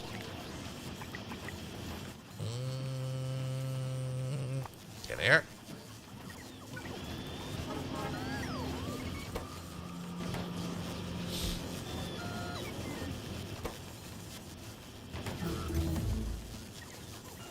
We're making up to 2,000 cows, or we can make up to 2,000 cows. We're only going to make up to a stack of them. There you go. Keep it in there for a second.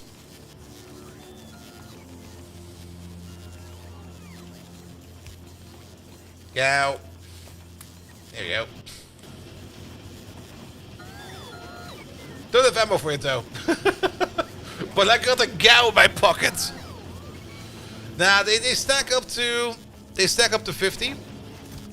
The buffer chest orders up to 2,000 into them, but we only make them up to 50. And then, are we making the gow ammo yet? No, we're not making the gow ammo yet. We're making everything else, but not the gow ammo. Now, what was it called? It's called 20 by something. There we go.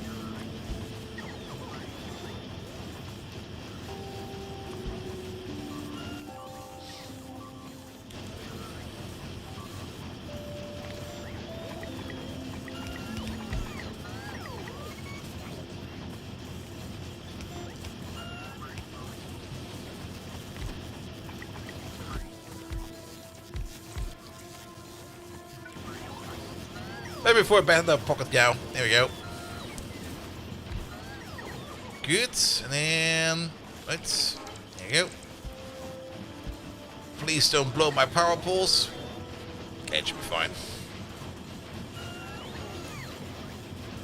Good. This only over here to make him go a little bit faster. Which we should maybe also do for you. And maybe also you. You, I don't think we got, can we make better furnaces yet? No. Which means you just get some speed to compensate for that for now.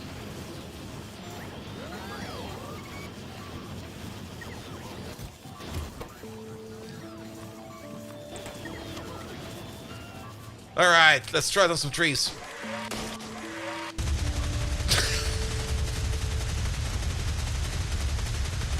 This is kinda neat. Ah, fuck!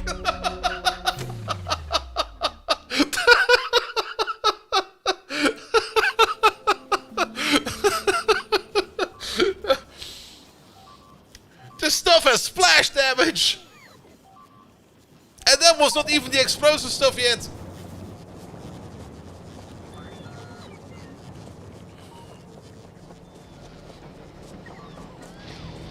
Oh.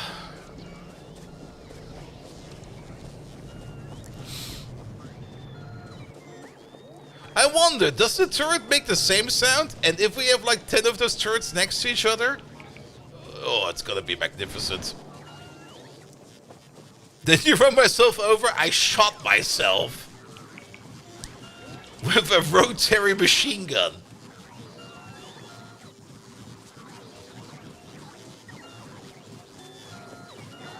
Where's my body? That's over there.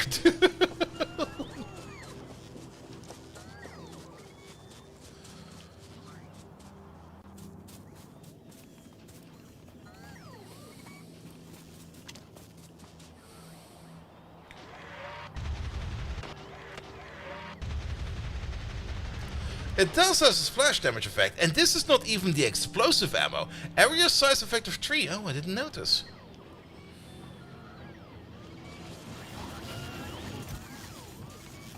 So, how about the explosive ammo then?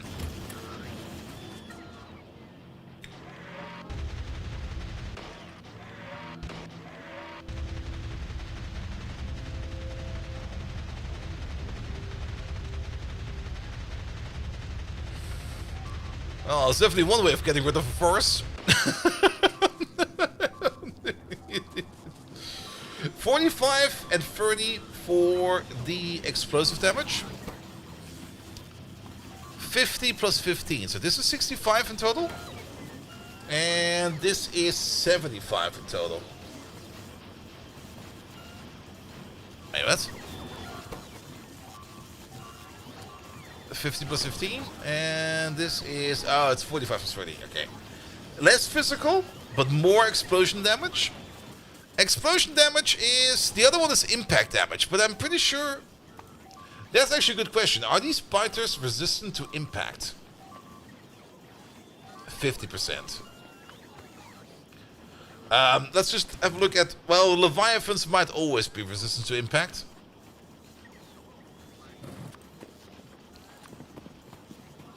%. And, well, not to be confused with the physical. I think maybe the base ammo might be better.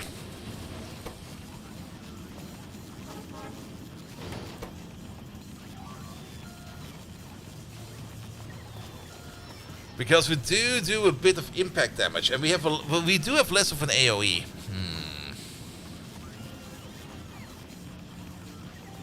But the AoE is already pretty big.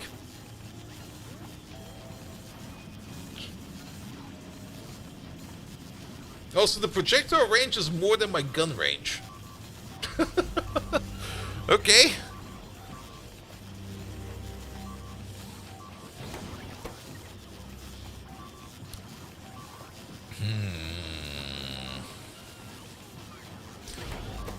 Yeah, we will increase the production limit. I'm just gonna trying to figure out which one of these do we want to make. I mean, the impact damage is not that much. It is a little bit. It does get multiplied. The gun itself does triple damage, and then the turret itself does triple damage as well. Let's do some more tests real quick.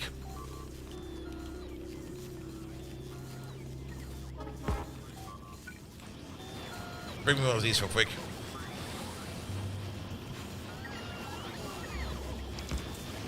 I want to see the damage value in the turret.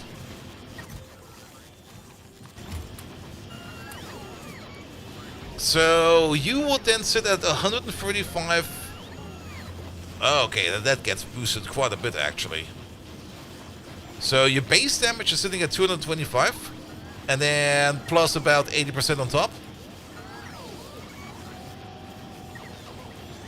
And 3 AoE versus 5 AoE is not that much. It's a radius. That's quite a bit actually.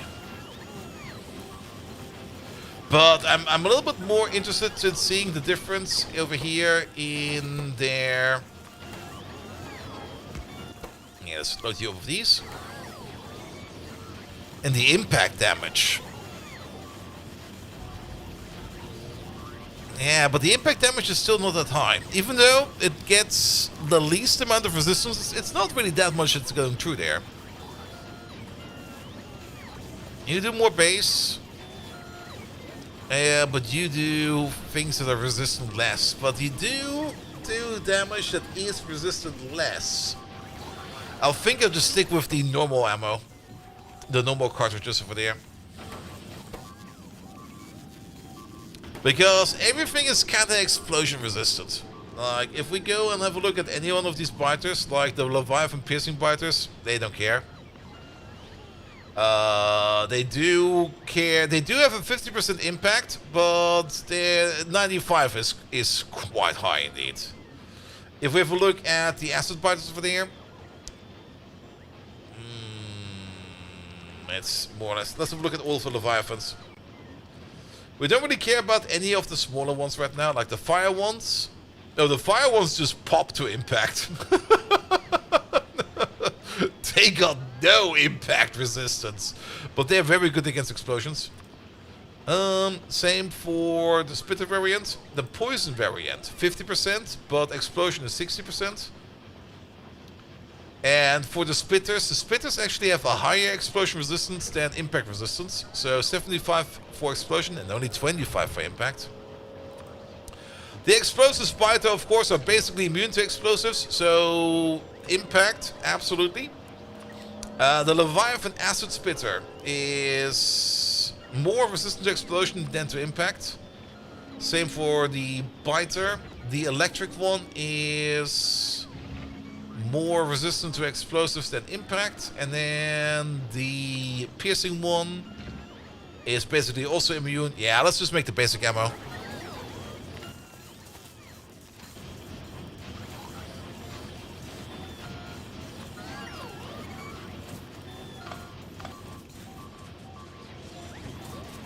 Does have a less of an AoE, but it does more of a damage type they resist less.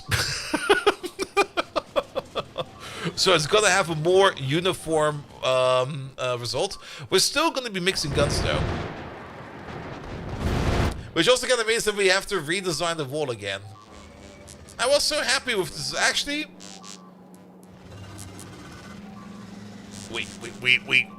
we could just take out the sniper turrets. Like, every sniper turret will just be like...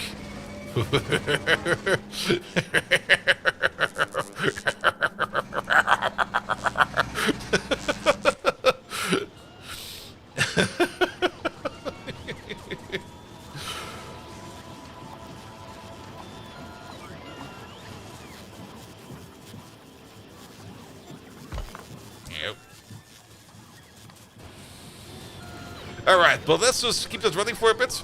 I just kind of want to have a bit of a stockpile before we start deploying them. But that would definitely help quite a bit. We also need to redesign the wall like a little bit. Like, we can keep the design going. I might just take a couple of these out, because we can't put it on the belt. The belt is feeding these two. And of course the sniper turrets over there have their own, they can also use like turret ammo. We can use a long-handed turret over there to feed in from a chest over there, which I think will be fine. What we could do, however, is deploy them where we already have issues. Let's do that.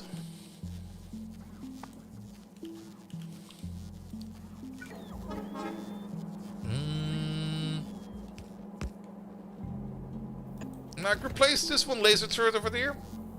And that one laser turret over there. Let's also make it so that we take the same information from the sniper turrets. Wrong wall. And drop them into there. Which I think is just, yeah, they just prefer shooting the spitters first.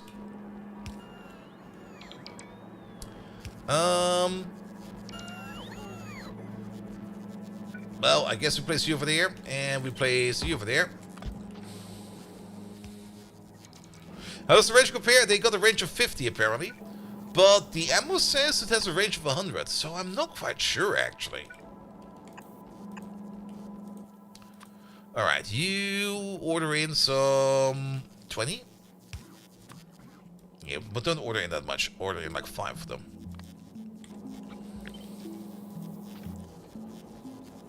Like the turret itself states it has a range of 50. My own personal turret also has a range of 50. But the ammo states it has a range of, there, it's like in the middle, right over there. Projectile range 100, so I'm not quite sure how that adds up.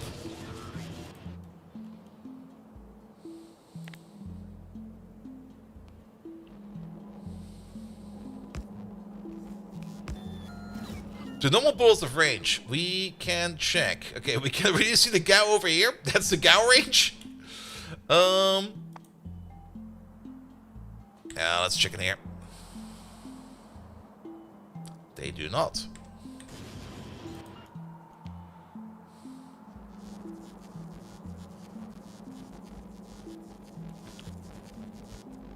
Oh, what's with the heinous power over here? Is it because you are? Oh, it's because of. I see.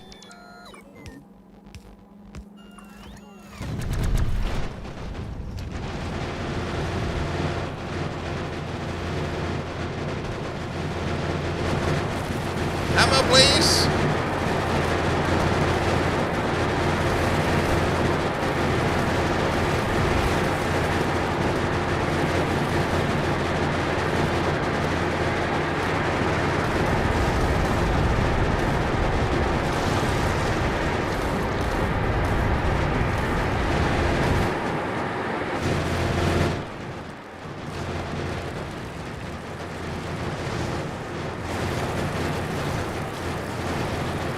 Ammo is coming in.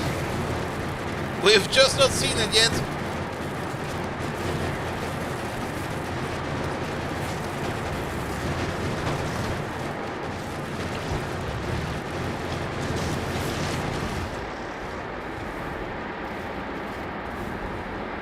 Alright.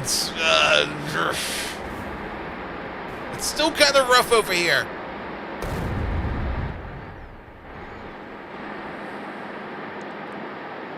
Where's me ammo?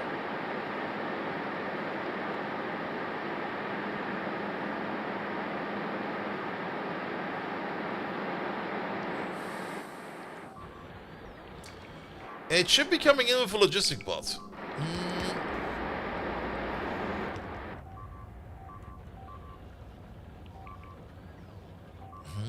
Not seeing it yet. See a whole bunch of walls flying in. That's good. There's ammo.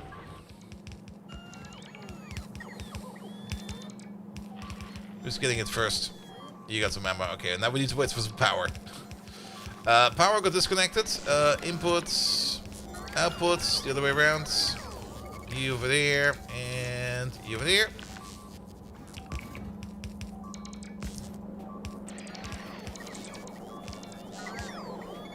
Can we get some power, please?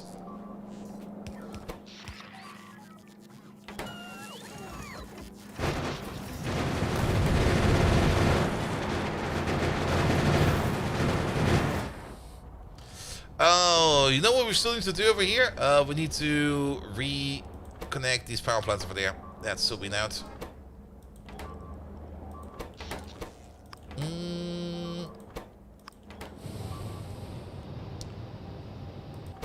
Power away!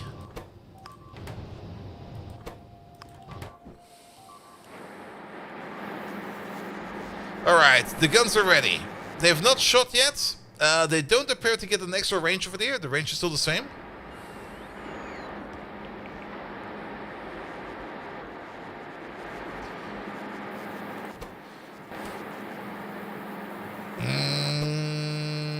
Each of these boxes does have 200 ammo in them. So, at a shooting speed of 10, every box will be good for 20 seconds of shooting. So, we don't need to worry too much about that. These over there are only requesting 5. That's going to be more than enough. And now we wait for an attack. I kind of want to see these guns over there in action. Come on! Come on! What are you waiting for? Get to the biter chopper! You can't encourage them? Nah, we'll just wait for them.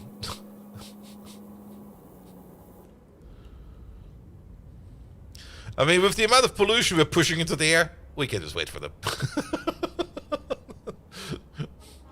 They'll be here. Don't you worry. Actually, how is pollution? Not too bad. It's mostly over there, where the main power plant is and the bearing processing.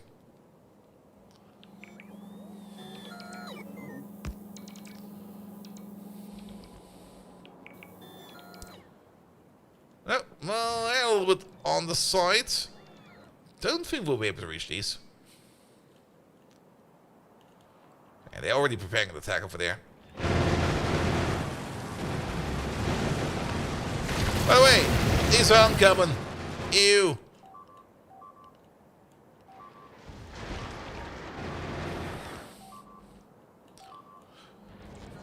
But, we can probably just add some more of these. Yeah, let's replace every second turret over there with a Gao.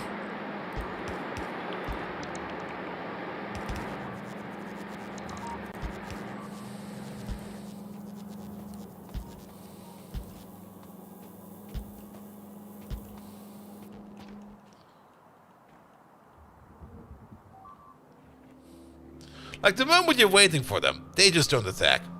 It's the moment that we start doing something else that they will immediately attack. We could shoot them with the artillery. I kind of want to see a natural attack. I don't really want to see a beefed up attack. Alright. Tanks too. Ooh, okay, I'll take that, I guess. We are slowly running out of tech.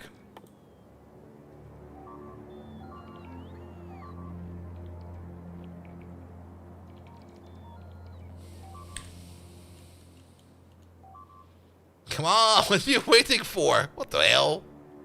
They know what's up. They're just gonna be like, did you see those new turrets over there? They're gonna be like, yeah, let's not fuck with them anymore. Oh.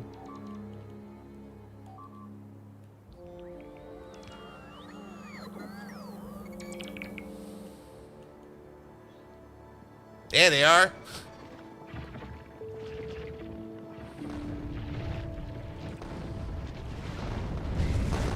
Alright. The girlfriend is being eaten again. Stay over there, please.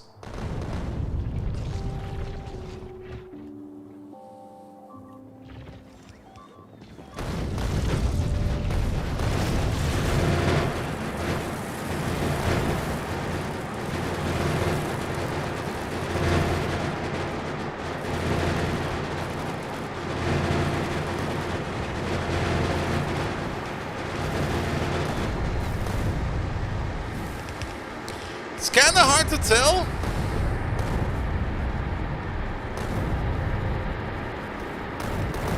They definitely dealt a tremendous amount of damage.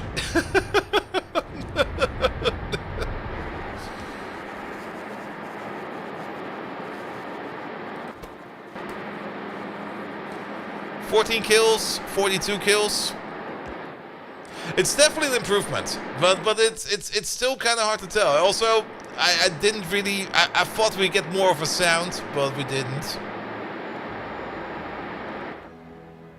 But then again, the entire wall is already kind of noisy.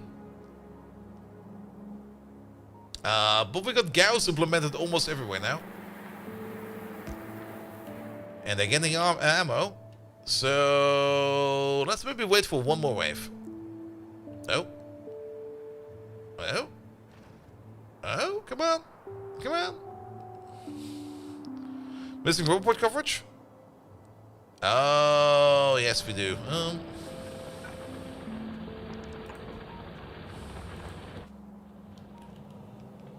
That should do better.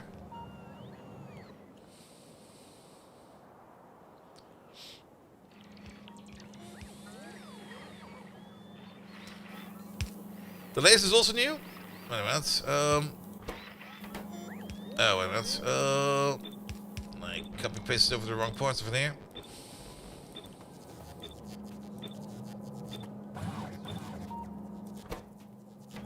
That's also not what I want to shoot at. I'm copying the whole wrong parts for there.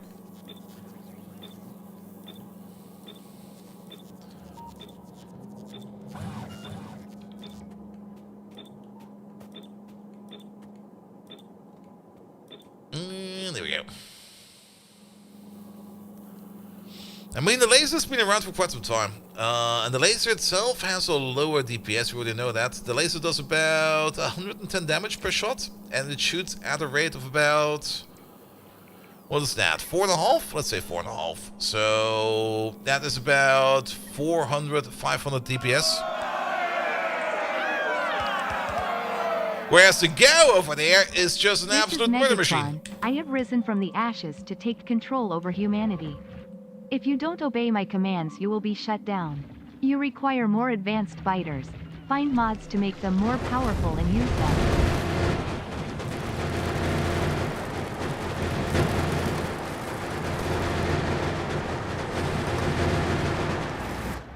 What? Sorry, I wasn't paying attention there. Did anything important happen? Ah, Silencer, thank you so much for the resub.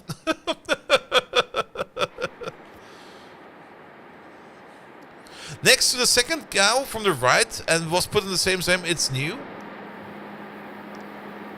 I mean, these laser turrets have been around for quite some time. Sorry, what? Next to the second from the right Gao. I mean, the laser turrets have been around for quite some time. We have already been establishing them everywhere.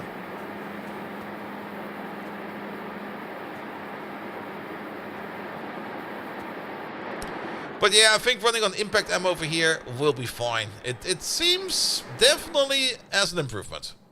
So I'm at least happy about that. Good. And also the ammo is not too hard to make, which is also very much of an improvement. So at least that is something. Even though we're mostly missing heavy bullets, and heavy bullets are missing mostly copper plates. That might be just a generic issue that we have at the moment, because I don't think we're making that many copper plates at the moment. Just wanted to check damage. Oh, you mean new as in... Oh, I think I know what you want. You probably meant damage dealt, right? Yeah, if we compare damage dealt... the laser turret is sitting at 10,000. The Gao is sitting at 240,000. Keep in mind, the Gao also does do splash damage. So it racks up damage numbers quite fast. Alright. At least that's a good improvement. Okay, maybe we should just put down Gao turrets everywhere, because these waves are big. And they're kind of... I can't even see what's going on over there. There's too many dead Mikus. Good. Alright, the red circuit machine has not started yet. Because we're still missing ferrochloric. And that is because... There you go.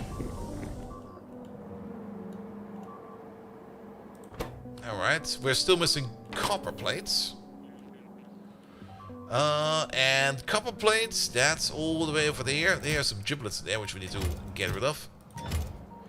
Why are you not really working too much? Because... Is this not going into the correct hole? That is going into the correct hole. You're backed up on steam. You're backed up on purified water. Are you actually just super backed up on purified water? You're shitting me.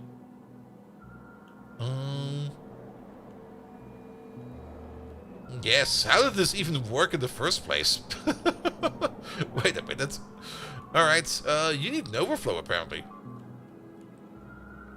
I don't think you need a big overflow. I think one over here will be fine. And we just do... How did this even work in the first place? I'm a little bit confused about this one. Why are you up? And you're only going to be enabled if... Purified.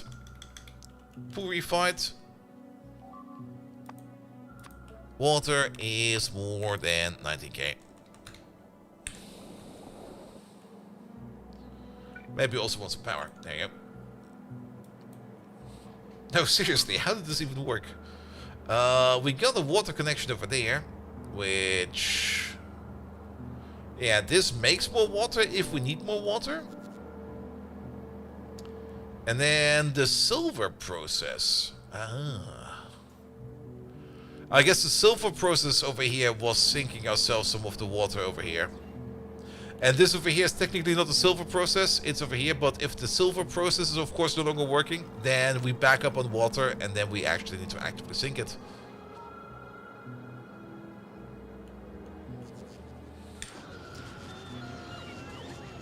Alright, but that is pretty darn good. So once we get the copper plates over here, then we can finish off over here the red circuit build. The red circuit build is completely done. The only thing that's missing over there is the circuit board, and for the circuit board the only thing that's missing over there is the copper plate.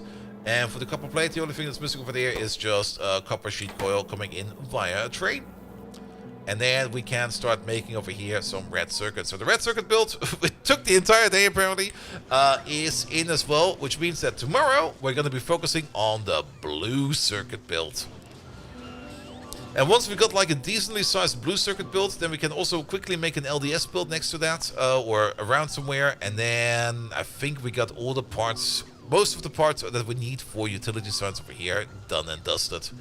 Which is... silicon nitrate, I think it's not too hard to make.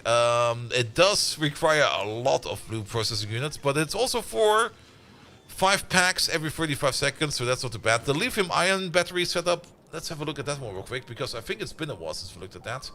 We set up lithium ion batteries in a weird corner somewhere. There they are. And they are doing fine. So we could either put them onto a train or put them somewhere else. Doesn't really matter.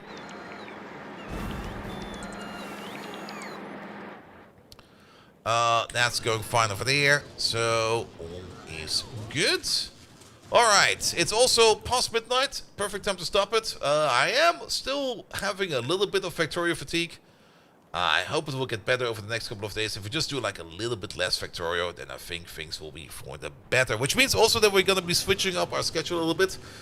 Tomorrow, definitely more Factorio, because I kind of want to get the blue circuit build done with. And then we should maybe also make sure that we leave it in a state where we can leave it for a week. Because next week, there will be no official streams next week, because I will be at TwitchCon, starting from Wednesday, more or less. I mean, from Wednesday, I go to Berlin, and then from Berlin on Thursday, I go to TwitchCon.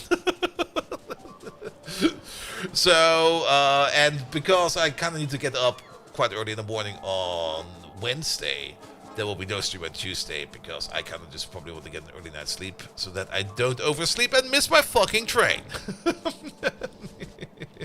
I already have a Blanco ticket to go back, because the I'm still not quite sure how that happens every time, but the ticket back to TwitchCon is already been upgraded to like a take any train ticket, because apparently there's already a delay. There is no delay.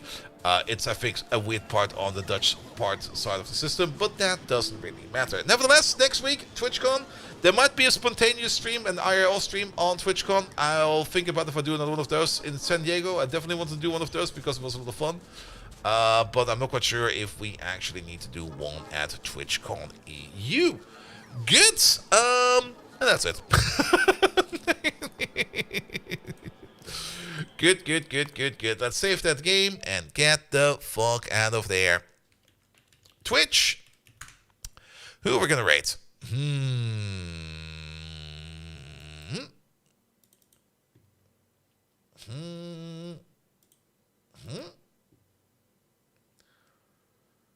Bum bum bum bum bum bum bum bum bum bum bum bum bum bum bum bum bum bum. Still a lot of people playing Subnautica 2. I'm done with that for now. Not you, not you. Bum bum bum bum bum bum. Why am I following? Oh yes, I know why. We could rate War Jess. She's due some satisfactory. We have not rated War Jess in a while. Also, why am I not hearing any? That's why.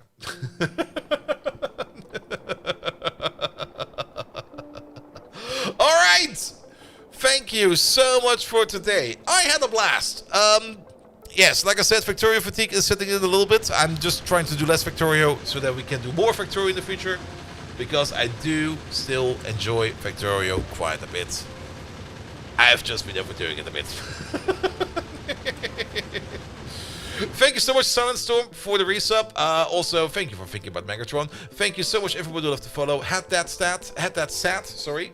Thank you so much for the raid, as well as John Megacycle for the double raid. Then more follows, even more follows. We got... That was it, actually, I think. Let me just go through the list again. Now, I think I got everything. If I miss somebody, then I'll give you another shout-out sooner or later. Actually, wait a minute. No, that was last time. I thought there was another resub event in there. Doesn't matter. Yeah, don't burn out on it. Exactly. That's also why we're kind of doing like a little bit less Factorio, because it's getting to the point where I'm just going to be there and it's going to be like, it's getting kind of annoying. But today was good. Today was good.